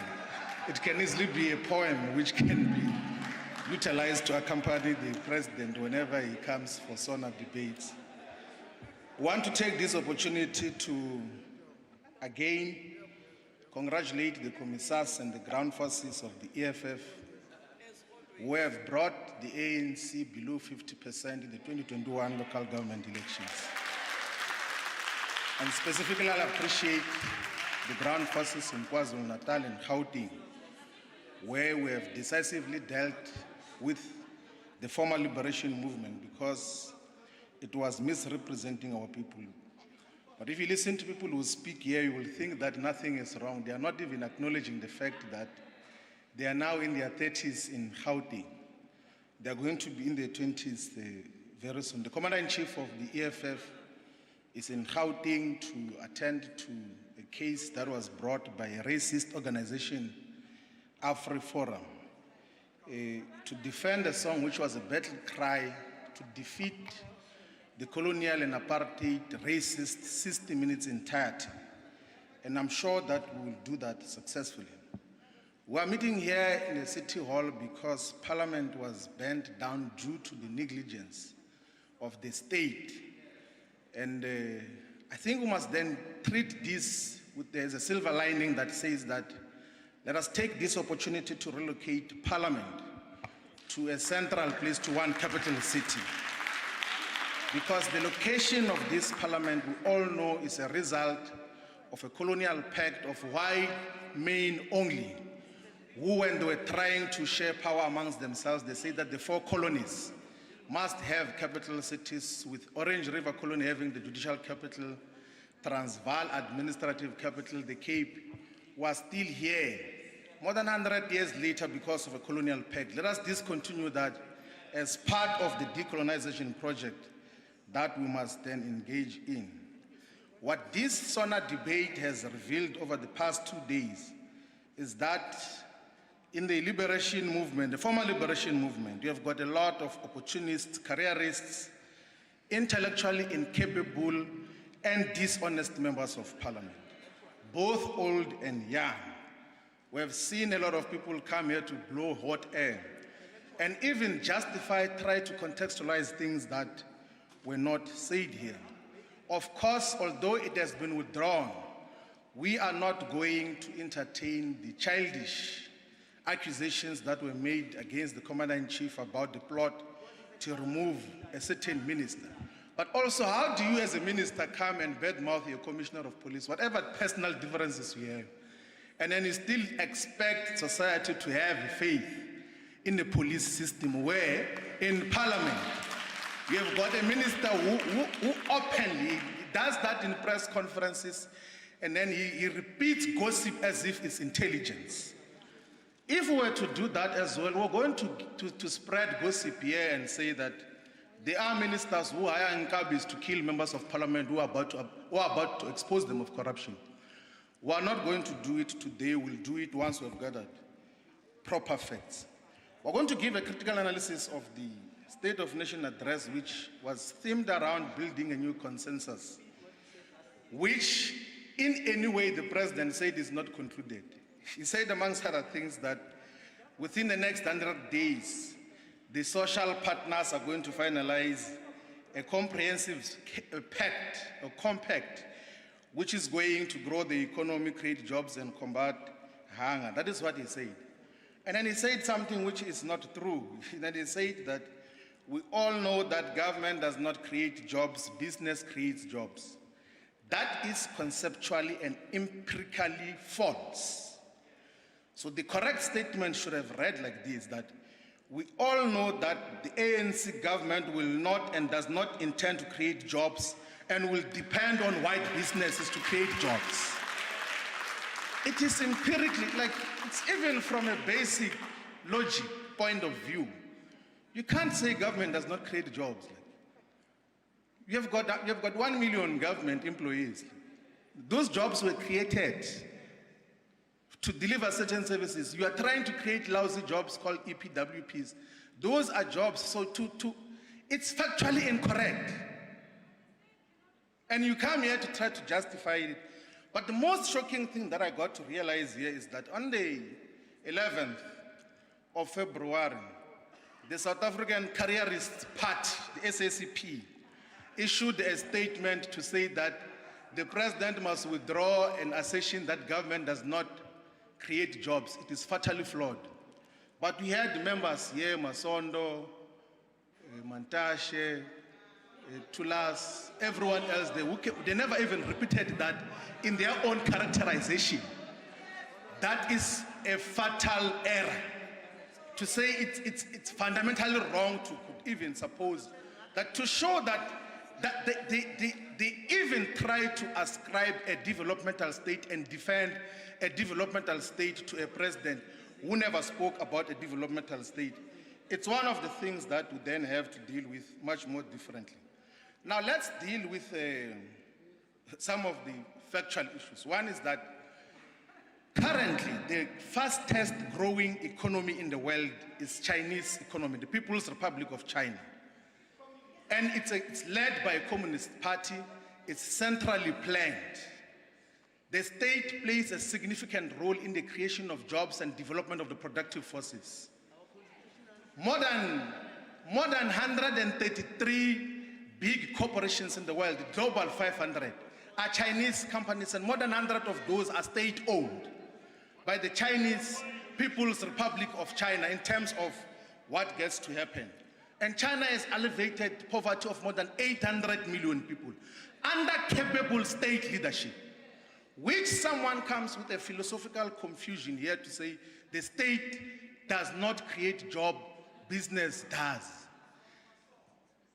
The attempt by the principal of the ANC school, someone said there's a principal of an ANC school here. He was trying to misascribe the state which does not create job to a developmental state. It's not the fact. Like, the state that is South Africa is a bourgeois, neo-colonial, neoliberal state. That is what it is. What we need, a developmental state is not a bourgeois state. So a proper characterization of a bourgeois, neoliberal state is a state which Karl Marx says manages the common affairs of the whole bourgeoisie. That is the role of this state. That is why you say, you admit here that you cannot create jobs, meaning that you cannot develop the productive forces. There are so many things that we can mention in terms of the progress that have been made in Singapore, that have been made in many parts of the developmental state, not bourgeois states, that were state-led, and at the center of that was state leadership and guidance in terms of what happens. Now, also, like this mentioning of infrastructure, this and that and that. Last week, the president of the ANC was in a village in Limpopo to open a pavement of a road. We always say that there must be infrastructure programs. I want to give you an example of what infrastructure programs are happening in the entire continent. In Kenya, they've just completed the 570-kilometer standard gauge railway project. In Tanzania, they're going to complete between Morogoro and Dar es Salaam an SGR project as well, which is going to span more than 1,500 kilometers. And that is building, of course, on Tazara, which was built under Chairman Mao's guidance between 1970 and 1975, which is a railway project between Zambia and Dar es Salaam. In Ethiopia, they've completed a railway project which is between Addis Ababa and the neighboring country of Djibouti in terms of what happens. And in addition to completion of a $50 billion city, new capital city in Egypt, they are also establishing a Suez Canal special economic zone, which is going to employ millions of people in terms of what happens. There are so many proper projects that are happening in the continent that are seeking to build the intercontinental infrastructure to link the entire continent. It's part of what Agenda 2063 says should be the flagship programs of the African Union, of what has to be done to interconnect the entire continent with railway projects, not pavements. not 40 kilometer pavements, which is not even concluded in terms of what happens. Let's maybe give you a simple project which have been failing to fulfill since many years ago. So in 1994, the former Minister of Defense, Joe Modise, handed over a landing strip in the northern part of Kruger National Park to the Minga dynasty.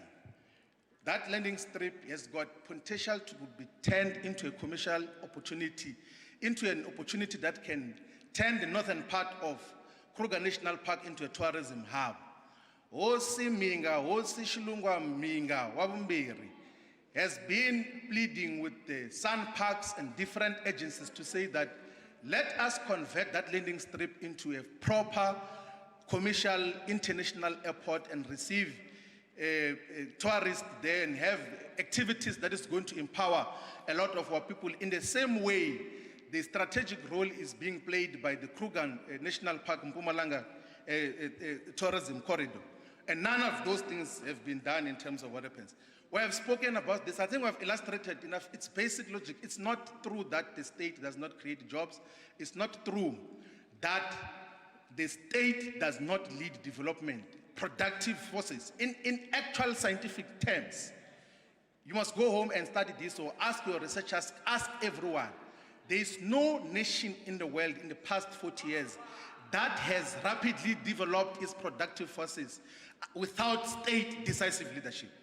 Neoliberalism has never worked. To say that you must have an invisible hand that drives the economy and the market, it doesn't work anywhere. It is collapsing. Even the World Economic Forum has admitted that this invisible hand is not there.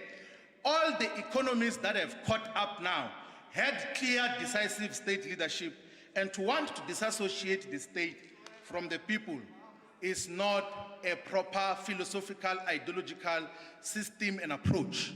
It has to be changed. And we must also say that because it's factually incorrect, these ones of the DA can repeat that it's an ideological commitment. But this one who spoke here on Thursday is a president of the Republic. He's going to repeat that in front of people elsewhere. They will think all of us agree to that. So he must never ever repeat that thing anyway.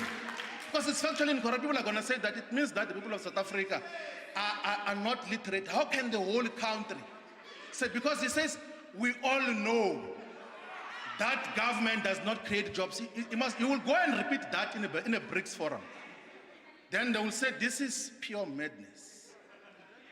They will say, this is pure foolishness. That is how we're going to be characterized, because these people have experienced the real hand of the state in driving development, in driving the productive forces. But all of these things will only happen once we have defeated the ANC. We're making progress now. We have to remove the ANC from power. The future does not have space for both the ANC and the EFF. And one must die. It has to be the ANC. It has to be the ANC. It has outlived its purposefulness. It doesn't know whether it's a liberation movement or what.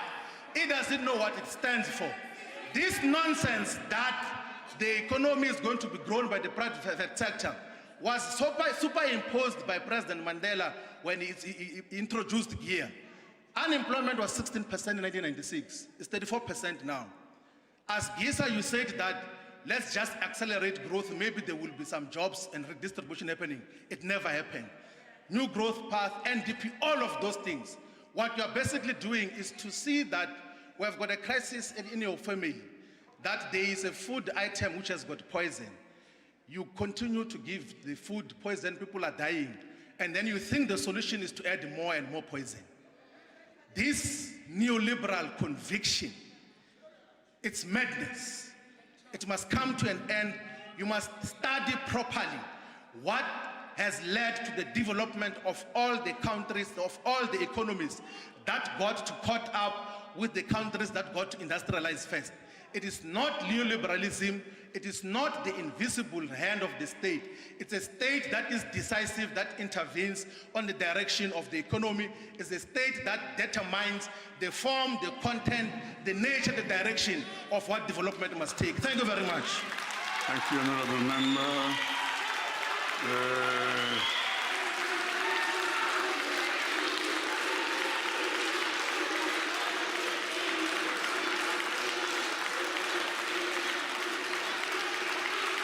Honorable the Minister of Justice and Correctional Services.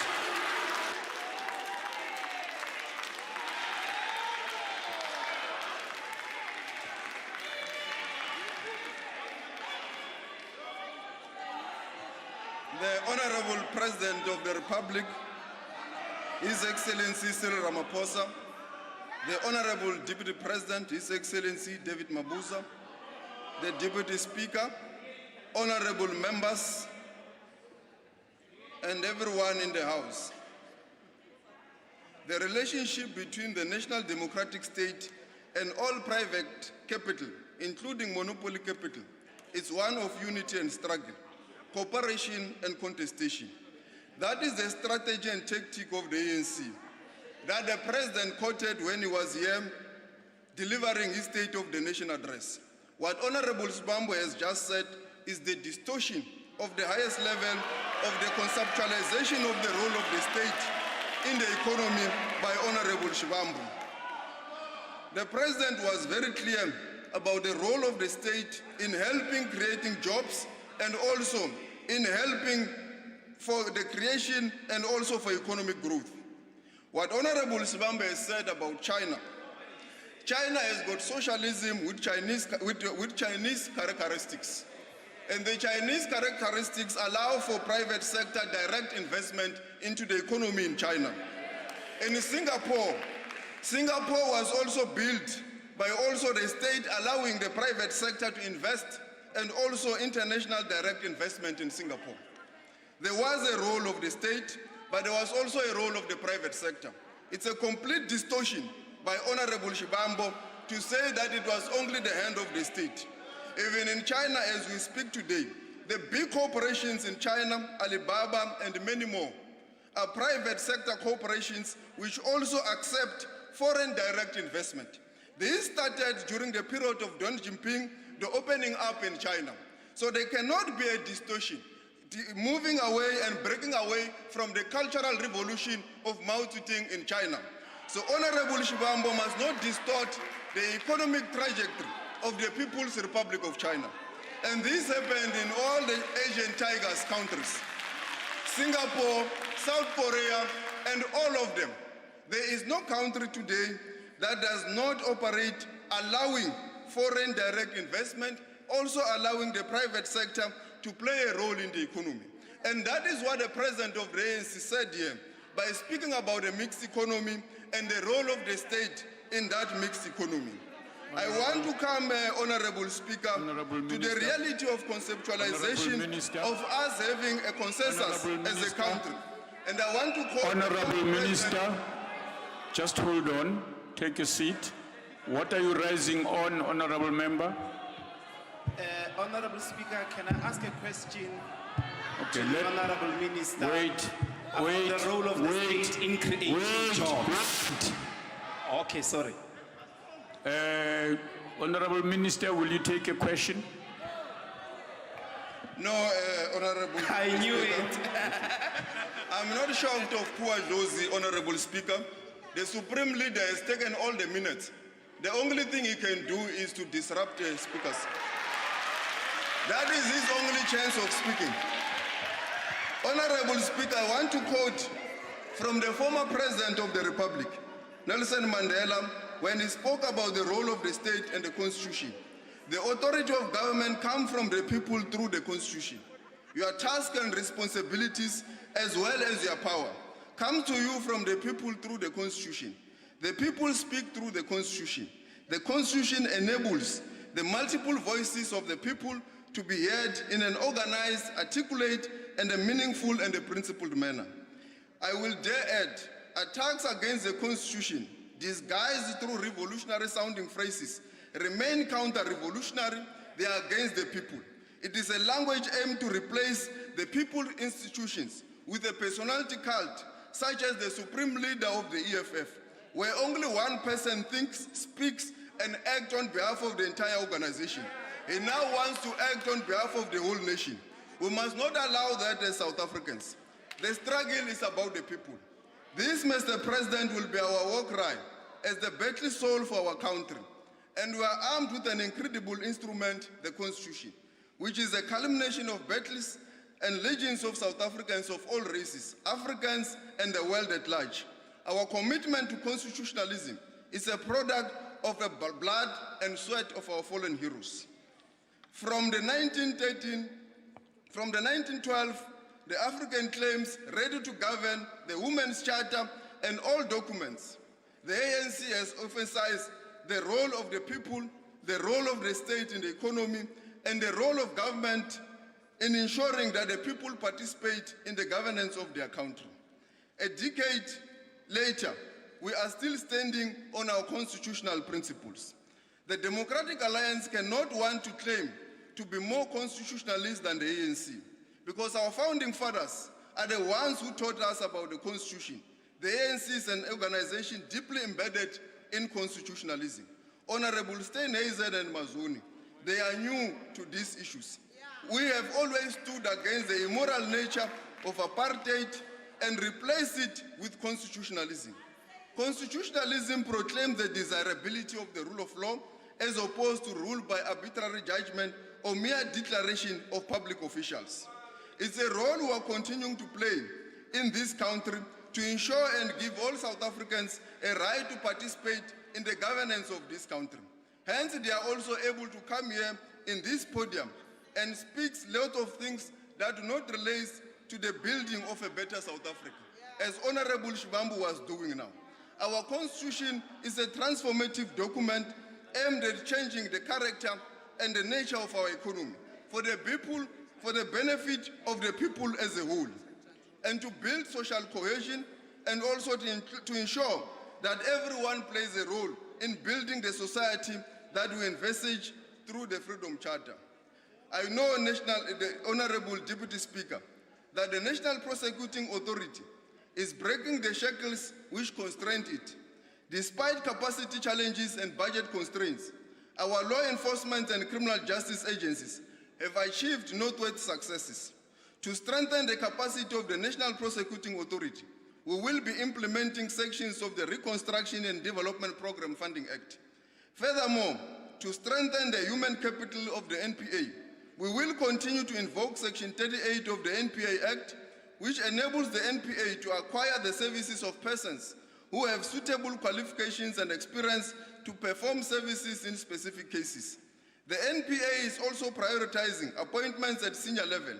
This process will be concluded speedily. The Fusion Center, established by a government to bring together the key law enforcement agencies to strengthen the collective effort to prevent, detect, investigate, and prosecute COVID-19 related corruption, has enrolled 45 cases in court, with 101 accused facing charges as of January 2022. 16 of these cases have been finalized with guilty verdict. To say nothing has happened, Honorable Steenhuisen, is to mislead the nation. The NPA Asset Forfeiture Unit has recovered 168 million rands on COVID-19 related matters. The special tribunal announced by the President Ramaphosa in 2019 has recovered 500 million through preservation, review, and setting aside orders. The NPA Investigative Directorate is seized with 37 high-profile state capture cases, with 14 matters enrolled in court relating to the various sectors it is focused on. In the next month, the Investigative Directorate will be enrolling additional 3 seminal matters. In terms of asset forfeiture, the Gauteng High Court granted an order to seize assets worth 1.4 billion rands belonging to accused implicating in the corruption scandal involving the construction of Eskom Kusile Power Station. In the Bloemfontein High Court, the NPA has been granted an unlimited restraint order to the value of 520 million rands for assets in relation to various Gupta-linked companies. Honorable Mandwa, you will now see that the President is serious about the fight against corruption. He is not a shapeless amoeba nor a jellyfish. Indaba yethu straight ayifuni ruler. Siyaphambi. A preservation order was filed by the NPA for the Optimum mine estimated at 8 billion rands. This is on the back of 870 million rands and 1.1 billion rands recovered from Mackenzie and Company for their involvement in the Transnet saga. 217 million rands has been recovered from Bain and Company and the SIU has recovered over 1.5 billion rands from ABB South Africa. You will also realize that these are big multilateral companies. There is no holy cow. The NPA is going after everyone to bring back the money into the fiscus. We have also seen that our capacity to address white-collar crime is on the rise. This, among others, is demonstrated by the prosecution of fraud amounting to 3.5 billion rands in the Toganti matter, which is laudable. There has been criticism that the NPA does not deal with white-collar crime, including the hawks. 3.5 billion rands is a matter before our courts as we speak. Steenhoff remains on the radar of law enforcement agencies. And I know that soon they will be able to update the nation as to how far they are on the matter of Steenhoff. A total of 5,451 sexual offenses cases were finalized with a verdict and 4,098 convictions were obtained. This represents a conviction rate of 75.2%, of the highest conviction rate achieved in the past 5 years. The President's commitment to fight against gender-based violence and sexual offenses, it is real. It is taking root in our court and our criminal justice system. So what the President has said here is real, it is in action, and it is also a reflection in terms of these convictions that social compacts work. Government alone cannot be able to succeed to fight crime. We need all sectors of society, civil society, NGOs, and everyone. And we want to thank the role that was played by civil society in the 3 GBV bills. We also want to state that access to justice is increasing under President Ramaphosa. Legal Aid South Africa will soon, from the 1st of March this year, be implementing a program to deal with evictions against farm workers across the country. A farm worker will be able to have a lawyer hand in hand to be able to go to any court in this country to defend themselves on issues of evictions by farm owners across this country. This is to broaden the role of access to justice. Honorable Malema referred to the Toyando management area, popularly known as Mataji, where he claimed correctional services was procuring items from Polokwane at the expense of local businesses. We want to assure South Africans that through the self-sufficiency model, inmates are producing their own food across management areas. As a result, correctional services no longer procures items such as eggs and pork. Toyando management area in the current financial year, through offender labor, produces fruits, vegetables, beef, pork for inmates, in relation to resulting to huge savings for the fiscus. Where we need to procure items which we do not internally produce enough quantities, we always prioritize local businesses. And insinuations suggesting otherwise by Honorable Malema, the Supreme Leader of the EFF, is a display of lack of knowledge and highest level of ignorance. Correctional services will, through the self-sufficient strategic model, continue to providing skills to inmates and empower the victims of crimes. With regards to infrastructure, it is not correct that the President only delivers infrastructure with regards to paving. But paving is important, particularly with regards to rural routes. But the President has delivered infrastructure in many parts of this country. If you look at the streets in KwaZulu-Natal as we speak today, nice ring roads that are moving in the city of eThekwini. This has been the work of this government, and we continue to deliver reliable infrastructure across the country. Thank you very much. Thank you very much.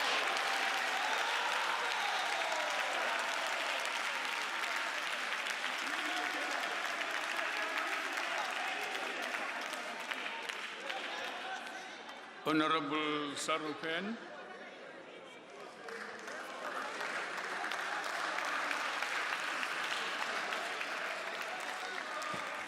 Thank you, Deputy Speaker. Deputy Speaker, this was an utterly bizarre 2 days. And I say that because if the theme of the President's address was courage for reform, then the ANC speakers missed the memo, because their theme was Alice in Wonderland. According to what we heard from the ANC in this debate, the education system is fine, the roads are all fine, the police system is working, everyone has water and energy, government projects are delivered on time in world-class standards, and the state captures have been dealt with. And these out-of-touch ministers and MPs clearly don't understand what's going on in the real South Africa, because outside of the ANC's wonderland, the state captures are not being dealt with. The Guptas are in Dubai, not behind bars. Let's start there. The roads are littered with potholes. People go for days without water. The cost of living is rising. And corrupt, inefficient state officials demand bribes for simple things like renewing driver's licenses, assuming that the machine works. In this tale of ANC in Wonderland, we heard ANC ministers and members contradict themselves and each other and the president effortlessly without a hint of irony. We saw this effortless contradiction when Minister Mantashe started by calling the DA right-wing, and then he quoted Chris Hart and the IRR to justify his policies, positioning himself to the right of a party he calls right-wing. And then moments later, Honourable Frolic came up with a very sensible speech about climate change and a just and transition, as if his own minister didn't just effectively declare that the ANC's policy is to burn every fossil fuel in sight. Only an ANC in Wonderland can do this. We saw contortions and verbal gymnastics when the education minister came up here and quoted the NDP and then the New Growth Path as though these documents don't contradict each other, and then a great sense of irony told us that her education system is doing fine, despite the fact that by every measure and outcomes, it is considered one of the world's worst education systems. Only an ANC in Wonderland can do this. And in this debate, we saw from the ANC side that the blades were not sharp and the tigers did not roar. We saw effortless contradiction again and again when ANC speaker after ANC speaker contorted or walked back the president's assertion that the state creates an enabling environment, but government creates jobs. And I've never seen this much contortion before. People pivoted to a mixed economy on one side. One ANC member, even despite the president saying this, stood at this podium today and said the state must own the means of production. I quote that verbatim. This is the antithesis of an enabling environment. Only an ANC in Wonderland can do this. The less said about the Minister of Communications, the better. We just hope she doesn't offer Denel the same, we'd hope she doesn't offer SABC the same services as Denel. We'll just leave it at that. But the president's statement itself was bold. And it's clear that his ministers and MPs will never let it become policy. They've taken to online platforms and newspapers to condemn their own president. Some of them call themselves the RET grouping, but there's nothing radical about the RET policies. If you want to see the outcome, they've been tried. Go and visit the Estina Dairy Farm. It was great that we had the Premier of the Free State up here. Maybe she can give you a tour. And there are 2 volumes of a judicial inquiry into state capture that shows us exactly what the consequences of RET policy are. And when the president told us in his address that there was a criminal syndicate that had infiltrated the state to engage in state capture, he forgot to tell us that they were all ANC members, mostly in the RET faction, and that this network included his predecessor. And there were 2 key ANC policies that enabled state capture that the DA has comprehensively demolished in this debate: BEE and cadre deployment.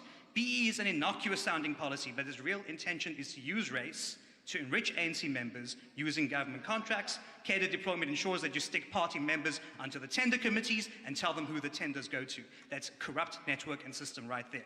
And this president is serious about dismantling this corrupt network. He needs to dismantle these policies. But we see that these RET faction folk want to continue with this, and as I said, their policy is not radical. They're old, outmoded, and deeply conservative. They were tried in the 1960s and have been rejected the world over. And so I think the president made his statements in order to shore up economic confidence and tell investors that his own party has turned the book on ideas that collapsed with the Berlin Wall. But he cannot move because he cannot dismiss cabinet members who attack the judiciary. He doesn't dismiss members who failed to coordinate the response to the July riots, and he doesn't dismiss ministers who failed to gazette his own energy proposals year in and year out. So how can we trust that all of this will happen when we need an enabling environment that has world-class infrastructure, but you've got a Minister of Public Works that builds a washing line for a border fence? We need clear, simple, flexible labor legislation for the enabling environment, but you can't do that with a Minister of Labor who believes that a swimming pool is a fire pool.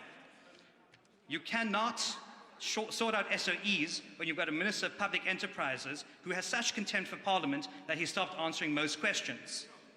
So with all these effortless contradictions and contortions, the President is stuck. He's got a moribund party, and that is why we are going to help him remove his cabinet in order to get this country moving forward again. Thank you. Thank you.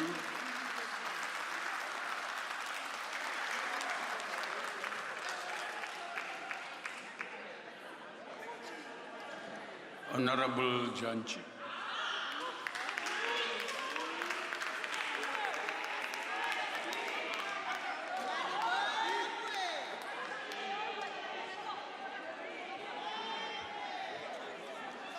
Honorable Deputy Speaker, the President of the Republic and the Deputy President of the Republic, I salute. This year, as we celebrate the 25th anniversary of the launch of our Constitution, it is important to reflect upon three key principles encapsulated in the preamble: nation building, social cohesion, and unity. These principles are critical for a social compact to rebuild, renew, and unite our country against the triple challenges of poverty, inequality, and unemployment. In a speech to the National Assembly by former President, the then Deputy President, Honorable Thabo Mbeki, on the 29th of May 1998, he defined nation building as, and I quote, "the construction of the reality and a sense of common nationhood, which will result from the abolition of disparities in the quality of life among South Africans based on racial, gender, and geographic inequalities we all inherited from the past." He further says, "A major component part of nation building is defined by and derived from the material conditions in our society which have divided our country into two nations, one black and poor, the other rich and white." I'll say more about that in the context of the Western Cape. From the above, there is a very clear alignment between our constitutional values and the ANC's vision, which is to build a united, democratic, non-racial, non-sexist, national, democratic, and prosperous society. This alignment is not accidental. It emanates from historical ANC policies and principles of Pan-Africanism and human rights, such as the Africans' Claim, the Freedom Charter, and the Harare Declaration. I complete this grounding about the importance of our Constitution with the candid words of our retired judge, Judge Albie Sachs, in a lecture delivered at UCT in 1991, titled "Perfectibility and Corruptibility." And I quote, "We realized at the time that we needed protections against ourselves, against the tendencies of power, not only to marginalize the weak, but to corrupt the powerful. A nation that confronts itself, that questions more about what it is doing, how it is doing it, and why it is doing it, that learns by doing and learns from that experience, is one that will develop and grow." The politically rich State of the Nation address by the President has sparked rigorous debate and is a reflection that it was indeed the content of that address that the debate is acknowledged. We entered the debate speaking of a social compact, mindful of the fact that we don't all share the same perspective about it. What has been reaffirmed, though, by most speakers is that we have a very serious socio-economic situation in this country, which requires us to unite and work together behind a plan and in a social compact to substantively address this situation. In the University of Life, a set of questions come back to those who claim they have definitive and absolute answer. On whose authority do you speak? Where do we find in what you say authority? And what does this authority add in dealing with the national contradictions we're facing? In a constitutional democracy, authority derives from the constitution of a country that which brings us together. The intention of our constitution is to bring about social justice, social cohesion, and nation building. We have responsibility, therefore, to build a nation based on the Bill of Rights, and we have an equal responsibility to bring everyone into this cause, to construct a country that we all want, to promote that which binds us together and rather than that which divides us.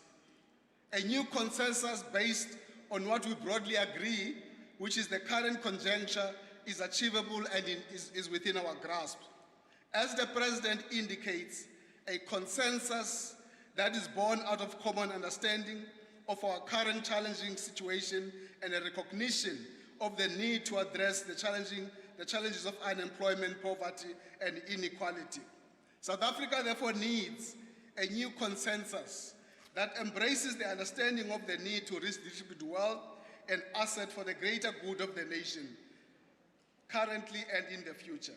It means dealing with the structure of the economy and ensuring far greater ability for the masses of the nation to acquire assets to sustain themselves. The implementation of economic structural reforms is not limited to the regulatory framework. Dedicated measures, many of which are in place, are required to support economic growth, support the businesses and cooperatives, with a special focus on informal, survivalist, and micro-enterprise activity. In essence, the call for 2022 has 4 major interventions to which the social compact has to apply itself. And these are publicly funded employment, support to companies to increase private sector employment, support to enable productive livelihoods, and expanded social protection.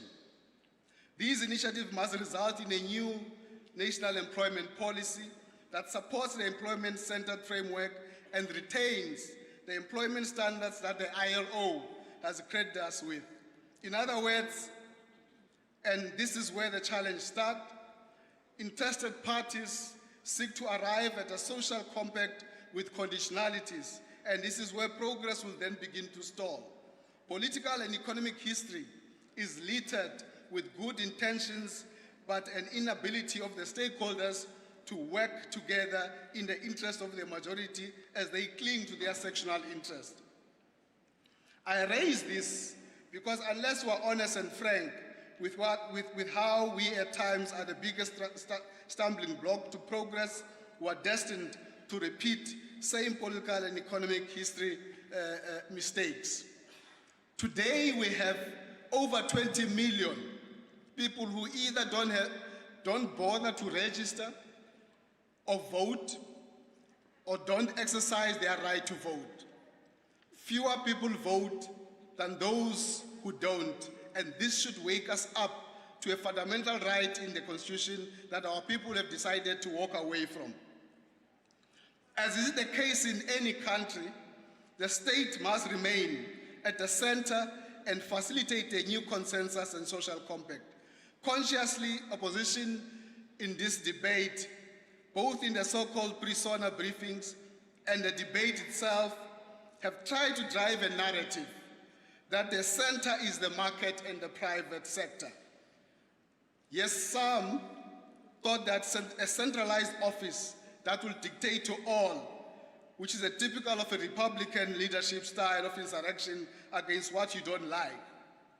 Both fail to appreciate that a compact is made out of people and it is they who must assist to shape its character. When we say people must be their own liberators, that's exactly what we mean. These are shared responsibilities that we have towards one another, and for the compact to succeed, it requires that we pull together. Our focus must be centered on dealing decisively with hunger, economic exclusion, poverty, unemployment, and inequality.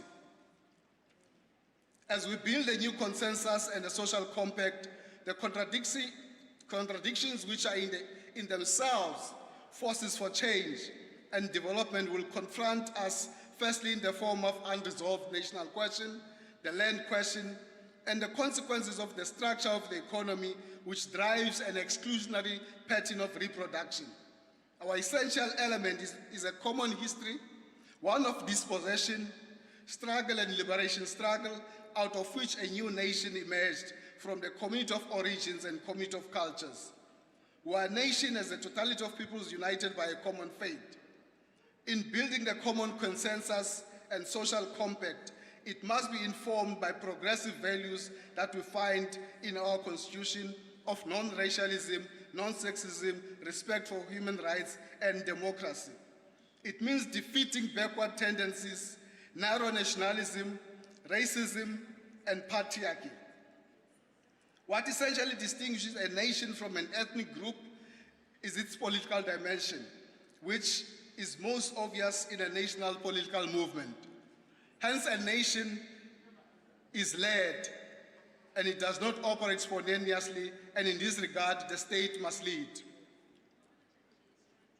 In nation building, we have to look past our ethnicity, and we must think to a higher form of consciousness.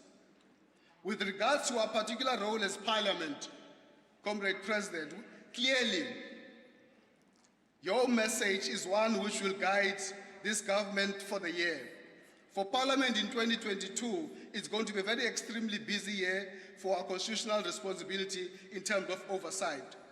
The battalion of backbenchers of the ANC are ready to lead that oversight in a very progressive and vigorous manner. This is an opportunity that your opposition have missed because they came here to lament about oversight. Oversight, in our understanding, is not an opposition to the executive.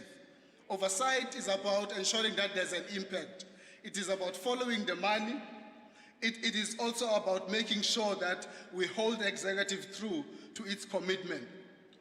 We have already started to do that as members of the ANC. I was surprised to listen to Honorable Khwarube lamenting about an ANC blocking oversight in favor of the executive. Quite clearly, she's got it wrong, because from where we're sitting, whether you go to the Justice Committee or Home Affairs and others, the ANC members are leading that discussion. Maybe the issue that I think we're going to need to deal with, I was just about to go there, because I am, as a citizen of this city, have experienced both oversight. I come from the Western Cape, where the DA will block any oversight to the executive. And when I came here as a member of the ruling party, I saw a backbencher of the ANC driving that oversight. Maybe the issue I need to go to now is to reflect and give you feedback as an opposition. For the whole day yesterday and today, what we have heard from the opposition are some of the following issues. They have spent time to tell us about death wishes, about obituary of the ANC, about divide and rule, about all sorts of issues. I want to take and start with the DA first. The DA makes the issue about the president having copy and paste their policy. Clearly what is happening there, this is the template of the DA, and it's not just about jealousy. It comes back in 2009. The issue that the DA is driving, it is driven by white supremacy mentality. That it is only them. It is only them that can do good things. Anything that is commendable, that is done by the ANC, they have to appropriate and claim it. And that also extends further, as an example, on the issue of cadre deployment. On the issue of cadre deployment, when it is done by them, it is a correct thing to do. When the ANC does it, it is wrong to do it. That is the DA for you. But also, if you take the issue of the DA in relation to what Comrade Thabo Mbeki explained about the two nations, I come from Khayelitsha. Since December 2021, what you had in Khayelitsha was a sewage that took 2 months to be fixed. Honorable Steenhuisen is correct when he says, as a DA, they do. This is how they do it. They do it for the rich and the white. They don't do it for the people of Khayelitsha. What they want from Mitchell's Plain are black votes. They don't want to serve those communities. So he's correct when he makes that point, because when you compare, in the same city, you've got two types of services. In Durbanville, a drain never blocks for a week. When you go to Khayelitsha, that issue happens. It happens here in the Western Cape. But also, they have developed and perfected what you call divide and rule. They are saying to us, RET members of the ANC must go. And we want to say to them, as the ANC, we speak here as one organization. You are not going to dictate to us what to do. You are not going to tell us which cabinet minister that we must reshuffle. But further than that, in the DA-led, and maybe this is how you do it, Honorable Steenhuisen, on the issue of employment, you deal with intents and you mobilize that for sexual favors in this province. Honorable Albert Fritz is one example that you are starting to hide, and yet you rise and say you are against GBV. Poor communities and children who are looking for employment get abused. You use your power to do those kind of things.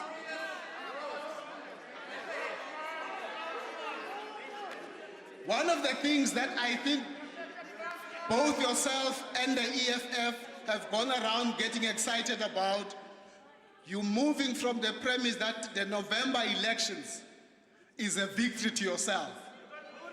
Just to quickly summarize that, the November elections, the DA declined and dropped. The EFF declined.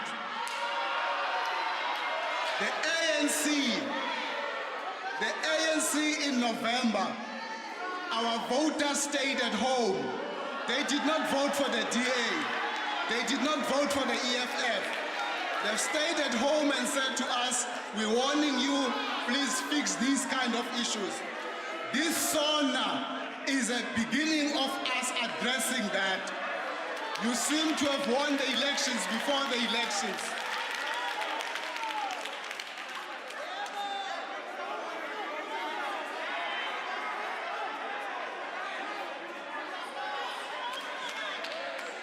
In a way, Deputy Speaker,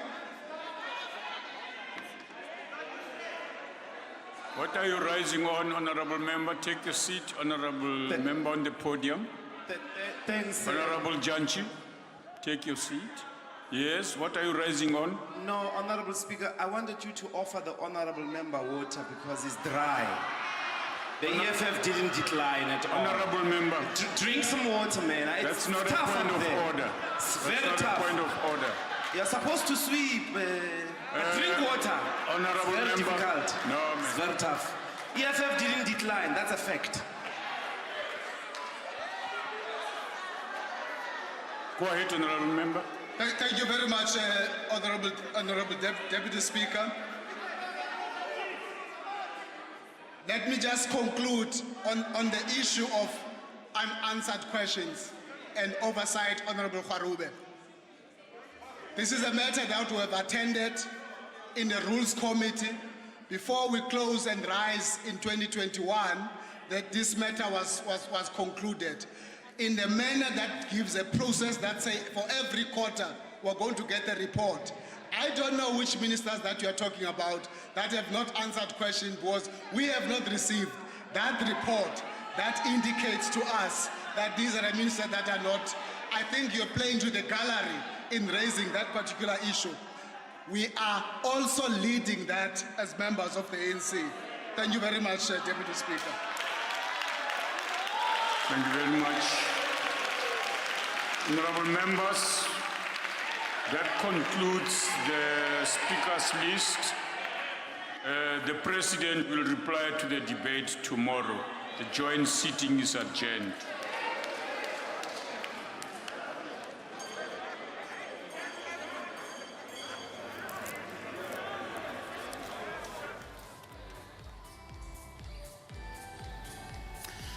Yes, viewers, welcome back. That was the conclusion of the two-day debate on the State of the Nation address. A number of, as you can see on the studio there, as you can see there on the camera, on your TV screens, members leaving the chamber of the Cape Town City Hall. You'd remember that this year's SONA took place at the Cape Town City Hall.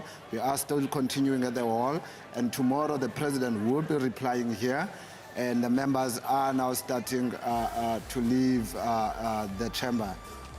Absolutely. As we can see, the members are leaving the chamber of the Cape Town City Hall, where after a day of a robust and intense debate from all parties represented, all 14 parties represented in Parliament, who shared their views and their varied perspectives on the President's State of the Nation address, giving new ideas, critiquing, making new proposals. But of course, some of the inputs that were made were also just about politicking, really. But interestingly, a very intense and a robust debate. So we are just awaiting the President to make his reply to the two-day debate based on the issues that were raised. And you can see there on your screen the Minister of Police walking with members of the EFF and chatting to Honorable Ndlozi there as they are leaving the Cape Town City Hall as we conclude with the SONA debates today, and expecting the President tomorrow to provide his reply. Definitely, Temgosi, it's going to be quite an interesting